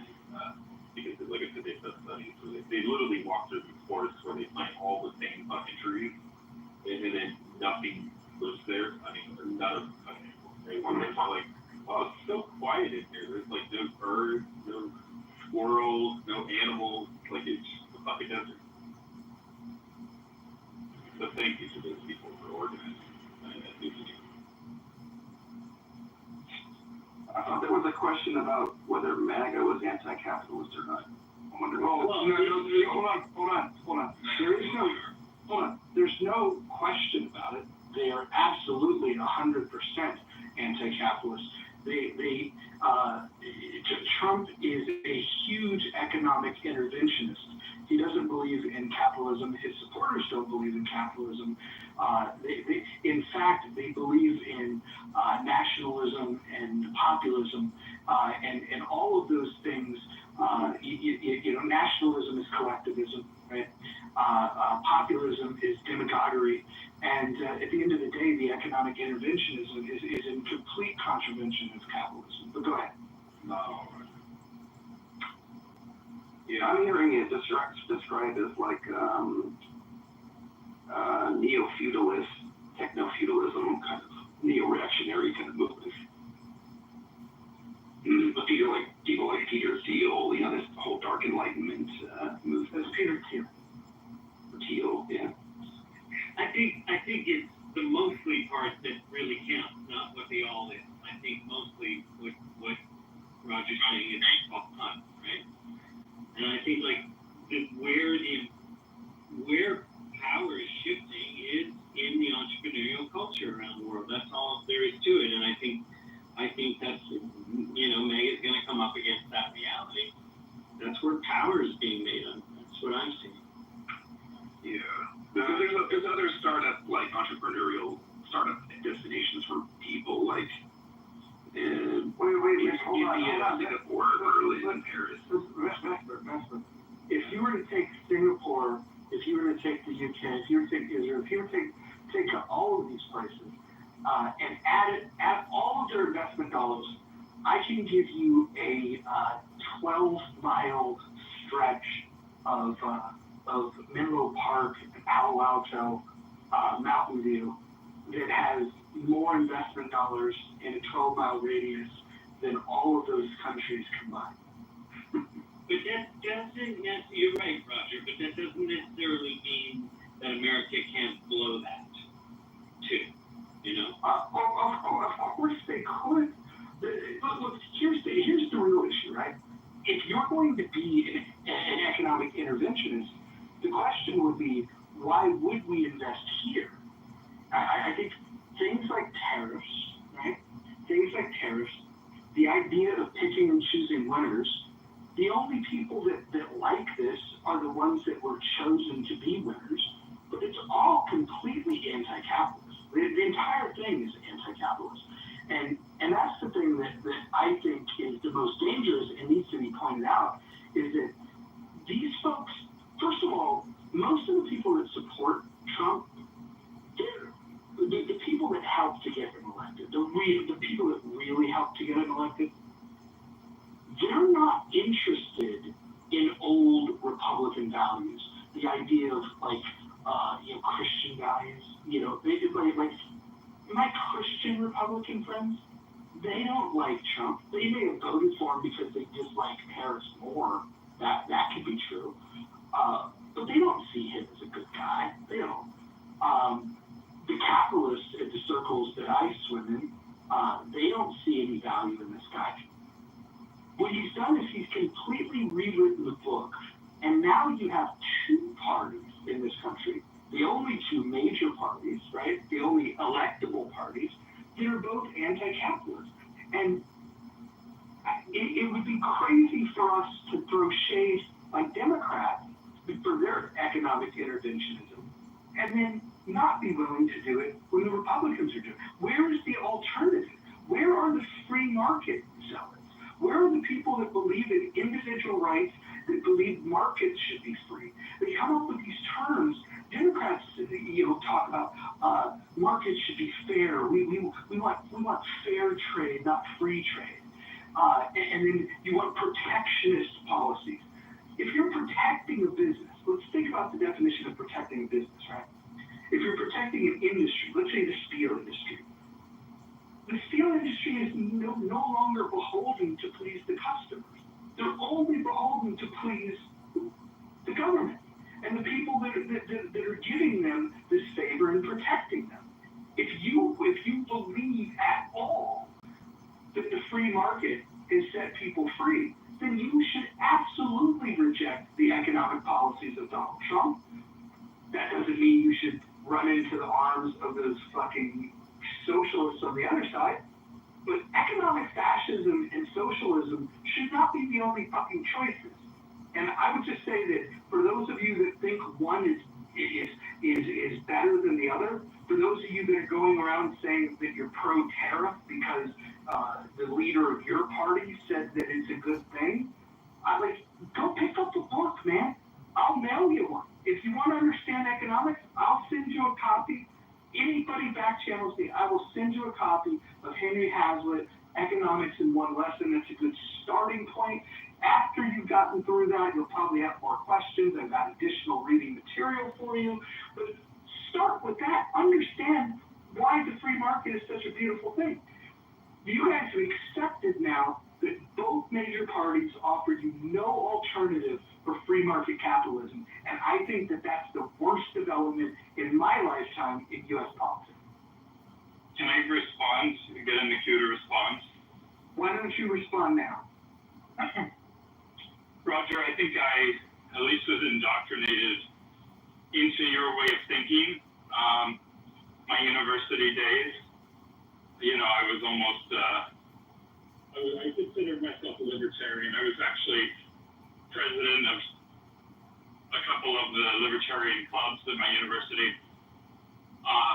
But I think, so there was this consensus, it's even part of the neoliberal consensus, is the idea that free markets are, we need to make goods flow with as little barriers as possible between nations. There was less consensus around the movement of labor, which like the extreme libertarians are open border libertarians, because they just see everything. Like they just see everyone as individuated economic agents with no real ties or loyalties or dependencies or whatever to their nations, and to the extent that maybe those things do it, they just figure, well, the free markets will sort it out. And that never became the world we live in. You could argue whether or not that's the world we should live in. But I think we lived in some hybrid version where we had this movement of little barriers just. Well, we do live in a hybrid version. We do. Right. I'll acknowledge that. But the problem is it's getting worse, because right now we have $37 trillion worth of debt. We have a 2-year annual budget shortfall of $2 trillion. Every year, $2 trillion. It's crazy.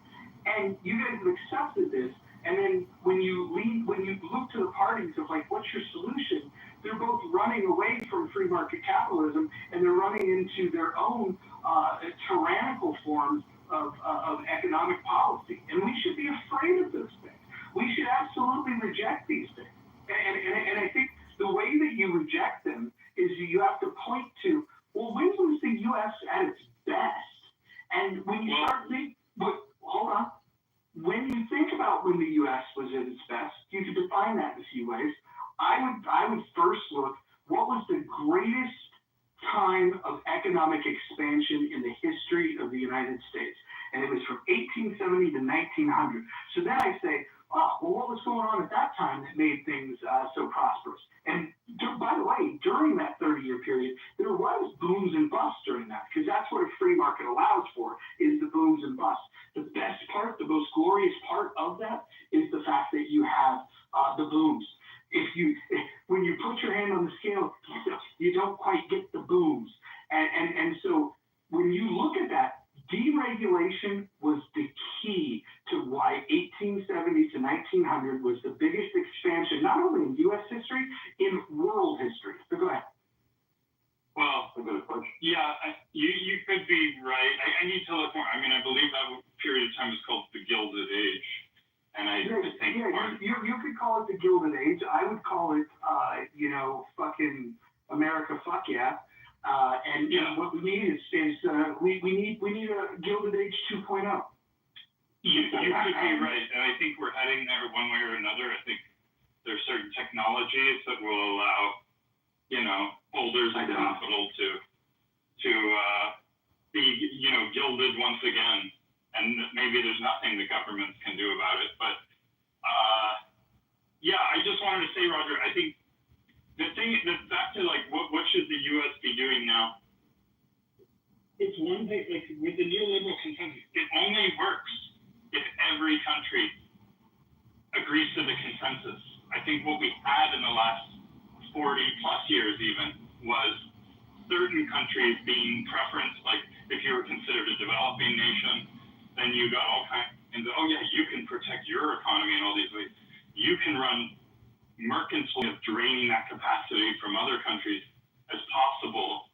It just did, mercantilism, the capitalists wanted to break down mercantilism because it's the most efficient thing and it's the best, it's economically most efficient, at least on paper, but it's not the best thing for a nation, as a nation, as let's say, a government or whatever, as a king wants to run a mercantilist game to accumulate as much power into the hands of the nation and the king as possible.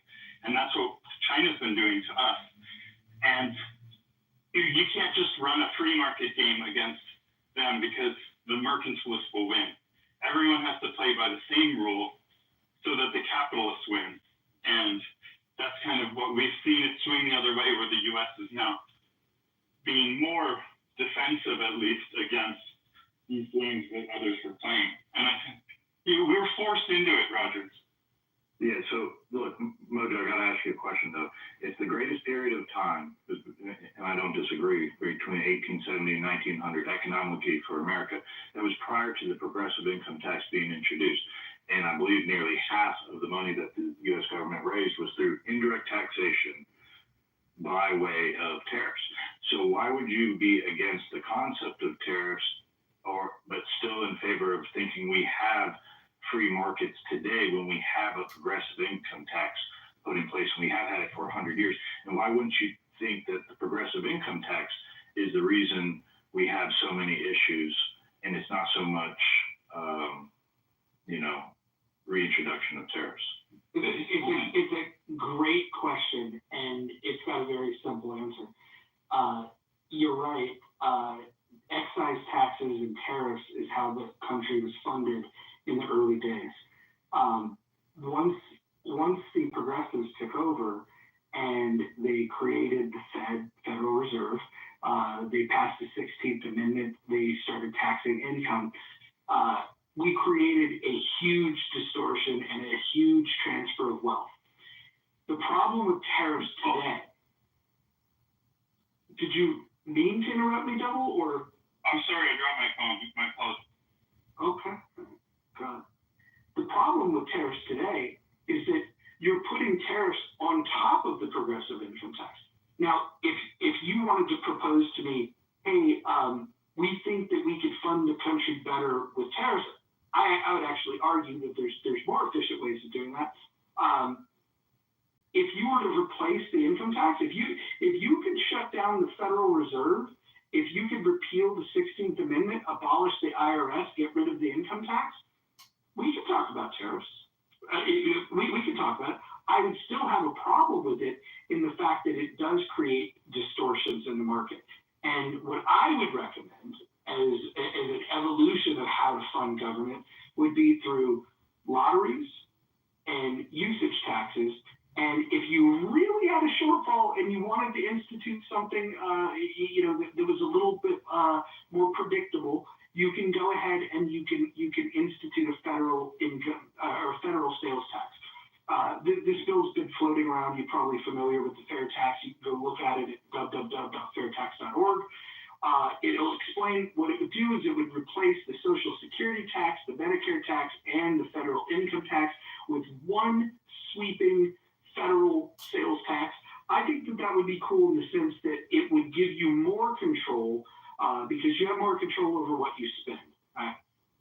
Right now, what they do is they take 1.45% for Medicare off of your check. They also take that from your employer. They take 6.25% for Social Security tax. They also you'll bill your employer for that. If you have a high income, the Medicare tax there's an additional 0.9% that you have to pay. And then we have the brackets on your income. All of these things are super punitive. And if you really want to solve a lot of these problems that we have, like for example, illegal immigration. Imagine this. If the illegal immigration problem would have a lot less negative externalities if we had a national sales tax, because the people that are here illegally would still be buying shit. So the underground economy, the people that are, that are making money that are not taxed. For example, drug dealers. Let's point them out, right? They don't exactly have a W-2. They don't have their income being taxed. They're not paying Medicare tax, Social Security tax. They're getting this money tax free. But if you had a sales tax, they would then have to pay the sales tax. The other thing that it does is for the wealthy people, people are under this impression that wealthy people don't pay tax. I think we talked about this before. The top 1% in this country pay the top 1% pay 46% of all of the federal income tax in this country. If you go up to the top 10%, it's 76%.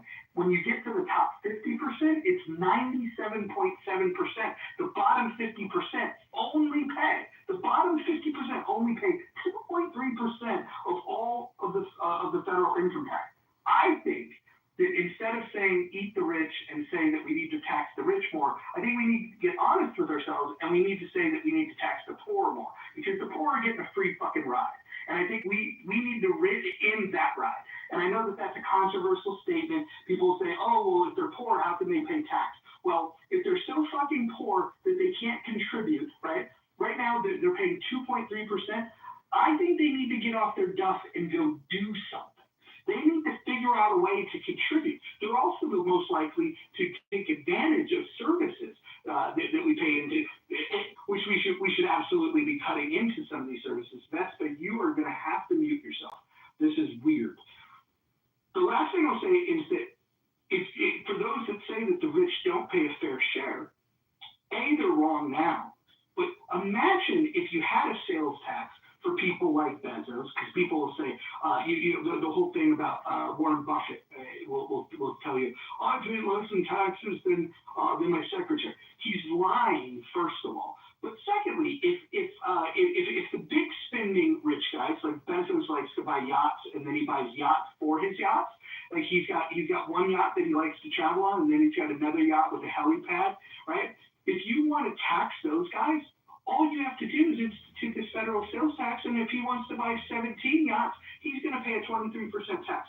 I'll go ahead and yield now. I know there's a few people that want to jump in. Probably Daniel, probably Vespa, probably Lou, probably Double. Joe, you probably want to jump in. But let's take it one at a time. I would love for somebody to tell me where they think that I got any of that stuff wrong.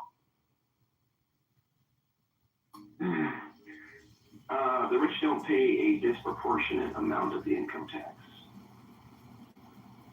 All right, okay. Hold on. No, you're gonna have to, So Vespa, let's pretend that 100 people go to dinner. Okay, 100 people go to dinner, and of those 100 people, let's say the wealthiest person says, "Hey, I'm gonna pay 46% of the bill today." I would say that the other 99% of the people would say, "Man, that's pretty fucking generous." Now, if you were to break it down and say the top 10 wealthiest people, if they said, "Hey, we're going to pay 76% of the bill," the rest of you, the 90 of you, all you have to do is come up with 24%. But imagine the top 50 wealthiest paying 97.7% of that bill for dinner. and then telling the other 50% of the people, the other 50 people that are at this expensive dinner, hey, you guys, the 50 of you, you only have to chip in to pay 2.3%. So if you want to challenge me on my math, please go ahead. But don't tell me that the rich are not paying a disproportionate amount, because what you have to acknowledge is that the bottom 50% are paying virtually nothing. Which is appropriate. That's the proportion it should be. Excuse me? On a progressive tax rate like system, that's what I would expect. Why would that be appropriate for the bottom 50% of the country to only pay 2.3%? Well, hold on. Let's talk about the tax code. Do you know what the tax rate is if you make $10,000 or less per year? Not off the top of my head. Yeah, it's nothing. They pay nothing. They're completely tax exempt. When you start factoring in the standard deduction, and you look at these. Oh, okay. So you want to talk about when payroll, consumption, right? I addressed the consumption thing. That I want to roll back all income tax, all Social Security tax, all Medicare tax, replace it with capital gains. Yeah, so you think capital gains tax is a fair tax? I think we need a higher corporate rate tax. Wow. Why would you want that? Why would you want to punish business? My God. Why would you want unfettered corporatism? No, I don't want that. See, this is what this monopolization. No, so first, okay, so perfect. I'm glad that you brought all of these misunderstandings to the table, all in one. It's amazing that you brought all these misunderstandings to the table. I am not for corporatism. In fact, if I had it my way, we wouldn't have corporations at all. I think that this idea of corporatism that Benito Mussolini really loved and Trump supporters are jumping on board with, I think it's a very, very bad idea. And I think the government distinction of a corporation is a bad fucking idea. I don't think that we should have favor for corporations at all. I don't think we should have subsidies for them. I don't think we should bail them out when they fail. The idea of too big to fail, I think, is a joke. I don't think that we should do a wealth transfer from individuals to companies. I think that that's a very bad idea. And when government is in cahoots with corporations, that's a bad thing. Would you agree with that? See the last part again? When government and corporations are in cahoots with each other, that is a bad thing for the people. Is that correct? They are corporations, government entities to begin with. They are government entities, which I feel like you didn't listen to what I said. Is this the first time you've ever had a conversation about economics? Should businesses be regulated or not? I would regulate them with the most minimal regulation possible. So you want black markets to run freely? Well, first of all, I want to talk about this idea that you said about monopolies. Vesper, can you give me one example in the history of you didn't hear my question, you retard. An example of a monopoly. Yeah, I want to give you a question. You're gonna have to fucking listen to it.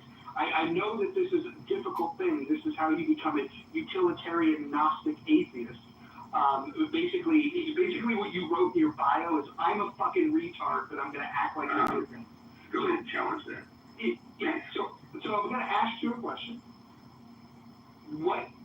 What example can you give me in the history of the United States of a monopoly that's a company that did not get regulatory favor from the government, didn't get subsidies, and didn't get bailouts? If you can give me an example of one such company, I will suck your dick. Go ahead. I mean, that's corporatism, right? That's the whole problem. I'm the one that's against corporatism. Hold on. So let's find the common ground. So corporatism is bad. What I'm in favor of is a thing called capitalism, which has nothing to do with corporatism. Do you think that corporatism is capitalism or is a version of capitalism? Is that your contention? You could say it's like crony capitalism. Yeah, well, that's a word that lefties came up with to besmirch capitalism, when really what they're talking about is economic fascism, which is what we have in play. It's right to criticize the system that we have.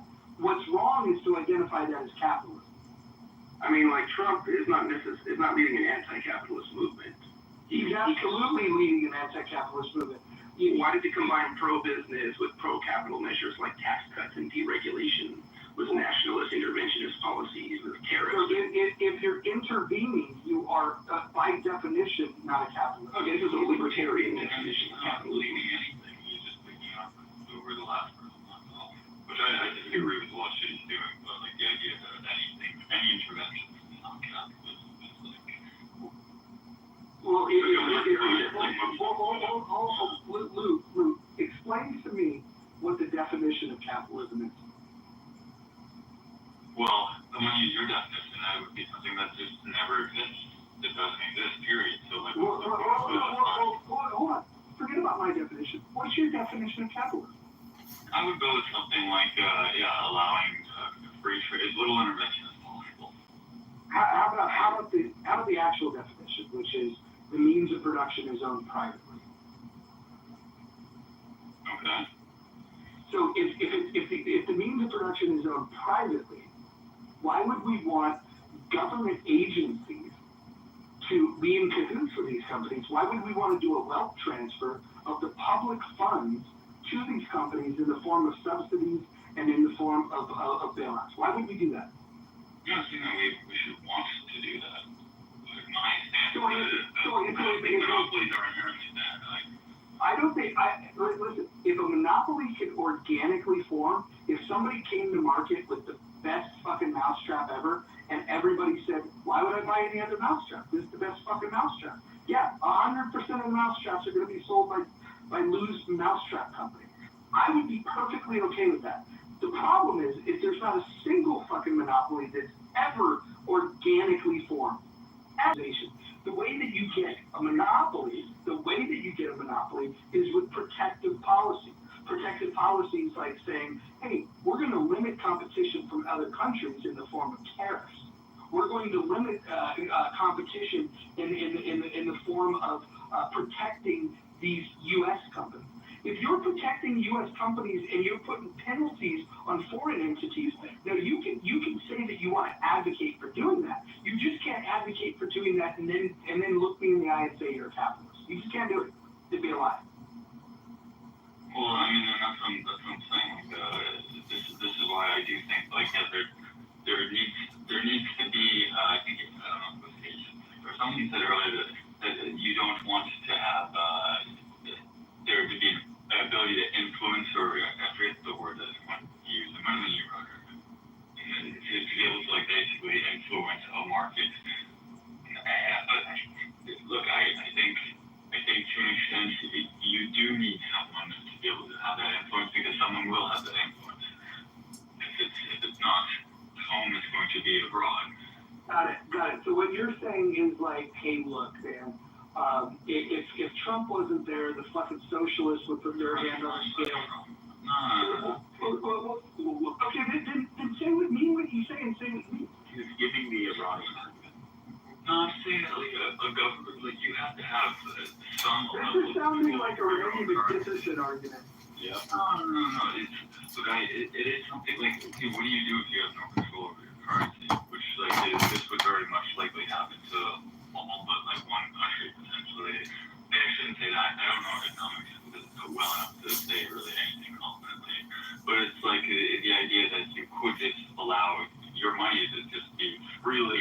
I mean, shit, if you sell something in the States and another country wants to just come in and just purely just undercut the fuck out of everyone just to kill them off with that intention only and then leave, like, it's like, why?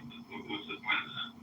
Well, let's think about that. Why wouldn't they do that? Well, let's think about that.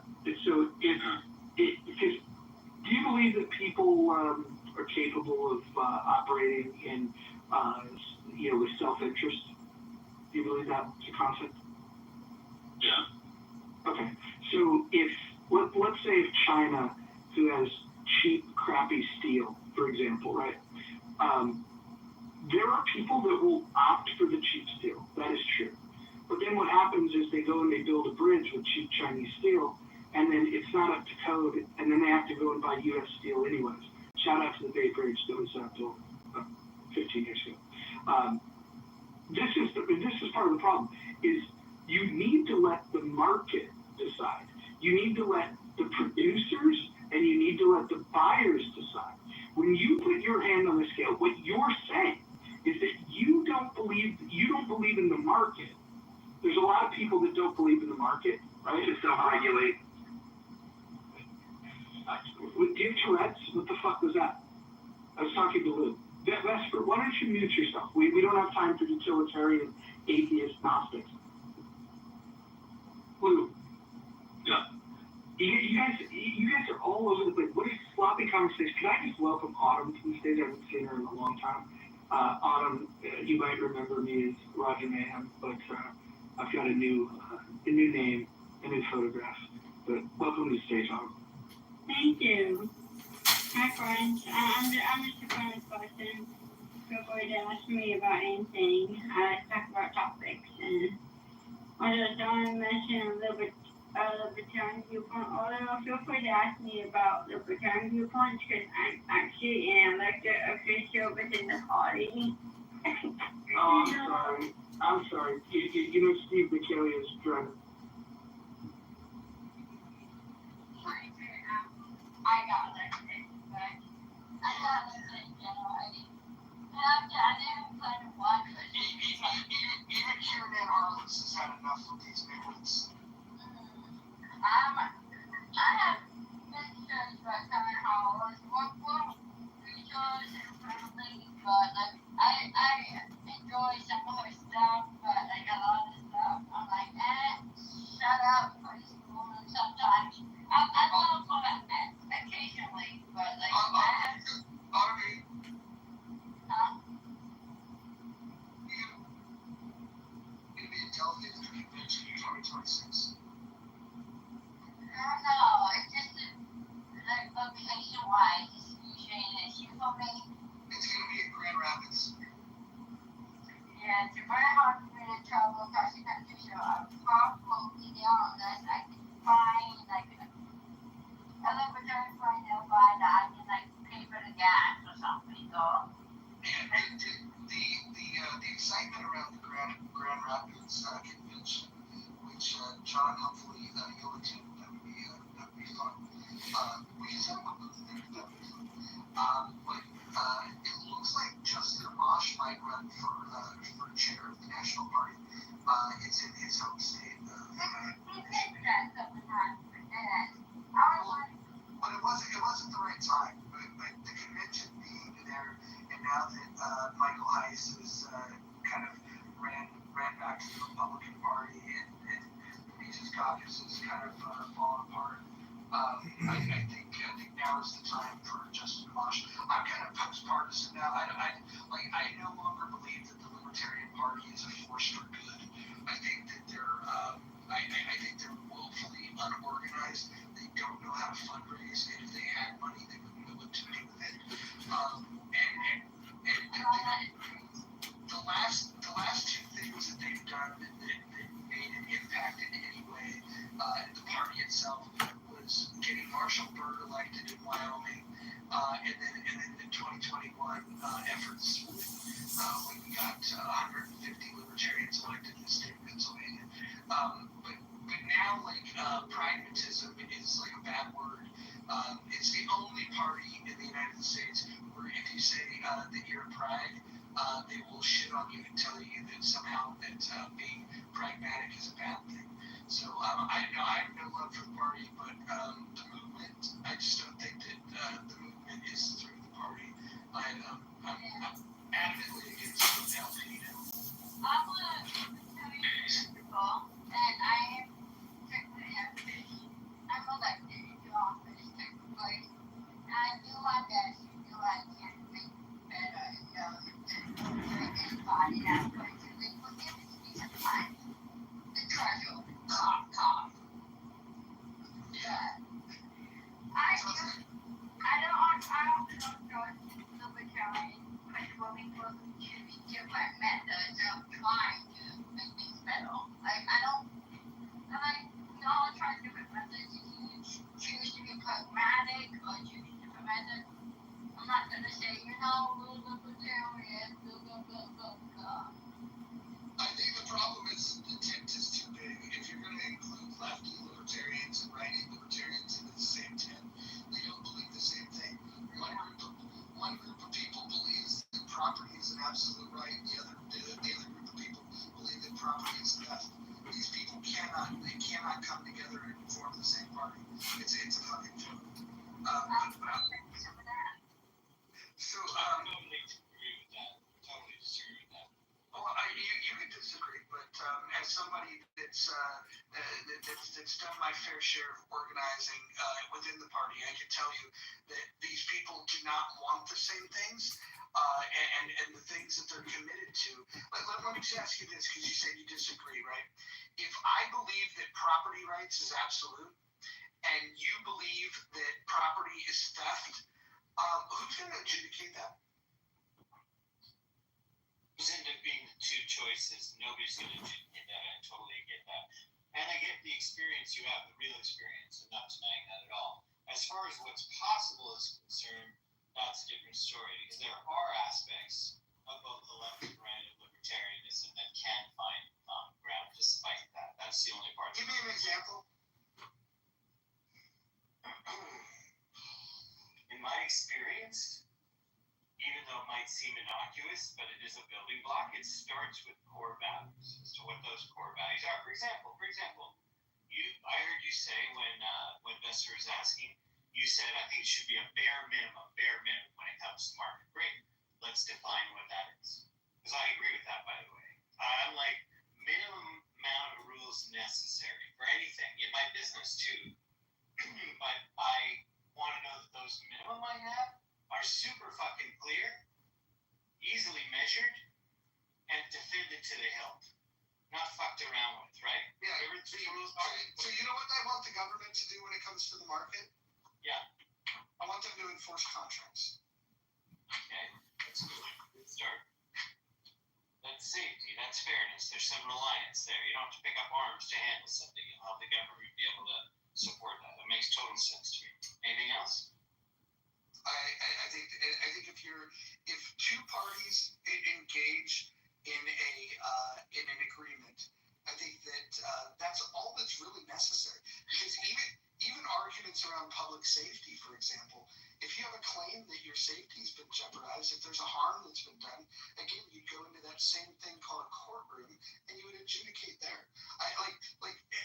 If you want to protect against harm, you use the courts. You don't use the legislative branch. Yeah, and that would also go to some standard responsibility for what sort of things within the community that you live in as an entity. Like you said, like you think corporation's a bad thing. Like, I don't know, like without a corporation,